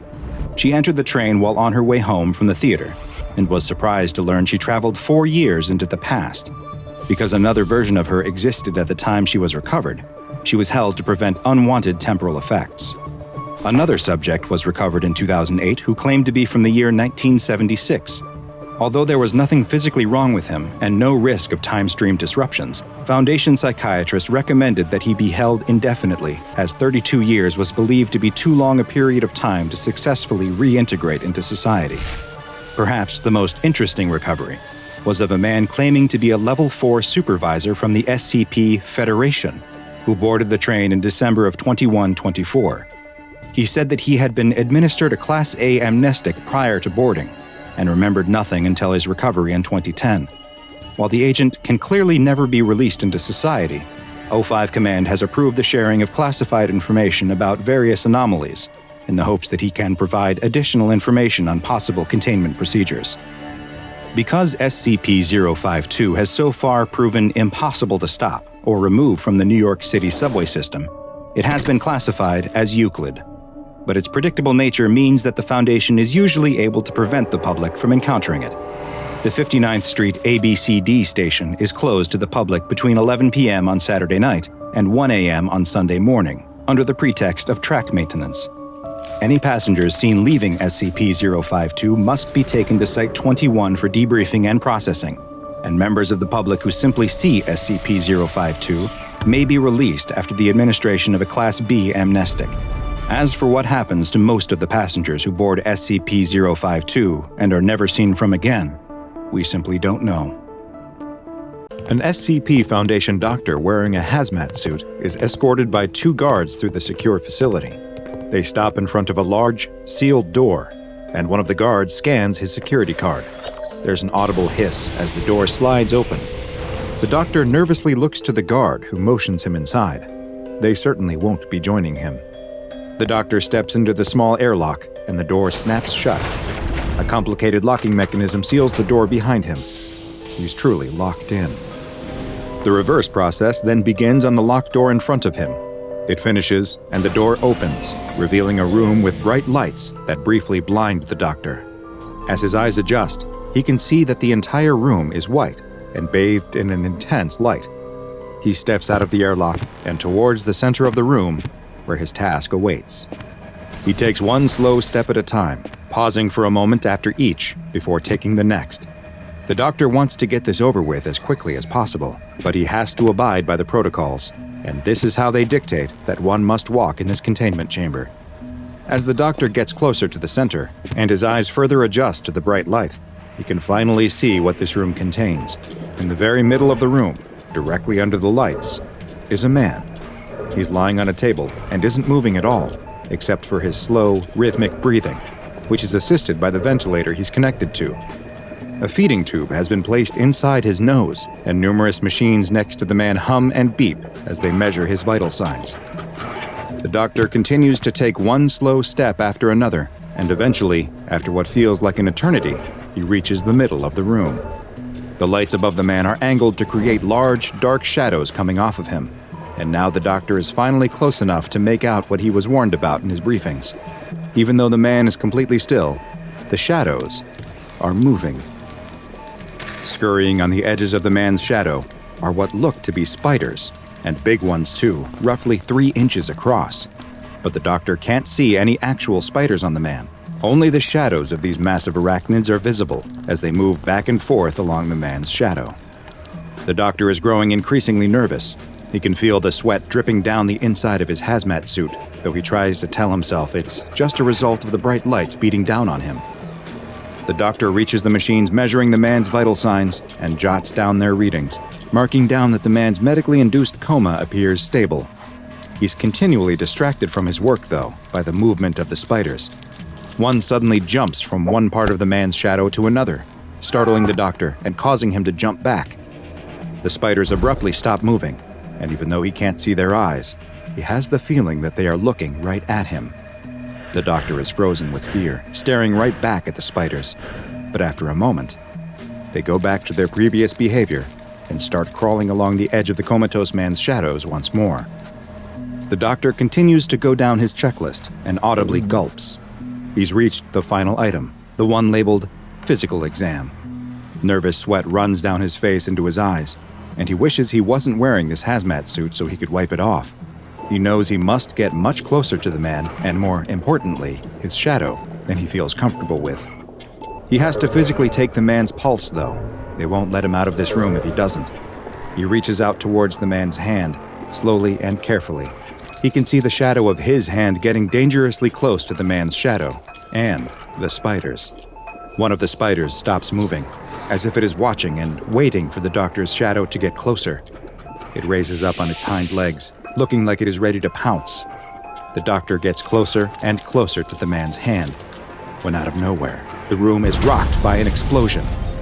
The doctor spins around, and on a monitor next to the airlock door, he can see a feed of the hallway outside. The guards who had escorted him run down the hall as a red emergency light flashes. He turns back to the man on the table. The spider that was waiting for him lowers itself out of its attack mode and goes back to scurrying along the shadow. The room is shaken by an even bigger explosion, and it suddenly goes dark. The power must have gone out from whatever is happening outside. He can hear the sound of muffled gunfire mixed with far-off screams, but both are drowned out by his nervous, heavy breathing inside of the suit. The doctor drops to the ground and tries to crawl back to the door, but he has no idea which direction it is. He hits his head hard and hears a crack come down his mask. That must have been the table. The doctor turns and crawls the other direction, eventually finding the airlock door. He stands up and bangs and pulls on the door, but it won't move. He fumbles with his hazmat suit and finds the button for his emergency light. A chemical light comes on inside of his suit, casting his face in a sickly yellow light. But the light starts to flicker. Something must be malfunctioning. The light on one side of his protective mask goes out, leaving half of his face in darkness. But that's the least of his problems, because all of his attention is now focused on the shadow moving across his face. It's the shadow of a spider. His eyes go wide as the spider stops and stands up on its rear legs. Arachnophobia, the fear of spiders, and sciophobia, the fear of shadows, are some of the most common phobias, and today's SCP file is a terrifying and dangerous combination of both. I'm Dr. Bob, and this is SCP-538, also known as the Shadow Spiders. SCP-538 is what appears to be a kind of living shadow, not dissimilar to SCP-017, though these shadows always take the form of an unknown species of spider. These anomalous arachnids seek out the shadows cast by other living objects, attaching themselves to the edge of the living creature's shadow in such a way that their own shadows aren't obscured. Once attached to a shadow, the spiders will appear to feed off of them. This allows them to rapidly grow in size, with adults measuring a total area of roughly 15 square centimeters. Once they reach their full size, they will continue to feed, though this will only maintain their size. The feeding process seems to not impact the host in any way, and the spiders can remain on a shadow indefinitely. While the spiders have been observed feeding on the shadows of inanimate objects when no living creatures are available, these don't appear to provide the spiders with whatever nutrients they require, and they will slowly atrophy and decrease in size. It is only when they are connected to the shadow of a living organism that SCP-538 can thrive. SCP-538 are not locked to the shadow they are on, though. The spiders have shown the ability to move across areas to reach a new host, though they will decrease in size when not attached to a shadow, losing as much as 2 square centimeters of their size for every second that they aren't on a shadow. And should they be stranded in the open without a shadow to feed on, they will decrease in size until they disappear completely, at which point that individual instance of SCP-538 is considered to be terminated. The spiders normally avoid this fate thanks to their extremely fast movement, though, and fully grown instances have been measured moving up to 1 meter per second. While SCP-538 instances are usually quite benign, seeming content to simply live on the shadow of their host, they will attack if they are frightened. which is when the real danger presented by these anomalous arachnids comes to light. If the spiders are agitated, usually from the result of a rapid movement by its host, the spider will bite the organism's shadow before attempting to flee. Once bitten, the unlucky individual will progress through 5 distinct stages, all of which take place over the course of roughly 1 hour. During the first, the subject will report pain in the area of their body that corresponds to the part of their shadow that was bitten, but no puncture wounds or other marks will be visible in this location. Minor psychological effects have been reported in this stage, mostly consisting of an increase in irritability and the tendency for the bitten subject to lash out at those around them. The second stage occurs 10 to 15 minutes after being bitten. The subject will begin sweating, despite reporting that they feel cold, while their skin will become red and warm to the touch. 25 to 30 minutes after the bite, the third stage will begin. At this point, the psychological effects become very noticeable, with the subject becoming violent and attempting to attack any person nearby. Their speech will be slurred, and they may show signs of impairment to their motor skills. The fourth stage begins at the 40 to 45-minute mark, and at this point, the subject's skin color will go from being red to a pale white as their core temperature drops 5 to 8 degrees Celsius. Their psychological state will alter once again, and they will go from being extremely aggressive to overly apologetic, blaming their previous behavior on the fact that they weren't feeling well and weren't acting like themselves. After offering their apologies, they will then request their leave from the area and attempt to retreat to a darkened area. The fifth and final stage happens 55 to 60 minutes after the bite, at which point the subject faces a grisly end to the entire ordeal. Their entire body will rapidly dissolve into a translucent liquid, while at the exact same time, their shadow will disintegrate into numerous smaller instances of SCP-538. The spider offspring measure just 4 centimeters across, and the new instances will immediately begin seeking out shadows of their own that they can attach to and feed off of. There is currently no known cure for being bitten by an SCP-538 instance, and even death will not halt the process. Instead, should the subject expire while in the earlier stages of the condition, death will cause the final step to occur immediately. In a bit of good news, only bites to the area of an individual's shadow that correspond to a spot of bare skin seem to cause these effects. Even thin materials like cotton clothing appear to be enough to prevent the process from starting. The SCP Foundation has multiple instances of SCP-538 in containment, and they are kept in a white 15 by 15 by 3 meter room that is accessible only via an airlock. 4 200-watt lights are focused on a table in the center of the room, where D-Class personnel in a medically induced coma is kept in a stable state in order to serve as a feeding source for the SCP-538 specimens. No other sources of shade are allowed into the room, so that the D-Class serves as the only source of shadows.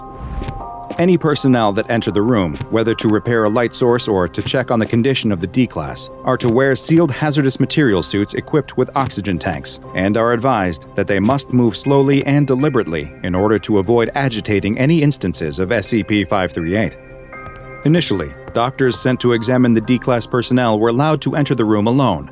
However, following the events of Incident I-538-1, that protocol has been changed. During the incident, an attack by the Chaos Insurgency caused disruptions to both the main and backup power sources to the part of the site where the SCP-538 containment cell is located, just as a Foundation doctor was in the middle of an examination of the comatose D-Class. Power outage led to all lights in the containment cell shutting off, while at the same time sealing the airlock that provides the only means in or out of the room and trapping the doctor inside. The power was not able to be restored to the containment cell for another 18 hours, at which point the doctor was finally removed from the cell. The doctor sobbed uncontrollably as he kept repeating that he could feel them crawling all over him. The doctor was required to attend mandatory psychological therapy for his newly developed arachnophobia and was later reassigned. Following this incident, the examination protocol was updated, and health checkups of the D-Class personnel are now performed by a doctor who is accompanied in the cell by 2 security personnel, each of whom are equipped with 2 250-watt flashlights that can be used in the event of another disruption to the lights. If at any time a staff member is bitten by one of the spiders, they are to be immediately placed within SCP-538's containment cell as soon as possible, as the failure to properly contain them could easily lead to a massive containment breach by SCP-538 entities. Bitten individuals will often attempt to hide the fact that they are bitten, so anyone who comes into contact with the shadow spiders must be carefully monitored for signs of any of the symptoms that follow a bite. The ease with which they could quickly spread and the huge threat they pose to humanity has led to SCP-538 being classified as Euclid. And while the Foundation hopes that they have been successfully contained, we all must remain ever vigilant of movement on the edge of shadows. Should you spot something, don't take any chances. Your future, non-liquefied body will thank you for it. The final bell rings, signaling the end of a new class's first day at middle school. A girl exits the building, her backpack slung over her shoulder, body hunched under its unfamiliar weight. It's been a long and tiring day. Her family just moved to this small Oklahoma town from the big city, and of course, she's spent every minute since then trying to adjust to her new surroundings. It's never easy to be the new kid in town. Right now, all she wants to do is to get home and relax. She doesn't want to think about school and its related anxieties for the rest of the night. As she walks down the stairs, she notices the school bus parked at the curb. Thank goodness, she thinks. I can't wait to get out of here. This day can't end soon enough. But for some reason, something about this bus sets her nerves on edge. What is it that just seems off? There's nothing blatantly wrong with the bus, but when she looks closer, she realizes that it definitely looks a little strange. The different parts of the bus just don't add up. Some parts are new, clearly just off the factory floor, while others are battered and bruised from long-time wear. Some parts even seem to come from different makes and models of bus. I guess it's not that strange, she thinks. After all, her old school always had a measly budget. You could practically see the road through holes in the floor sometimes. Her new one probably just has those same issues. Aren't those problems all over the country after all? The school probably just had to buy a dilapidated old bus cobbled together from random parts to make ends meet. And besides, she thinks as she watches her classmates pile onto the strange bus without a second thought, none of the other kids seem to think that there's anything weird going on. This must all just be in my head, she thinks. I'm probably just being weird because I'm so tired. I can't let myself become the new girl and the weird girl. The girl is startled as she hears a voice behind her. Hey! She turns and sees a boy that she recognizes. He sits behind her in class. They haven't spoken before now, but he seems friendly enough. You're the new kid in school, aren't you? He says. Yes, my family just moved to town. She tries to talk to him, but she can't help but keep getting distracted by the weird bus. Right. The boy glances at the bus, as if he can sense her discomfort with it. You worried about the bus? I was pretty nervous my first time riding it, but I don't worry about it anymore. You get used to it, he tells her. Right, she says. The girl feels her cheeks going red with embarrassment. She doesn't want her classmate to think that she's scared of riding a bus. What if he tells the other kids that she's frightened of a bus ride? They're all going to think that she's some kind of silly baby. I'm not scared of the bus. It is just a bus, right? The boy grins, as if he knows something that she doesn't know. The girl doesn't want to admit her fear, and so with a defiant step, she climbs the stairs and enters the bus. Once she's on board, her unease doesn't go away. The first thing that she notices is that there is no one in the driver's seat. That's weird. Did the driver just step away to use the bathroom or something? Seems pretty irresponsible to leave the bus unattended. There's a line forming behind her, though, so she doesn't have time to think about this. She takes a seat and stares out the window, keeping to herself. The boy from her class follows and takes a seat next to her. It's a little wild at first, but trust me, you'll get used to it fast. In fact, some of us think it's kind of fun now. The girl blinks in confusion. Who is this weirdo that gets such a kick out of riding the bus? She almost wants to snap at him, to tell him that of course she's not scared of riding the bus. She's ridden the bus hundreds of times back at her old school. But at the same time, there's definitely something weird going on here. And as much as she's trying to play it cool, she's clearly not able to hide her feelings. This boy can easily sense that she's uncomfortable. Suddenly, the bus lurches into action and pulls away from the curb. But wait, how can this be? She never saw the driver get back on board. The bus can't be driving itself, can it? She stands up in her seat and cranes her neck to see. Her eyes bulge from her head in fear and surprise as she realizes that, in fact, there's no one driving the bus at all. The driver's seat is empty and the wheel is turning by itself as the bus careens down the road. Who's driving the bus? She shouts, but the other kids barely even react to her outburst. Most of them are chattering amongst themselves, and only one or two turn to look at her briefly before shrugging and turning back to their own private conversations. A chorus of giggles behind her alert her to the fact that she's just completely embarrassed herself. What's the matter? You scared? calls an older boy from the back of the bus, guffawing loudly. Of course no one's driving. Don't you know anything? Leave her alone, says the boy in the seat next to her. It's her first time. She's never ridden the bus before. She's too panicked to correct him that, yes, she has been on the bus before, but not a bus like this one. What's going on? We're all gonna die, she cries, clutching at the seat in front of her in terror. Despite her fear, though, she can't help but notice that the bus isn't simply speeding into oblivion. The bus obeys all the traffic laws, stopping at stop signs and signaling before turns. It's almost as if the bus itself is alive and aware of what it's doing. That's just how it is, says the boy next to her in a matter-of-fact voice as if he's anticipated her question. Apparently, this is a normal day for kids here in this Oklahoma town. The girl doesn't think she could ever get used to a bus that drives itself. But what comes next is going to prove to be even stranger. But you might want to close your eyes for this next part, says the boy. The girl asks him what he means by that. But before he can answer, she feels a strange wave of sudden nausea overcome her. Her vision goes hazy, and the whole world seems to waver in her sight. But the sensation passes quickly, and everything is quickly back to normal. Or is it? She turns to look out the window.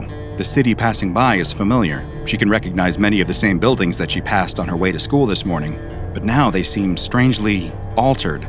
The structures are in advanced states of disrepair, with broken windows and boarded-up doors. The gutters are filled with trash and debris, and the streets seem to be abandoned. The bus takes a left turn down a side street, and the girl catches a brief glimpse of the town's city hall in the distance. She gasps. City Hall is on fire. Great gouts of hot red flame pouring from the shattered windows. Sirens echo through the air. The sky above is an ominous red, filled with angry storm clouds with jagged bolts of dry lightning dancing between the thunderheads, and she can see the funnel of a distant tornado making a touchdown in the hills. The bus briefly comes to a stop in front of the library, dutifully obeying a flickering traffic light. The library's windows are dark, but she can vaguely see shapes moving about inside. Electric sparks shoot from malfunctioning street lamps, and downed power cables flail like angry snakes in the street. It looks like some terrible natural disaster has hit the city. But what could it be? Surely she would have heard some warning while she was at school. It wouldn't have just carried on as usual in the classroom while the world outside burned. She turns to the boy next to her, a fearful question on her trembling lips. He seems to know what's going on. Otherwise, how could he be so eerily calm while everything outside the bus is falling apart or on fire? What happened to the city? Was there an earthquake? No, we would have felt it. Was there a hurricane? Every possible disaster scenario runs through her head as she desperately tries to think of an explanation. But what happens next reveals to her that there's no natural explanation for the strange sights that assail her eyes. As she watches through the window, a squadron of armed soldiers march down the street toward the darkened library. Suddenly, the doors fly open and people pour out, screaming as if they're being chased by some unspeakable evil.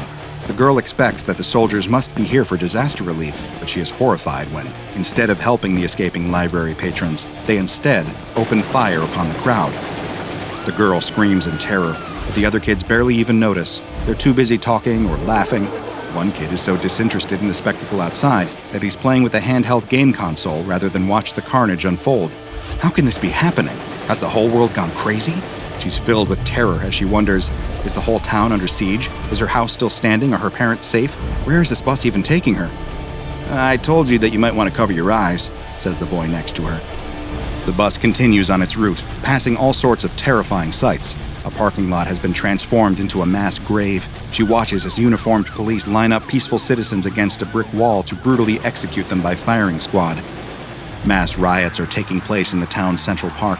People are yelling obscenities and pounding one another into pulp, while armed law enforcement officers sweep in to escalate the situation. The air is thick with screams, gunfire, and the smell of burning bodies. The shopping mall is overrun with giant spiders, which chase screaming shoppers out of the exits. She sees rats as big as cars scurrying out of the alleyways, grabbing random people with their taloned paws and biting their heads off with their long, sharp incisors. On the distant hills, she can also make out the outlines of even stranger creatures that she cannot identify. Dinosaurs, aliens, demons. She doesn't come from a particularly religious family, but the sights that she sees today definitely make her think that she might be seeing a glimpse into the maw of hell itself. The girl has never seen anything so awful in all her life. To her surprise, several of the other kids cheer as the bus drives past a gaggle of walking corpses. They're mutilated and half decomposed, but somehow still mobile, shambling down the sidewalk and moaning. How can the other kids be enjoying this? Yeah, yeah, yeah, chant the kids. Zombies, that rules! Maybe we'll get to see them eat some brains for once, cries the older boy in the back of the bus with sudden glee. What is going on? Repeats the girl. It's just the usual bus ride, says the boy next to her. Don't worry, I felt the same way when I first started at this school, but it's really not so bad. I mean, it's kind of cool, isn't it? The girl opens her mouth to respond, but she's suddenly overcome with that familiar feeling of nausea. The world quivers briefly in front of her, and suddenly, everything is back to normal.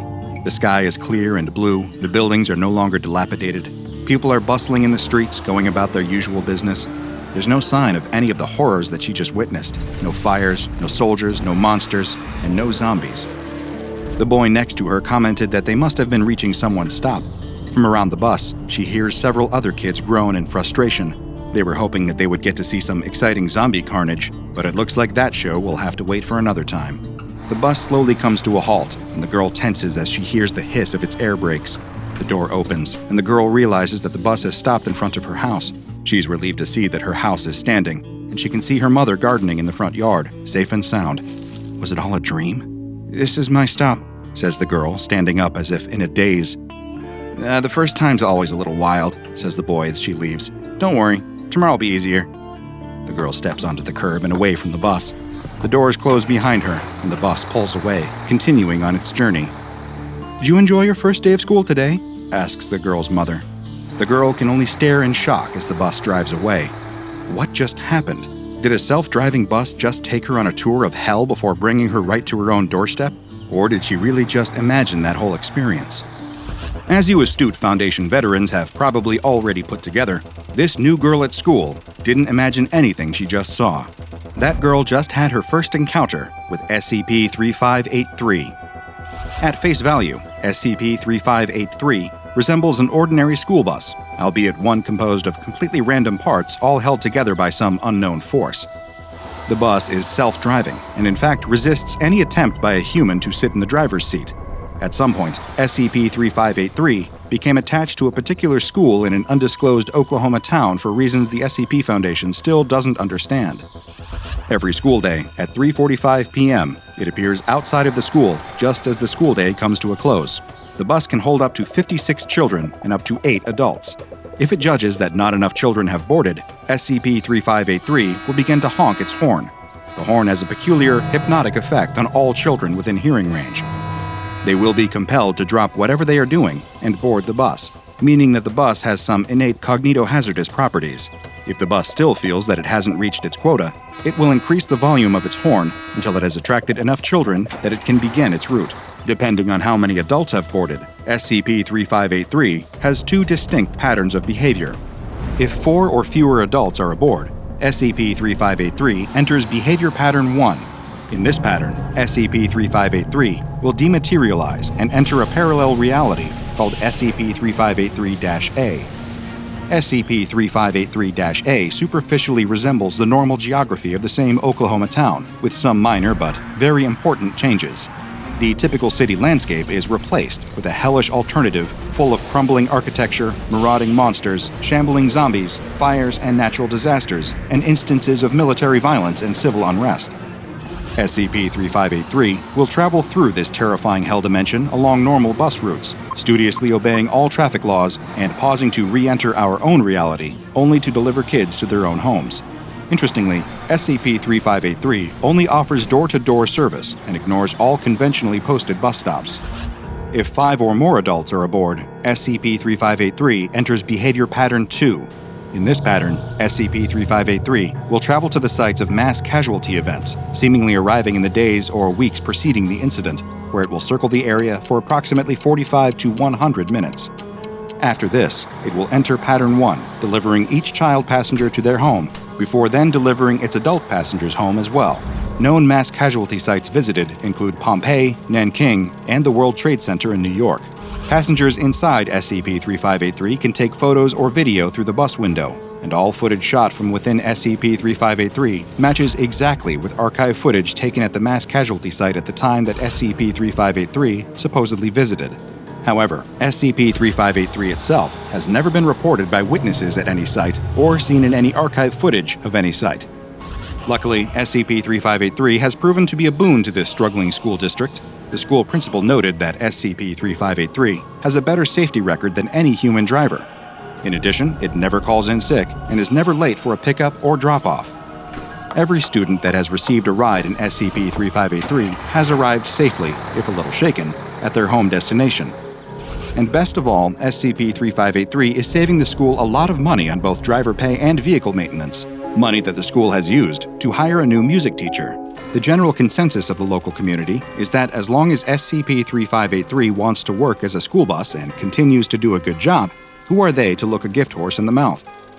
Although it still might behoove some of SCP-3583's more sensitive riders to shut their eyes and plug their ears until they get safely home.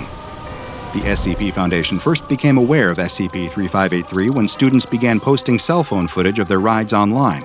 Although the Foundation has successfully scrubbed information about SCP-3583 from the internet, it has been less successful in figuring out what to do with the so-called school bus from hell. Foundation field agents are so far unable to explain SCP-3583's motive or operations. Conventional attempts to contain SCP-3583, such as impounding the bus or towing it to the junkyard, are futile. SCP-3583 will immediately dematerialize, falling apart into a rubble of disparate bus parts as the force binding it together appears to abandon this plane. However, SCP-3583 will always return the next school day, ready and willing to begin its afternoon shift. Agents have considered closing the affected school, but feared that would only move the problem, as SCP-3583 would simply attach itself to another school. The SCP Foundation is currently monitoring the situation and has several agents embedded within the school district posing as regular staff. Because of this immense difficulty in containment, SCP-3583 has been given the Keter Object Class. Considering the number of SCP anomalies that involve horrific bodily harm being done to their victims, it's honestly a breath of fresh air to be dealing with one this seemingly benevolent. A little post-traumatic stress disorder aside, of course. And while Hell Bus may be what most around the Foundation have taken to referring to this particular anomaly, I'm going to stick to my own name, the Tragic School Bus. You're on your way home from work after having just finished working a double shift. It's late, and the interstate is completely abandoned. No cars visible either in front or behind you. It's only about a 20-minute drive, but you know you're going to struggle to stay awake, even in this old beater that shakes and rattles as it travels down the long, straight road. The rattling causes a piece of tape to fall off of the gauge cluster, revealing a lit check engine light beneath. You grab the tape and put it back over the light, covering it once again. There, good as new. You turn on the radio, and it comes to life for just a moment before dying. You slap the radio and it blinks to life for just a second before dying again. You're about to slap it again when you notice lights in your rearview mirror. And more than just a pair of headlights. It's a whole wall of lights. They're getting closer, and quickly too. Before you know it, they look like they're barreling down on you.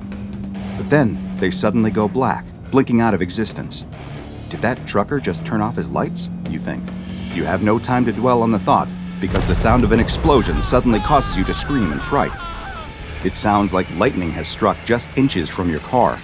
The inside of your car suddenly lights up with fire and smoke. Has your engine exploded? What's going on? No, it's not coming from you, it's coming from next to you. You don't know where it appeared from, but next to your car is now a massive semi. At least, you think it was a semi. The smoke is so thick it makes you cough, and you quickly can't see. You lose control of the car and slam on the brakes, but you can feel yourself going off the road. As the smoke finally clears up inside of your car, you can see the moon. It's at this moment that you realize you're no longer right side up as the car flips and tumbles through the air. You open your eyes to find that you're still buckled into your seat. You release the seatbelt and drop to the roof of the car. You crawl out to find that your car slid to a stop upside down, several meters from the road. You look around, and far off in the distance, you can see it. The semi that ran you off the road, driving at an almost impossible rate of speed off into the night. You look back at your car, which is completely totaled, and wonder what you're going to do now. It's late the next morning when you finally get back home. The police did not seem to believe your story about the magically appearing semi-truck causing your single-car accident, but they did at least give you a ride back home after administering a sobriety test. You enter your small studio apartment and look around at the sparsely decorated room, wondering how you're going to pay rent next month if you can't get to your job. You go to the fridge and open the door, but there's nothing inside except for a carton of milk that's well past its expiration date. You open it and take a whiff, but this is too far gone even for your state of desperation. You close the fridge and lean on the door, trying to figure out what you're going to do. You're so deep in thought that you barely notice the mail being pushed through the slot in your door. You decide to go pick it up, even though you know it will only be bad news. And you were right. Bills, bills, and more bills. First, second, and final notices. You wonder if you've ever had a piece of good news show up through that slot in your door. What's this, though? The last piece of mail is a battered and folded envelope that looks like it's been used and repurposed many times. It feels thick and heavy, but there's no information on it at all. It's completely blank. You open the envelope, and your eyes light up. Inside is money. It's a stack of crinkled old bills, different denominations, all in a random order, but there's a lot of them. There must be over $1,000 here. And there's something else, too. A note. You unfold the creased and dirty piece of paper to see a simple message that looks like it was hastily written in black crayon. All the note says is, "Sorry about last night. Hope this helps, compadre." You flip the note over and look in the envelope again, but there's nothing else other than the wad of cash. The apology note may have been unsigned, but you weren't the first to receive something like it, and you would be far from the last. The SCP Foundation, though, knows exactly who sent it. This was a message from SCP-3899, also known as the Night Hauler. SCP-3899 is a black Peterbilt 379 semi-trailer truck with an attached trailer, but as you no doubt have determined, this is no ordinary truck. SCP-3899 has the anomalous effect of appearing seemingly at random upon stretches of highway within the continental United States, and usually at a considerable distance away from any other motorists. The truck will manifest already in motion, traveling within roughly 3 kilometers per hour of the posted speed limit, but it will not stay at this speed. Once SCP-3899 has appeared, it will almost immediately begin accelerating, and the speeds it can reach are truly staggering. Despite appearing to be a normal truck, SCP-3899 is able to reach impossibly fast speeds, and it's been observed traveling at over 420 kilometers per hour, or 267 miles per hour. As SCP-3899 flies down the road, it will attempt to avoid other vehicles and roadside objects, and has even been shown the ability to displace itself across short distances, which it seems to mostly do in order to avoid collisions with vehicles. SCP-3899 will disappear and then immediately appear somewhere else, though always within 300 meters of its last location. This reappearance will be accompanied by a thick cloud of dense, black smoke that lab tests have revealed to consist of a mixture of diesel fuel combustion byproducts, volcanic ash, and trace amounts of unidentified human blood. The anomalous truck will only appear at night and will demanifest completely once it encounters direct sunlight, or if it causes an automotive accident, which it has done plenty of times. In one particular incident, undercover SCP Foundation agents working within the Virginia State Department of Transportation became aware of reports of a large black truck appearing on a particular stretch of interstate that had caused multiple accidents. They were able to track down and locate one of the victims of these incidents, a woman named Martha Lewis, who they soon brought in for questioning under the guise of it being a police investigation. The agents questioned Martha on her experience, and she explained her own interaction with the black semi. She said, "It's all still clear in my head. I'm driving down I-64 on my way home and the sun had just gone down. There's no other cars and I'm about to take my exit when out of nowhere this huge truck just appears right next to me. There's a bunch of smoke, like it was on fire or something, and the sound was like a bolt of lightning had just struck right next to me. It all happened so fast. All the smoke clouded my windshield, and before I could really process what was happening, I was plowing right through a concrete divider and into some trees. I think I passed out. When I came to, there were paramedics and cops. They took me to the hospital." The agents asked if anything happened after that, and she said there was one other odd thing. When she left the hospital and went home, there was a letter waiting for her, but it didn't have a return address. Inside was a large amount of U.S. currency in a random assortment of denominations, with many of the bills appearing wrinkled and worn. There was a note in the envelope, too, which read, "I'm sorry, didn't mean no harm. For the damages, get y'all a new rig and drive on." Later Foundation analysis of the document revealed that the note was written with a piece of charcoal on non-anomalous notebook paper. Now you're probably asking yourself the same question that the SCP researchers had. Just who is the driver of SCP-3899 that apparently wrote this odd note and also paid for the damages they caused? The operator of the truck, which has been designated as SCP-3899-1, is a very mysterious figure. Observers who have been able to get a brief glimpse inside of the truck as it moves past them at a rapid speed have described the driver as looking only like a silhouette of a slightly overweight male wearing the type of headwear that is typically referred to as a trucker hat. Some reports have also alluded to the presence of what appears to be smoky, tentacle-like appendages within the cab, though all further efforts to determine the exact physical characteristics of 3899-1 have failed, as the truck has proved resistant to any kind of outside scanning equipment. Most of what is known about the driver has come in the form of direct communication, though not in the form of interviews or any other sort of face-to-face interaction. No, while SCP-3899-1 has never been willing to stop and have a discussion with Foundation agents, it does seem more than willing to speak with anyone and everyone in its immediate vicinity over Citizens Band, or CB radio, which is a type of shortwave person-to-person communication system that is popular with many long-haul truckers. In one particular instance, an SCP Foundation helicopter happened to be traveling above a stretch of road where SCP-3899 appeared. An agent within the helicopter began communicating with the anomalous trucker, first asking for their call sign, to which SCP-3899-1 replied, "I'm a night hauler and I'm coming in hot. I know y'all can feel this speed." After adjusting their volume to compensate for 3899-1's loud response, the agent asked if the entity could explain where they came from. 3899-1 answered with, "I roll with the wind. My wheels sing sweet love to the blacktop. I'm filling y'all's veins with road salt and exhaust and the smell of burning rubber. Ain't no bother where I'm from. We all gotta live for the ride and die for nothing." "I see," the agent responded, before asking, "Are you hauling anything in particular?" SCP-3899-1 came back with, "Ain't you listening, girl? You seeing this? What I got is pure rattling salvation. 18 wheels at a time. When y'all's roads is choked, when the ways is blocked and y'all's speed is all dead and gone, I'm dropping this load and we'll all be drinking gas and breathing smoke." The agent didn't understand, though, and asked again who they were and what they wanted. 3899-1 replied, "This is for the souls of the road, for the long nights and dead engines, and everyone trying to put that horizon under their wheels. I am the roar of hot iron. I am screaming freedom. I am the death of all barriers. This rig ain't got no quit, honey. I do not stop. Can you feel the rumble? Can you see the fire and smell the burn? I know you can. I can taste your heart, and I know you want to fly apart with me." When the agent began to answer in the affirmative that they could indeed, quote, feel the rumble, seemingly caught up in the excitement of SCP-3899-1's proclamation, the investigation was quickly halted and the helicopter broke off from its pursuit.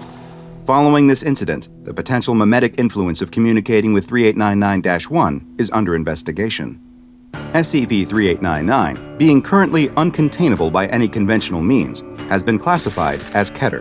Upon reports of it manifesting, all CB radio transmissions emanating from the truck are monitored by nearby Foundation listening posts for attempted contact by SCP-3899 to civilian recipients. Any individuals who are contacted are to be administered Class B amnestics, as are any eyewitnesses of the truck itself. All information about SCP-3899 is to be suppressed, and a disinformation campaign is active to make all reports of a mysterious truck that can appear out of nowhere and move at impossible speeds seem like nothing more than an urban legend. Just what is SCP-3899? Is the driver some sort of anomalous ghost, or perhaps an old, eldritch god, a manifestation of freedom and perpetual motion given physical form as a diesel-powered behemoth on the highway? Perhaps the answer to that question is up to you. Now go and watch another entry from the files of DrBob, like SCP-973, Smokey, for another tale of an automotive anomaly with its own very distinct set of goals. And make sure you subscribe and turn on notifications so you don't miss a single anomaly as we delve further and further into the SCP Foundation's classified archives.